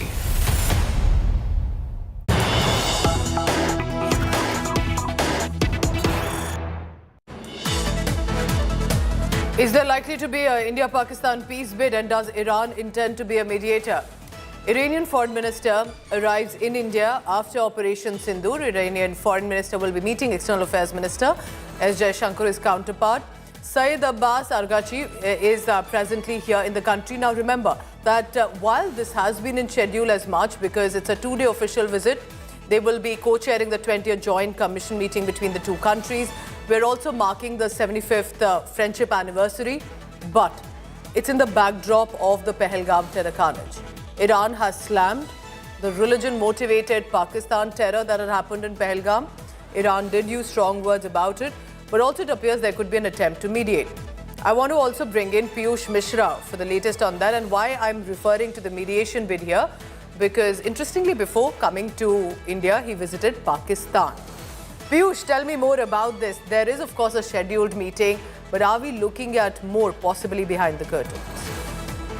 Well, it's a very crucial visit, Pooja, and this is taking place at a time when the Pahalgam, since the Pahalgam terror attack, India has been holding series of meetings and has been, apprising various diplomats and various countries about the terror attack which was carried out by Pakistan. And after that, we have also carried out military operations against Pakistan, where 9 places are there where we have carried out these strikes. And after which, today we are now hearing that the Foreign Minister of Iran, Syed Abbas, is now here in National Capital. What we are told is that he is there to take part in India-Iran Joint Commission meeting. And before that, we have also seen as to how he was there in Pakistan for a few days, where he met with top leadership, including Prime Minister Shehbaz Sharif. And remember that the Iran has been requesting to exercise restraint and prevent an escalation. And the country is also of the view of holding talks with Pakistan's top leadership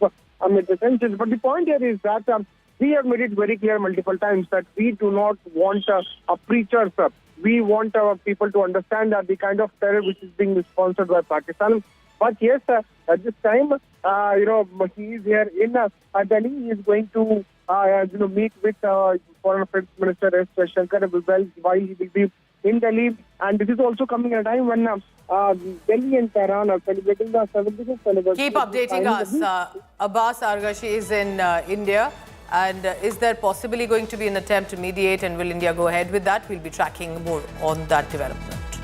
सब कुछ घर वर सब कुछ टूट गए, जानवर मर गए, सब कुछ मर गया। वहाँ तो क्या करेंगे वहाँ? कोई मार्केट गए बाजार सिटी में सेफ एरिया में, कोई हरनी चले गए, कोई जम्मू चले गए, सब पूरा गांव खाली हो गया. With homes destroyed and fear of fresh shelling looming, many are now seeking refuge in community bunkers spread across the Poonch region. The situation along the LOC remains volatile. Security forces are on high alert. With Kamaljeet Sandhu and Sunilji Bhatt, Bureau Report, India Today. This is a precise and powerful strike by India, avenging the deaths in Pahalgam. Indian forces demolished 9 terror hubs deep inside Pakistan and Pakistan-occupied Jammu and Kashmir. Pakistan is now in panic mode, especially for the strikes in Bahawalpur and Muridke. But Prime Minister Shehbaz Sharif instead is now threatening India. I quote him here, "India will have to pay," says Shehbaz Sharif. Defence Minister Khwaja Asif is giving the nuke threat card again. Islamabad, meanwhile, is on the edge. An emergency has been declared across the capital city. Security has been heightened. Pakistan air bases are on alert. Bharat के बुज़दिलाना हमलों में 26 मासूम शहरी शहीद और 46 जख्मी हुए। इनमें बच्चे और ख़वातीन शामिल। कौम खराजे अकीदत पेश करती है और पूरा पाकिस्तान इन शोहदा के ख़ानदानों के साथ है और ज़ख्मियों की सेहत याबी के लिए दुआ गो है। बहुत हाई हैं और किसी वक्त भी कुछ हो सकता है, लेकिन आज जो नेशनल सिक्योरिटी कमेटी की मीटिंग हुई है उसमें पाकिस्तानी अफवाज को जो है ये इख्तियार दिया गया है कि वो जो भी अगर कोई हरकत होती है और जो रात को जो कुछ हुआ है उसके कोई रिस्पॉन्स जो है वो तरतीब जो है वो पाकिस्तान की अफवाज करेंगे, शेयर करेंगे। तो अल्लाह ताला खैर करेगा इंशाल्लाह। कोई ऐसी बात नहीं है। रात को भी हमने उनको मुंह तोड़ जवाब दिया, मुझे पल्ले कुछ नहीं रह गया। तो अब हो सकता है वो फिर कोई ऐसी बात करे जो रात को जो सब कुछ गंवा बैठा है उसको रिकवर करने के लिए वो कोई फिर कोई ऐसी हरकत करे। इंशाल्लाह ताला ये पाकिस्तान के बहादुर और गयूर अवाम इनके आंखें खोलेंगे और इनको दिखाएंगे कि हम जंग के हामी नहीं हैं, ना हम जंग के हामी रहे हैं। लेकिन अब आपने हमला किया है, आपने पाकिस्तान के बेगुनाह शहरियों पे, हमारा बेगुनाह बच्चों पे हमला किया है, हमारे सरजमीन पे हमला किया है। अब उनको तैयारी और हौसला रखना पड़ेगा, इसलिए पाकिस्तान का जवाब अब आना है। Remember, for Pakistan, it's been chaos and confusion, especially covering the face after India launched anti-terror strikes in pitch dark at midnight. Fireballs floating across the 9 terror centers and Indian forces ensuring the precision strikes with it. There have been, of course, meetings that are happening in Pakistan. Shivani Sharma joins me for the latest on what exactly is happening. Remember, at a juncture like this, Shivani, as you're getting us ground reports from what's happening at the border, along the line of control and international border, but tell me how Pakistan possibly is responding to have been hit in Bahawalpur, Jaish-e-Mohammed Masood Azhar's operational terror hub, or Muridke, the Hafiz Saeed Lashkar-e-Taiba center. They clearly did not expect at least these 2 locations to be hit. Certainly, Pooja, this was a surprise that came for Pakistan, and the way it is saying that the people have been killed and they are saying that the terrorists, they're calling the terrorists as martyrs, that shows their association with the terror organizations, these terror outfits that were harboring inside Pakistan. And Pakistan is now trying to posture that it is going to retaliate because India has initiated action against the civilians. But India has been very clear in this part with evidence, the proof of the videos which have been circulating, Pooja. And yesterday's press conference also, when Foreign Secretary Vikram Misri, he specifically mentioned that we were very focused. We have specifically targeted the terror outfits out there and not the military infrastructure, not the civilians out there. There's no input of any civilian getting killed in this particular Operation Sindoor. So the fake narrative that Pakistan has been setting and trying to portray goes on. Pakistan Prime Minister had addressed the nation yesterday, and there he was seemingly warning India of a possible retaliation. But Indian forces, let me tell you, they are on a high alert, not right now, but they've been on a high alert since they were preparing for Operation Sindoor, where this strategic strike took place inside Pakistan. So the air defense systems are at place, the deployments are at place, the security forces are on alert, and coordinated efforts are going on to see and secure the region, especially in the border areas. We've been also seeing the ceasefire violations that have been going on, the artillery gunfires that have been reported, where 15 civilians have lost their lives in Poonch and Tangdhar region. This was the second time when this shelling continues, but Pakistan is continuing, in fact, to give that fake and false narrative that it has been hit by India. But India is very clear that we've just hit the terror outfits out there, to which we have enough evidence in terms of the videos and the devastation on ground of these terror organizations. Shivani, keep tracking the latest on that, and remember that the Pakistani military officials were seen at the funeral of Jaish-e-Mohammed terrorists when the last rites were being done. It's all reflection of how Pakistan is only exposing itself, and our colleagues on the ground will keep updating us and more. Take a look now at this ground report. A reminder for you. What happened at midnight from 1 a.m. in 25 minutes, 9 targets. How Pakistan decided to respond to it.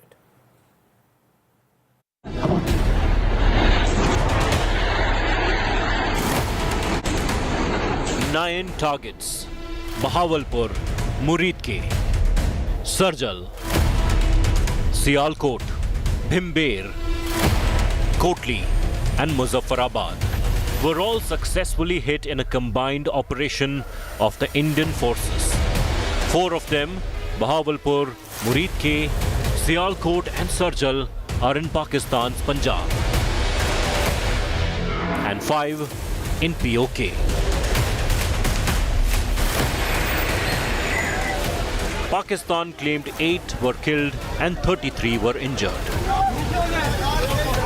Total 6 जगह पे पाकिस्तान में 24 impacts हुए हैं भारत की तरफ से. ये जो इम्पैक्ट्स हैं मुख्तलिफ तरीकों से मुख्तलिफ वेपन्स को इस्तेमाल करते हुए किए गए हैं 6 मकामात पर.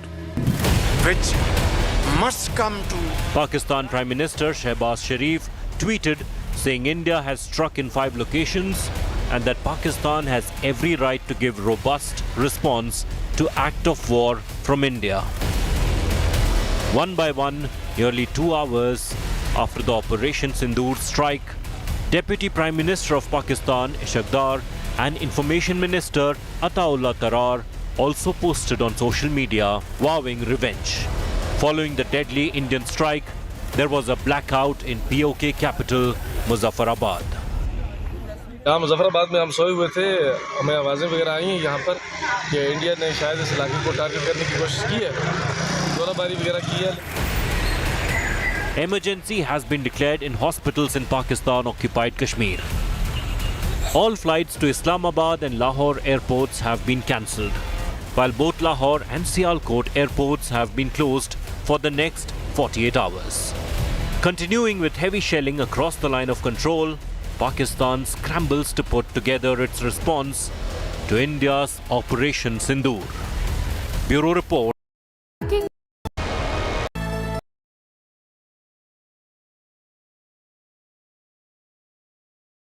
Going to respond. There is no DIS. Panic of Pakistan. It's the city of Lahore.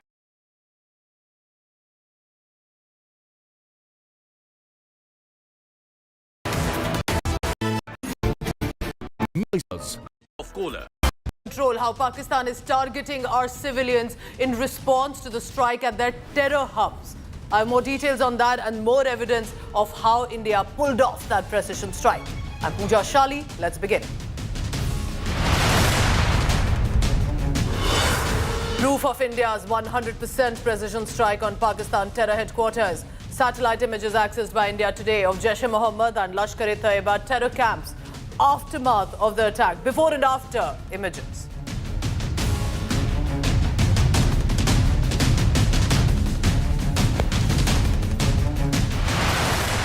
Is Operation Sindoor 2.0 next on the card? Sources say India can take similar action on other terror bases in Pakistan if required.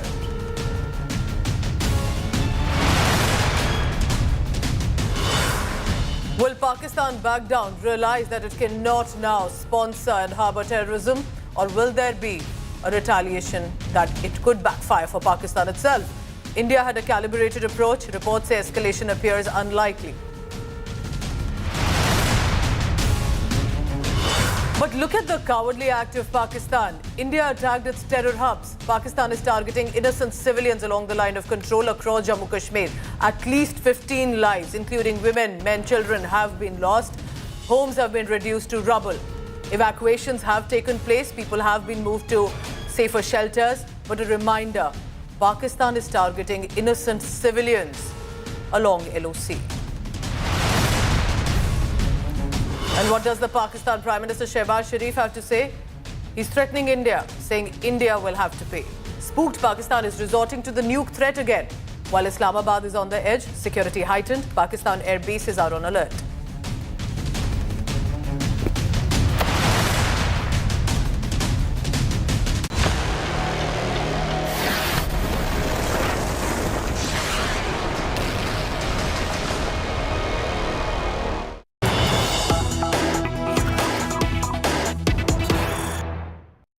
I have news coming in from Lahore in Pakistan. Series of loud explosions have been heard in the city of Lahore.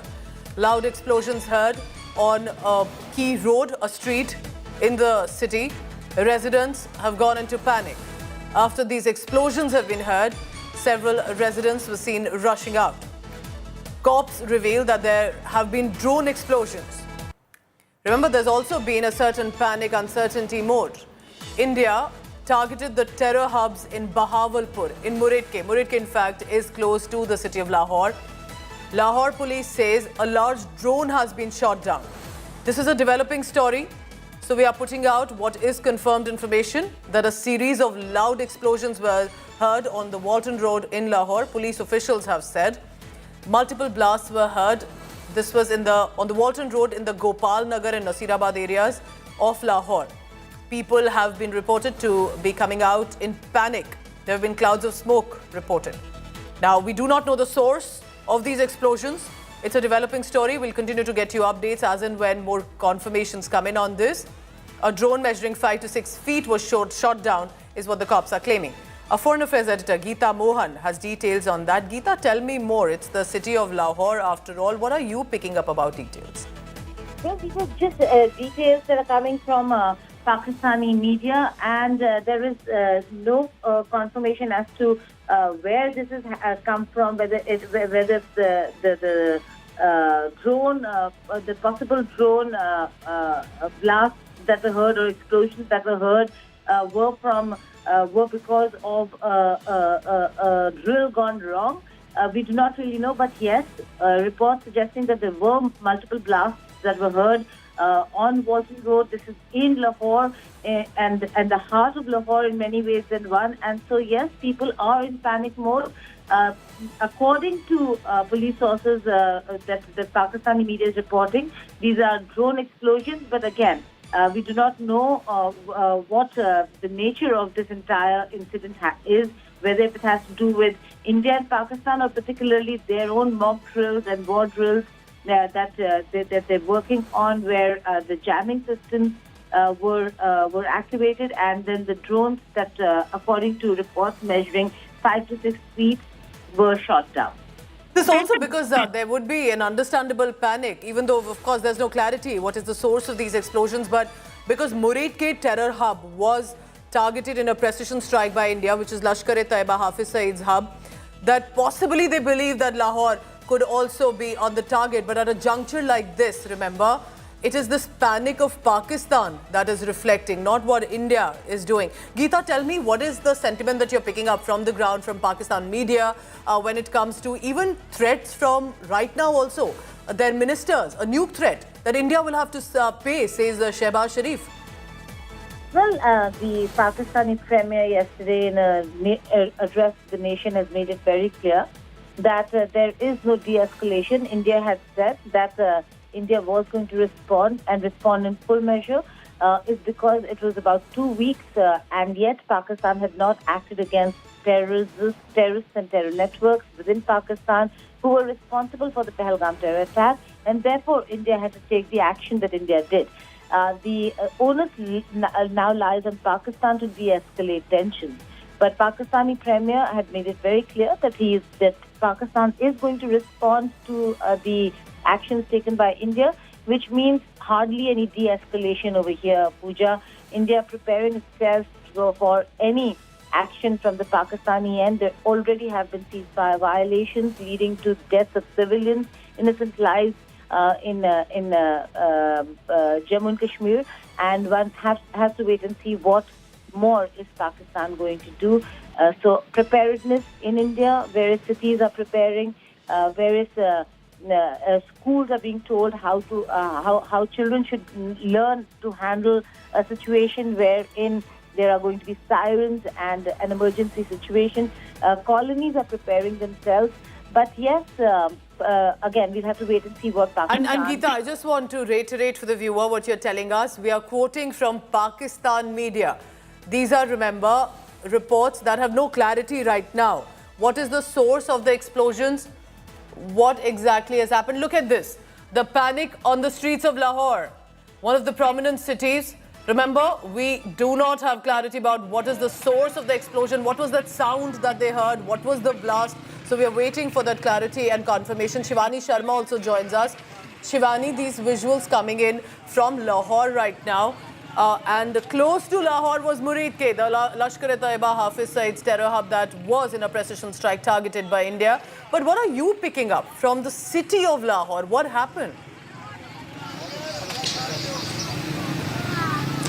Pooja, what we are given to understand from the sources is that Pakistan Army and Pakistan Air Force, they are conducting some demonstration and drills. That's what they've given out a message about in Lahore, where the explosions are being reported about. And perhaps these drills have gone wrong, or they are testing some kind of defense response, but there is no big damage.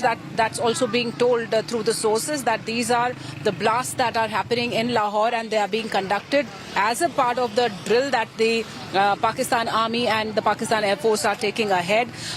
They are not keeping people in confidence like India has been doing. So the people in Lahore are quite in panic, and we also cannot confirm that whether these blasts were planned or something went wrong while the drills were on, or some mishap or a flaw that has occurred during these drills. So these are all unconfirmed reports that are coming in and being floating in Pakistan's media that has been running a fake narrative since yesterday, Operation Sindoor. And we earlier had a lot of inputs about Sialkot, Gujranwala and blasts out there, drones being downed out there, but nothing has been confirmed. No action has been confirmed from Indian side. As we wait for further clarity. Shivani, stay on with me as we look at this visual coming in from the streets of Lahore. Complete panic. Now, there could be different options here. Remember, these are sounds that have been heard of explosions and blasts. Was it a drill, a mock drill, so to say, that went wrong? Was it explosion of some kind, or some explosion that possibly Pakistan was attempting that has gone wrong, or any other reason or a source of explosion? But because of the sound that loud, it has got the people of Lahore, especially from certain streets, especially we're told from, this is near the Walton Airport, in the Gopal Nagar and Nasirabad, that people have rushed out on the streets. Developing story, I bring in Managing Editor Gaurav Sawant for the latest on that. Gaurav, it's after all the city of Lahore. What are you picking up? One or two streets, a loud noise is heard. What is the clarity that you think is coming in right now from the streets? Go ahead, Gaurav. Pooja, there was tremendous tension on the streets of Lahore, especially in areas like Gulbarg and also the Defence Housing Authority area. Now, these are areas where multiple blasts were heard. There were drones that were seen overhead. There were rumors that a drone was downed. But we are now being told that there is a Pakistani military exercise that's currently underway. Both the Pakistani Air Force and the Lahore Corps, which is situated, very close to this locality, they are carrying out a military exercise, some kind of drills in the skies over Lahore. And perhaps the loud explosions or the multiple explosions that were heard may have been related to that. But, one, there is no clarity just as yet. And two, after India's 9 precision, strikes at 9 different locations across Pakistan, including in Murid-Ke, very close to Lahore, there is panic in Lahore, in Bahawalpur. There's panic across Pakistan. And questions are being asked of the Pakistani army. What were they doing? What was their air defense system doing? So in all of this, that the armed forces are trying to reassure their nation that the blast being heard is not any action by an adversary. It's a military exercise that's underway. How do you looking at, Gaurav, the kind of sentiment on the ground? Because perhaps the panic is also resulting from the fact that if Indian armed forces can hit terror targets in Bahawalpur, in areas, for example, like Muridke, which is closer to Lahore, is that one of the reasons of the panic? Because there's no clarity right now about the source of the explosion, but Pakistan clearly realizes India can go ahead and venture. Is that the reason you believe this is happening? Pooja, you've hit the nail on its head because this is a very, very critical aspect. I mean, if you look at Muridke, for example, it's just on the outskirts or it's practically Lahore. And if Muridke can be targeted, the Pakistan army would also realize that its 4 Corps headquarters, the Lahore Corps headquarters, is less than 20 kilometers away. If Muridke can be targeted and if Pakistan were to target any military installation in India, then the Lahore Corps is also, equally targetable by the scalp and hammer missiles and kits. Similarly, if Bahawalpur can be targeted, then the 31 Corps of the Pakistan Army, which is in Bahawalpur and barely 20 kilometers from this side, it can be targeted with Indian aircraft well within Indian territory. Pakistan is such a narrow country. Any part of Pakistan, all the way up to Khyber Pakhtunkhwa and Balochistan, can easily be targeted either by rockets, missiles or air-to-ground systems in India. Not that India desires that, but in case Pakistan were to escalate. And now Pakistani civil society, their leadership to an extent, they are realizing that the Pakistan army that pocketed crores and crores in the name of fighting India is unable to defend Pakistan when there is an act of retribution to punish Pakistan army-backed terrorism. So that message is also going across. India is imposing costs on Pakistan's military terror network, like it did with this Operation Sindoor, which marks a paradigm shift in dealing with Pakistan's state terror, Pooja. So Gaurav, as we stay on with these visuals, remember this has brought the civilians, the citizens, the residents of the city out on the streets because they heard explosions. Gaurav, can you tell us possibly about the number of sound of explosions that was heard? You also are telling us that there was a drone that was, as the police locally are claiming, that there has been sounds that have been heard. I request you to please stay on with me. More news coming in. Let's take a look at that.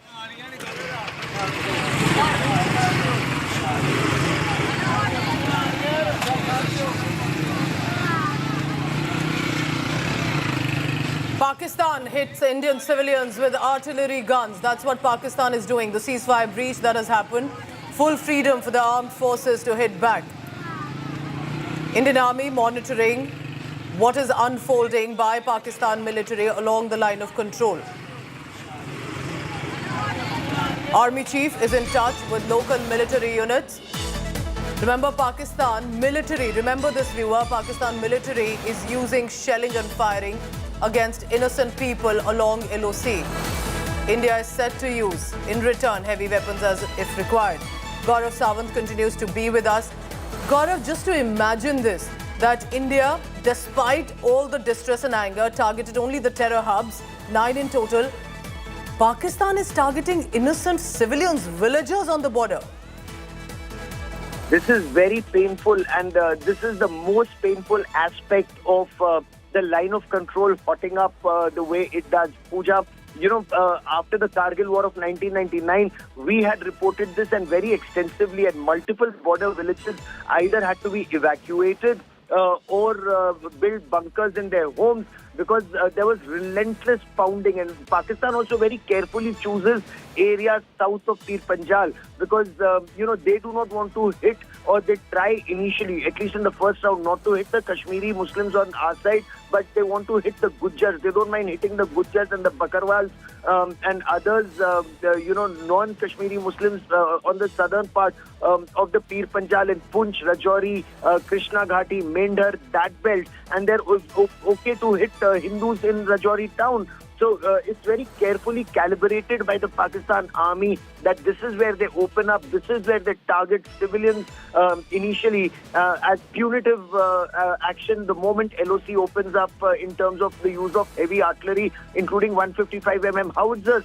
And India, when India retaliates, it only chooses Pakistani military sites to respond to. So that's one big difference between our army and their establishment, when this LOC hots up, but civilians bear the worst brunt of it, Pooja. But Gaurav, in many ways, doesn't this expose Pakistan as much? You and I know how Pakistan would go on these global platforms and say, we stand with Kashmir, we fight for Kashmir. But in reality, Pakistan military does not shy away from even targeting Kashmiris, people from Jammu, in Punch, in Rajouri, in other areas, including Uri as much. We are getting ground reports by multiple team of reporters who are telling us how civilians have had their houses bombed, how innocent children have been killed by Pakistan military. You know this better than most, Pooja. You've reported from ground, on both sides of Pir Panjal, whether it's Punch, Rajouri, Krishna Ghati, Bimbar, Mendhar, south of Pir Panjal, or the Uri, Baramulla, Kupwara axis north of Pir Panjal, and Kashmir proper. Even now, when Pakistani terrorists targeted Hindu tourists in Pahalgam, they destroyed Kashmir's tourism. More than 2.4 crore tourists had gone to Kashmir just the previous year. Imagine the money that was flowing into Kashmir. Now that tourism season has been adversely impacted to a very large extent. Who is bearing the brunt of Pakistani terror? The people of Jammu and Kashmir. Pakistan doesn't care. It's only the Pakistan army that wants to make money in the name of Kashmir. And even Pakistani analysts now very openly say that the Kashmir cause in Pakistan is restricted from Raiwind to Rawalpindi, which is a Pakistani Punjabi Musalman cause to make money. Sindh doesn't care, Baluchistan doesn't care, Khyber Pakhtunkhwa doesn't care, and people in Pakistan occupy Jammu and Kashmir see the prosperity in India, and they'd rather be a part of India than be a part of the terror state Pakistan. So it's only a Pakistani military cause of talking about Kashmir and making money on their own. For your perspective and updates on what's precisely happening in Lahore and also at the line of control, I hope the world is watching this. This is exposing Pakistan, targeting innocent villagers, border town areas, for a nation that claims to have harbored terrorism for Kashmir, for Kashmiris. But when it came to shelling, it didn't shy away from targeting and killing even people of Jammu Kashmir. Meanwhile, this time is evidence Pakistan cannot deny, whether from the ground or now satellite images that India today has access. This even corroborates further about what exactly happened with the precision strikes. Look at that, ladies and gentlemen. The images received, and this is accessed by India today, reveal substantial damage at the terror hubs captured by the Maxar technologies. The satellite visuals show before and after. Look at that. This is Bahawalpur, Jaish-e-Mohammed and Murid-ke Lashkar-e-Taiba's outfits hideout. Exclusive images accessed by India today confirm direct hits. Indian missiles pierced through the dome of Subhanallah Mosque in Bahawalpur. A mosque, so to say, but basically an indoctrination training center. This precision strike to know exactly where Jaish-e-Mohammed headquarters is, where Masood Azhar, precisely at this location, barely in November 2024, had addressed an event which was attended by hundreds from the cadre and his family members. Some of them have lost their life in this precision strike. The dome of the mosque stands destroyed completely. The Markaz compound has also been destroyed. All of this found in the images. Look before the strike and after. It is a direct hit. Then comes in after Bahawalpur, Murid-ke Lashkar-e-Taiba's hideout, Hafiz Saeed. India's precision strike on LET headquarters, again clearly visible. Again, look at the precision strike that has come in. But to also ensure, remember when we talk about a strike on the Markaz or on the area, it's not just one building. It's a compound of 80 to 100 acres. For an organization allegedly, supposedly banned by Pakistan, how are these compounds flourishing? Structures have been destroyed in this. Ankit Kumar gets us these images. Ankit, as we look at the before and the after, I can look at locations where you can see craters, you can see holes on the roof. Is that the Subhanallah mosque that we are looking at of Jaish-e-Mohammed? There is more to just crater, there is more to just symbolism. One compound, multiple targets and two kind of signatures. Two kind of signatures because likely there are two kind of weapons used. You know, this is Jaish-e-Mohammed headquarters in Bahawalpur. You see, this is the central part, the central hall. This is, of course, before the attack happened. You see this part is the residential part where the associates of Masood Azhar, they used to live here. This is where they gathered, this is where they used to gather, and this part, which we will highlight, this is where they used to live. Now you have to look at these images now. Let's come to this place, right? This is the after imagery. If you see the signature, if you see the kind of impact, you will understand that there are two kind of signatures that we can visually observe. See, this is very precise. This is very precise. It's not that the entire roof has been taken down. This is very precise, likely a hammer. This residential part, on the other hand, you see this part of the building has been completely wiped. This part of the building has been completely wiped. This is signature of a different kind of weapon system. So one compound, multiple targets, but different kind of weapons used. This is a testimony to the precision, the ability of the Indian Armed Forces, the Indian Air Force, because again, if you see this target, the target of this strike, if you see this part, see, you can see three domes that have gone, but the roof is still intact. This is much of a symbolism. This is the residential part. You see, Masood Azhar, the chief of Jaish-e-Mohammed, issued a statement that he has lost at least 14 people. 10 of them are from his family. They were likely living in this part of the compound. This is for gathering, this is for living. Different kind of weapon systems used in both on both the targets. Remember, it's a very large compound just beside the highway. But again, these pictures show the kind of precision, the kind of capability that Indian Armed Forces have shown yesterday. Just tracking all the latest on that and in many ways further evidence of how this strike was carried out. We have more news coming in. Let's take a look at that.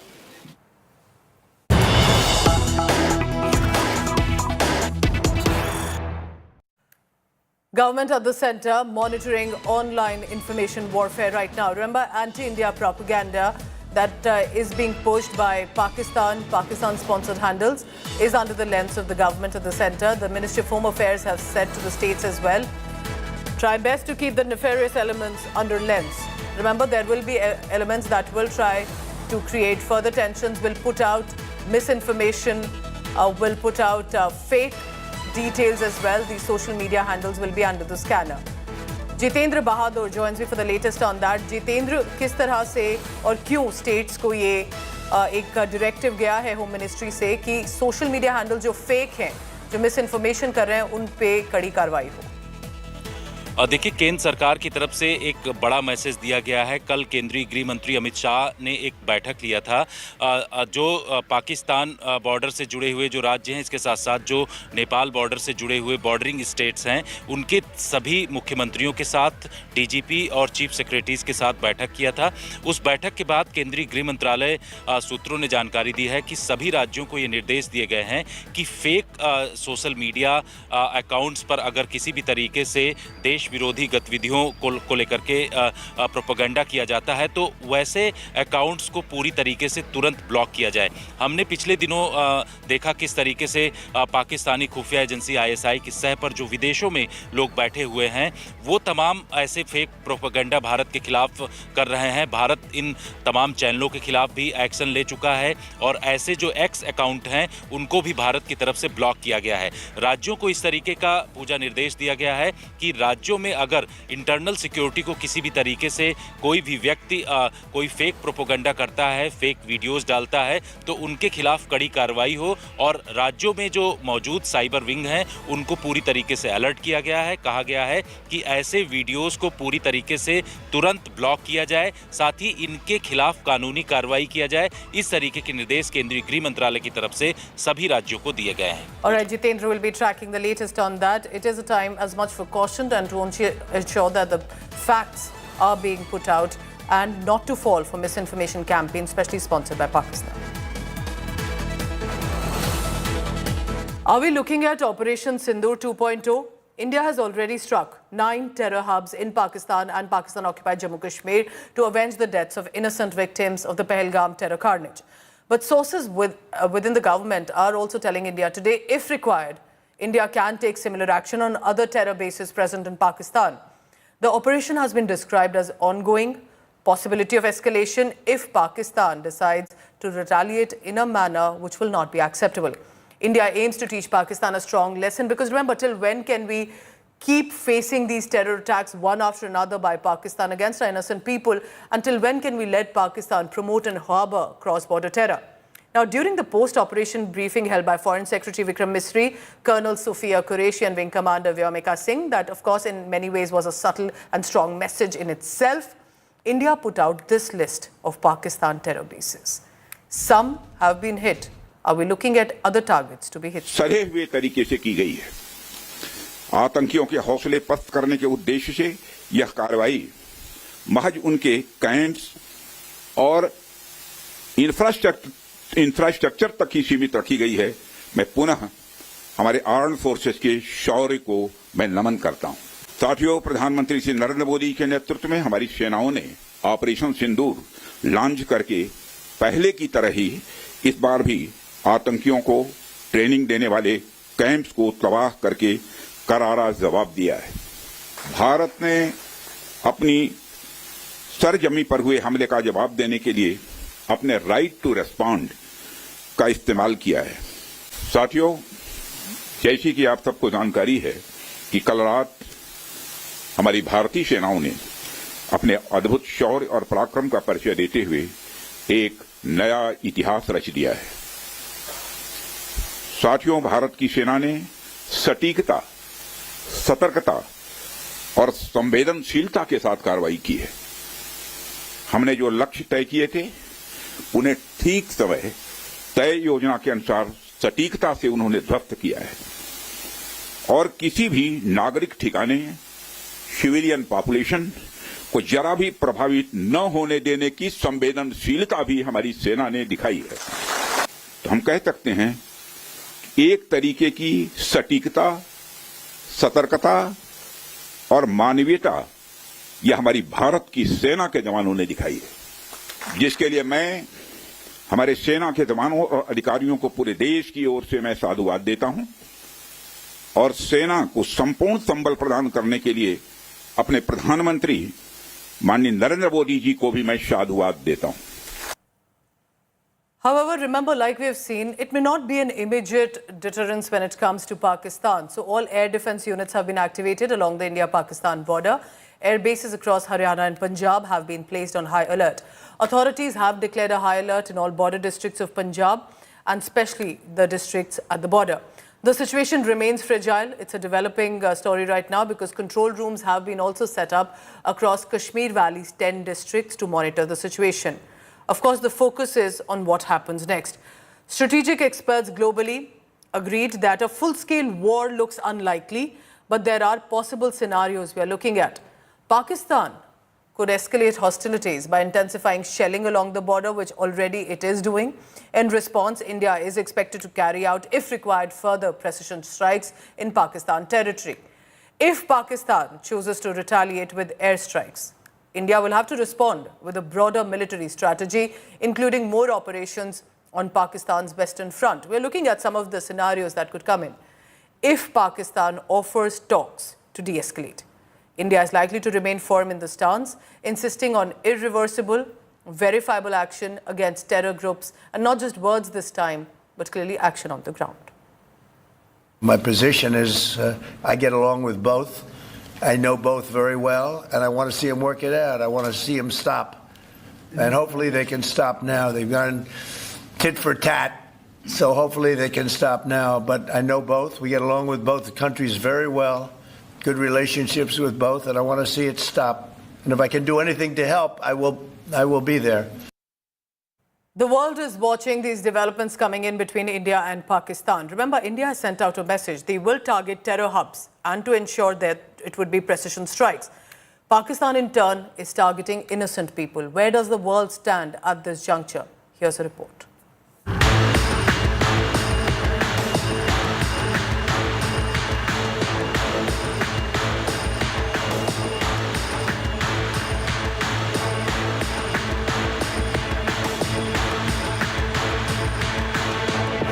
One move, 9 targets.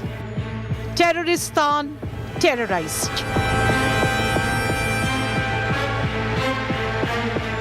India avenges Pahalgam. And this one is for Sindoor.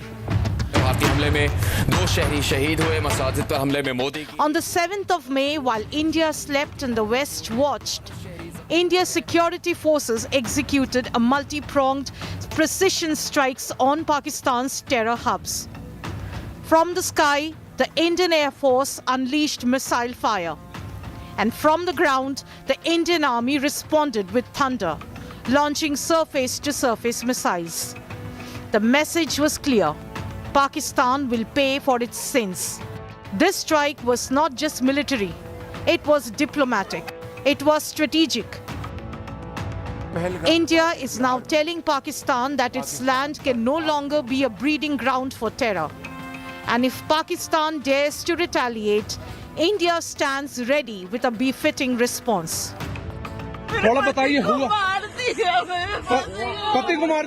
This wasn't an escalation. It was a response, a calculated and measured one, to what happened on April 22nd in Pahalgam.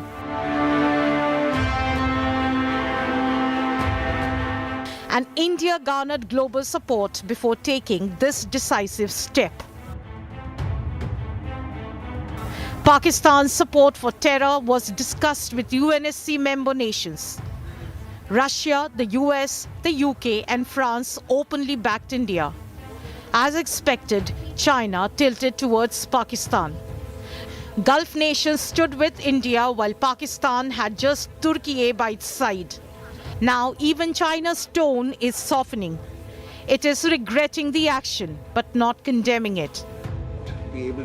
Post-strike, India has briefed 13 foreign envoys, reaffirming that this is a war on terror. Earlier, US Secretary of State Marco Rubio was given a detailed briefing. Among the global leaders, Donald Trump was the first to react. He said he saw it coming, but he also called for caution from both sides. My position is I get along with both. I know both very well, and I want to see them work it out. I want to see them stop. And hopefully they can stop now. They've gone tit for tat, so hopefully they can stop now. But I know both. We get along with both countries very well, good relationships with both, and I want to see it stop. And if I can do anything to help, I will be there. So now that the world is watching, has India's message on terror landed? Has New Delhi struck the right diplomatic chords and isolated Pakistan? Bureau Report, India Today. I'm heading to a very short commercial break, but I want to get you Pakistan's response when it comes to their political corridors, threatening India even now at such a sensitive juncture. After a short break.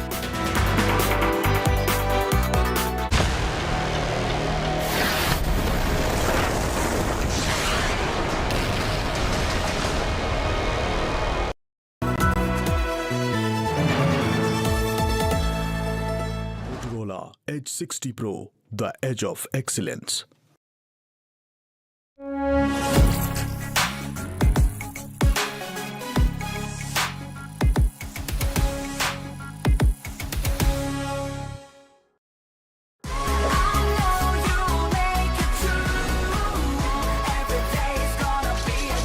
Open on TV. Motorola Edge 60 Pro. Hello, Moto.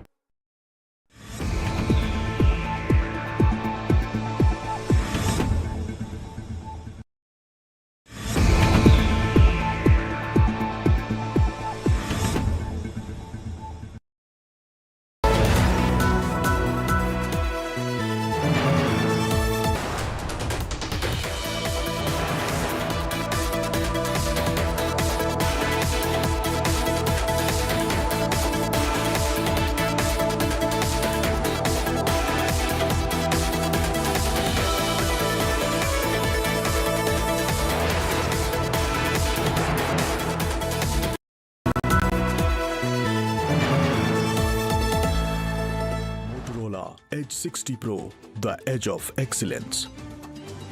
Hi, here are the top headlines presented by Motorola. Government calls all-party meeting today. Congress hails success of Operation Sindoor, says proud of Indian Armed Forces. CBI Director Praveen Sood gets 1-year service extension.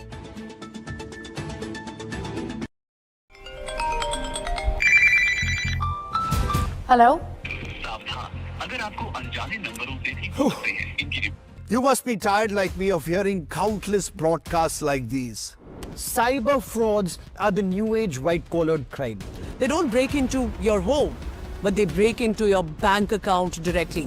Project Shield is an India Today initiative to expose their dirty tricks and help you outsmart the scammers. Come join us and be 2 steps ahead of fraudsters, because better safe than sorry.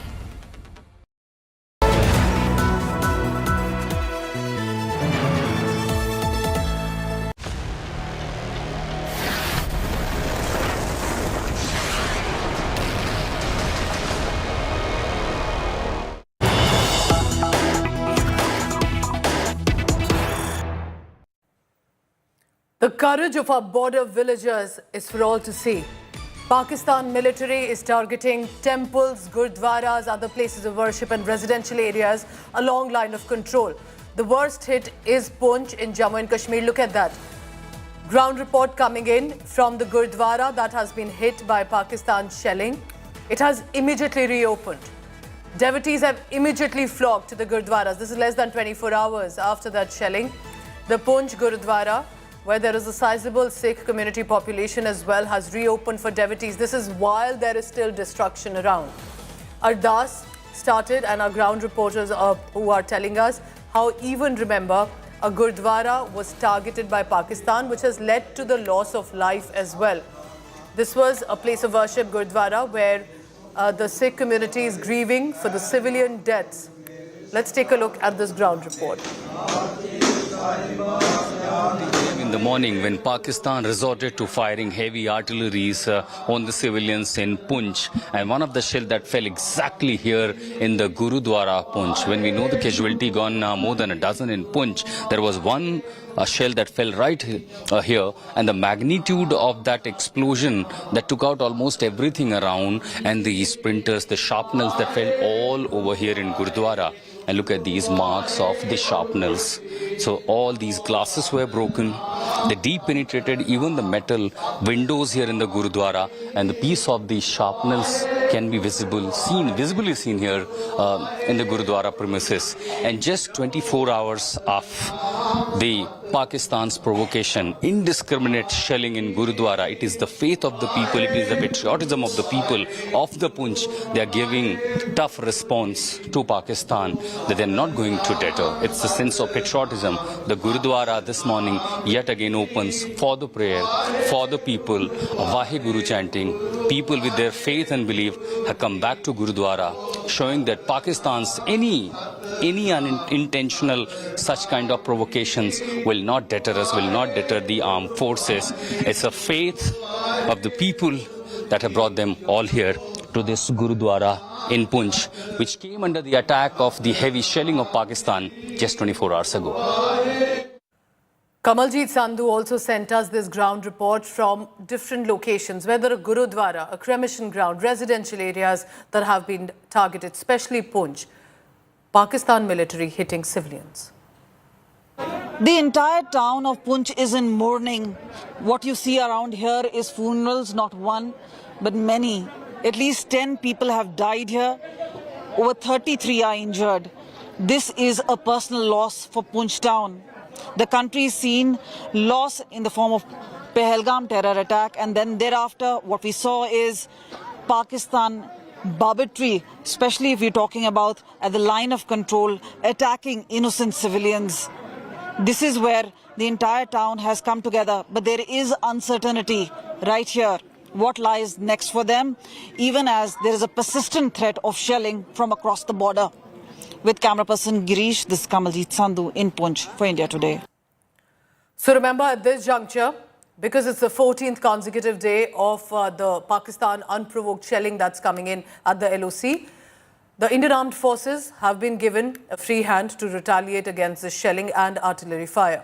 Villages near the LOC are on high alert. Evacuations have taken place in many areas and the BSF army are on high alert. But remember, even gurdwaras, temples, houses have been bombed and how by Pakistan.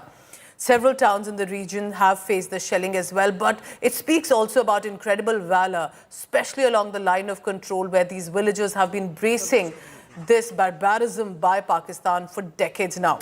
The border towns that I mentioned are in Uri, Poonch, Rajouri, Tangdar, Karna, LOC, IB borders area, and homes have been reduced to rubble. Look at these images and ground reports coming in on your screen.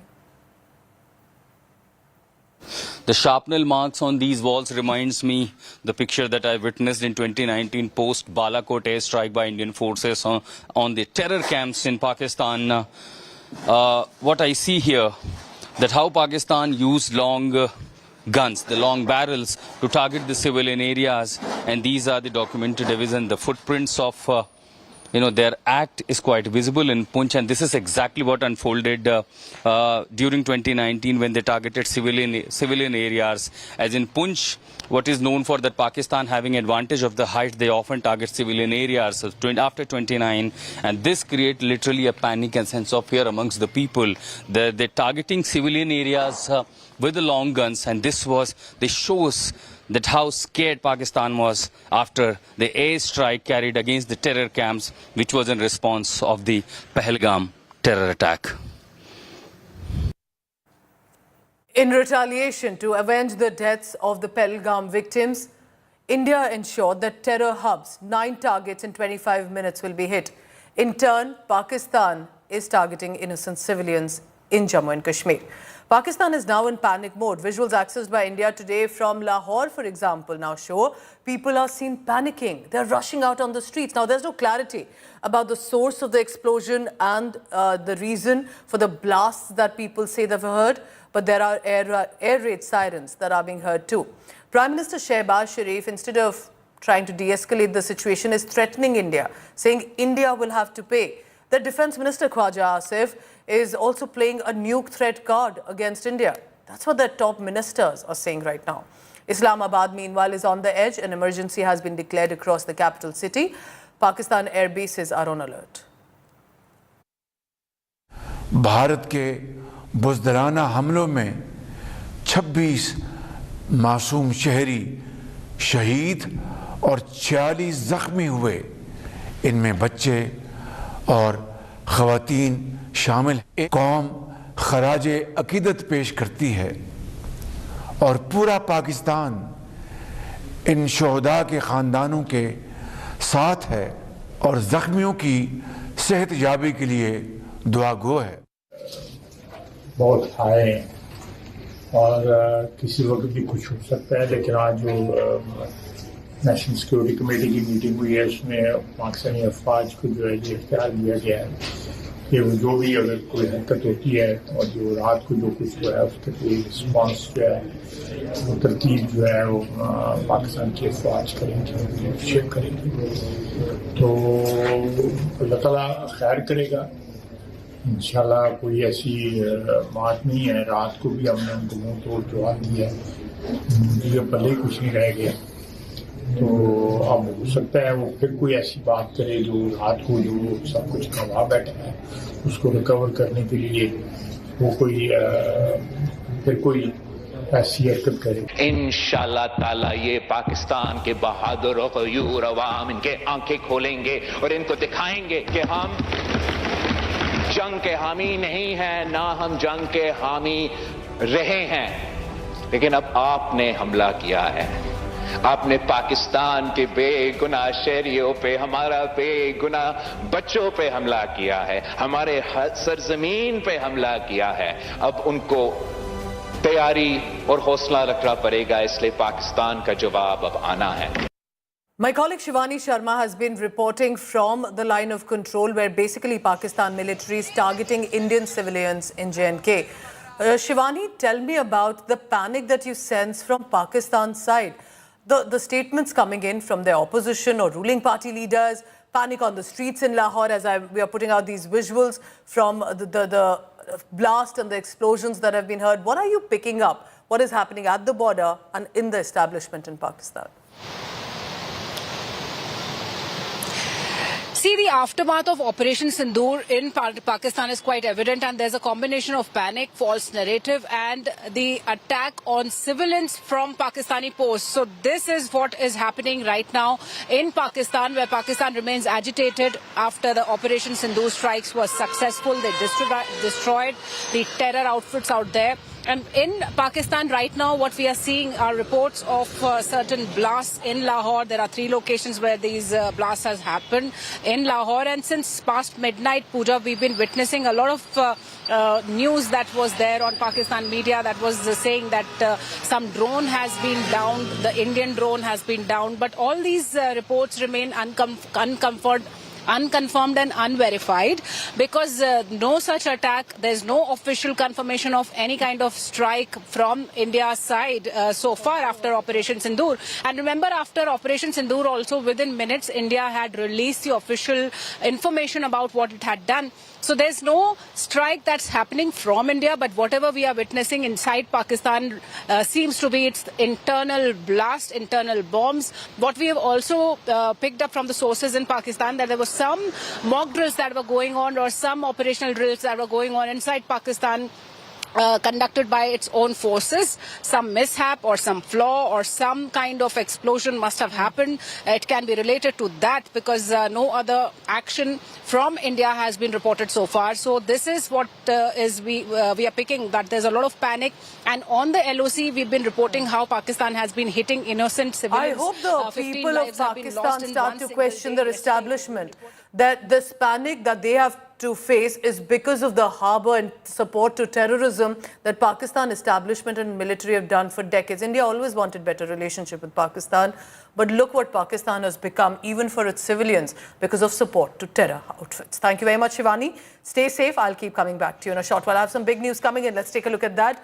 Because at this juncture, remember, India also has to be on the high alert.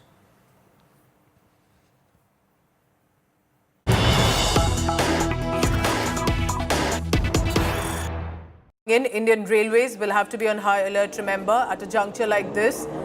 There is vigil coming in for possibly Pakistani intelligence and nefarious elements that will want to snoop on the trains. And that is why there has been high alert that government has sounded as a grave national security alert, that do not reveal military train movements. This is as much, of course, when it comes to the railways. Or the viewers watching right now have to be very cautious in the information that is being put out with regard to any movement. Remember, the advisory has come out already, but this is reiterating, because Pakistan will want to hit India in ways, as you can already see. If the Pakistan military is targeting our civilians at the border, there is no differentiation that it does when it comes to civilians or military when it comes to India. Centre warning the railway staff against Pakistan plot. Do not reveal military train movements. Pakistan will want to spy on the military train movement specifically. So every caution has to be observed when we talk about any sort of security detail, and have to be very cautious. Piyush Mishra joins me for the latest on that. Piyush, right now, I understand India will be on a high alert in different areas. What are you picking up about specifically with regard to why Railways has this advice